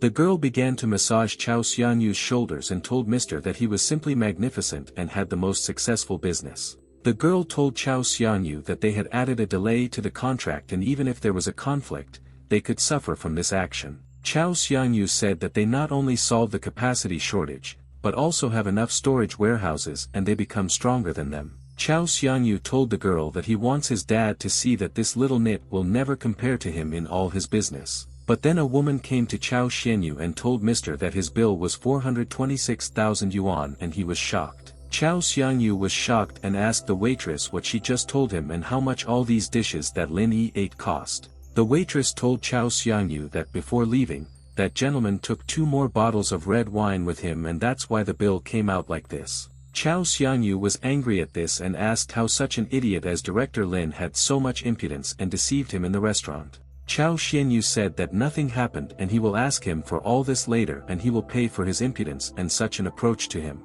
Director Lin Yi brought 2 bottles of wine to his company office and his employee Yuan asked if she could drink the drink at home. Yuan took 1 bottle in her hands and said that all people say that the quantity of this series is very limited and how could he get the wine.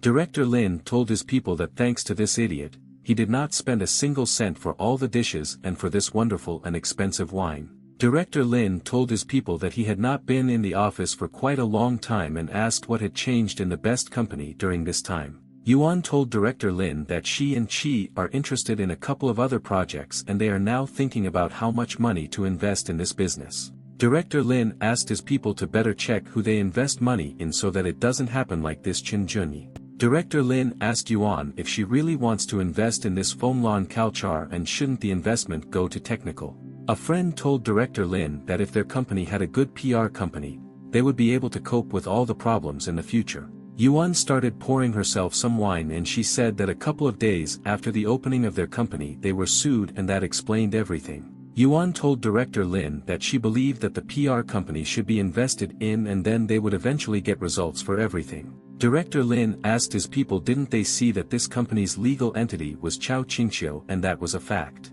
Yuan and his colleague were frozen in surprise and speechless because they had not noticed this detail and had just learned about it all. Yuan told Director Lin that the name seemed familiar to her and she might know this person, but she couldn't remember who he was. Director Lin pulled out the document and told his people that he himself would deal with these investments and check all the information about them. Yuan started drinking wine and told Director Lin that this folder is there for a reason and they want them to pay attention to them too. Director Lin Yi asked Yuan not to worry and said that he himself knows what to do with it and they can continue doing business there. But then someone called Director Lin and he realized that it seemed like it was important and he had to quickly answer this person's call. The man told Mr. Lin that she had problems and she needed help from him because only he could help solve this difficult problem. Director Lin stood up and asked the interlocutor what happened and asked her to speak slowly, and he listened well to all her words. She said that when she went out to get medicine for her mother, she fell and spilled healing wine on someone else's clothes and bag and she was asking for money. Director Lin said goodbye to his people and asked a friend where she is now and he will come to her and quickly solve all her problems. And after a couple of minutes, Director Lin quickly arrived at the pharmacy called Health and Medicine and all the events took place there. Wang Ran asked these people for forgiveness and said that she didn't do it all on purpose and she was sorry that everything happened like this at this time. The woman shouted at the student and said that she had just bought these clothes and a bag and she ruined them in a second and was to blame. The man told student Wang Ran that this bag was worth 20,000 yuan and how she wanted to return this considerable amount of damage to them. Student Wang Ran told the man that she had a little more than 500 yuan and she bought medicine and had no money left there. But the student Wang Ran told the woman that she would give them all her money but she should return home and help her mother at home. But suddenly, when the student Wang Ran did not expect this at all, this woman grabbed her by the hair and began to pull her towards herself with all her might. The woman asked student Wang Ran if she was really joking and if she didn't give her the whole amount, she would kill her and no one would help her. The woman did not want to let go of the student Wang Ran and held her so tightly and she was in great pain, but Wang could not get out. And at that moment a car arrived there and stopped right in front of this place where the conflict between the girls continued to the death. It was Director Lin and he opened the door and got out of the car and he began to quickly walk towards these people who were fighting there to decide. Director Lin asked all the people what was going on there and he wanted to know all the information about what was there when he was not there. Student Wang quickly ran to Teacher Lin and said that she was very happy to see him there and it was good that he came there. The woman asked student Wang Ran if this was her boyfriend and she asked Director Lin to return her 20,000 for the bag. Director Lin asked the woman to calm down and he took out his phone and asked her where he should send this money to which card. The woman said that the payment had gone through and told Wang Ran that she had such a cool guy and why didn't she call him before. Student Wang Ran told Director Lin that now she had to give him 20,000 as well, but he asked her not to rush. Director Lin told student Wang Ran that he had one task for her and asked her to go to his car first. Student Wang Ran was surprised and asked Director Lin if he wanted to give her a job, but she had just passed all the exams. Director Lin told student Wang Ran that he currently does not have enough workers and needs a secretary and he can hire her for this job. Director Lin told Wang Ran that the responsibility of the business interface is with Cisco and she must quickly learn everything about Cisco's man Chao Xiangyu. Student Wang Ran agreed with Principal Lin and told him that she would do her best and not let her friend Lin down. Director Lin told Wang Ran that it was great and he would take her and said that Chao Xiangyu is a pervert and she should hit him there. Student Wang Ran told Principal Lin that she understood him and that she would be careful and would hit that person in a moment of danger. Director Lin took student Wang Ran home and asked her to be careful because there were so many dangerous and bad scoundrels around. Student Wang Ran told Director Lin bye and she will be very happy to know everything about this new job and will try to help him there. Director Lin realized that it was already 11 o'clock and Miss C really asked him to come at 11:30 and he must hurry. Director Lin quickly arrived in Jinyuewa where all the people were waiting for his arrival and it's good that he did not forget about her request and came there. Miss C stood next to Lu Tian and she asked Director Lin where he was and everyone was waiting for him there and had gathered a long time ago and he was well in time. Director Lin apologized to Miss C for being late and he will definitely make amends for this and she will not be angry with him anymore. Lu Tian said that after all, Director Lin was so busy, but he came there to accompany Miss C to the alumni meeting and it was good. Lu Tian told them all that she thought it was time for them to go there because she was very hungry and needed to eat something at the restaurant. After that, they went inside together and Director Lin calmed down and thought that it would be bad if he forgot and didn't come to visit. Zhang Minghua met them there and said that she was glad to see Qin Yan and Lu Tian and they were waiting for them and finally they were there and everyone was assembled.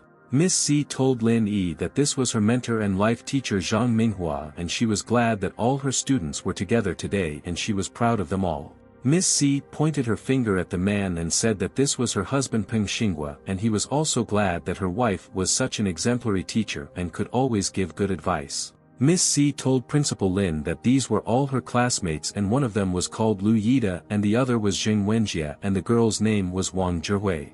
Principal Lin nodded his head and told all the former students that he was very happy to meet everyone in person and they were a cool group led by Zhang Minghua. Zhang Minghua told Miss C that Lu Tian said that she had such a handsome boyfriend and now she has personally seen that she was right in fact. Zhang Minghua said that Director Lin was much better than the brat from Yenshan and Peng Xinghua asked Lin to come through and the food was already ready and it was hot on the table.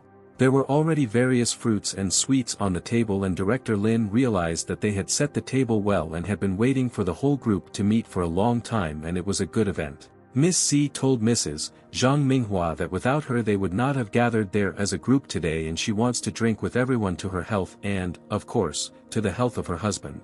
Zhang Minghua asked Z what she was saying because they were all like her own children and she came there as if to her home and was glad to see all her children from the group there. Peng Xinghua said that it would be much more pleasant to hear such toasts from them at the wedding, and he and the teacher are waiting for when they have a wedding and they can come there together. And then suddenly the student asked Miss Z and Principal Lin to hurry up and set a wedding date and they would wait for the wedding toast and Z was very surprised by this. Lu Yida said that he thought that marriage should not be rushed because there were so many unreliable men in the world who could not offer anything other than 5,000.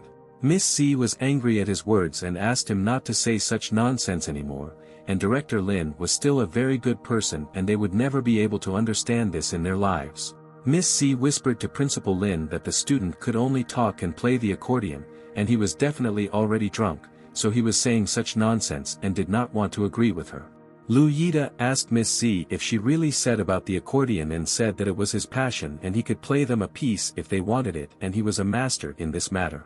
Miss C was surprised and wondered how the student could hear what she was saying to Principal Lin and Wang Zhihui was also very embarrassed that their classmate behaved this way.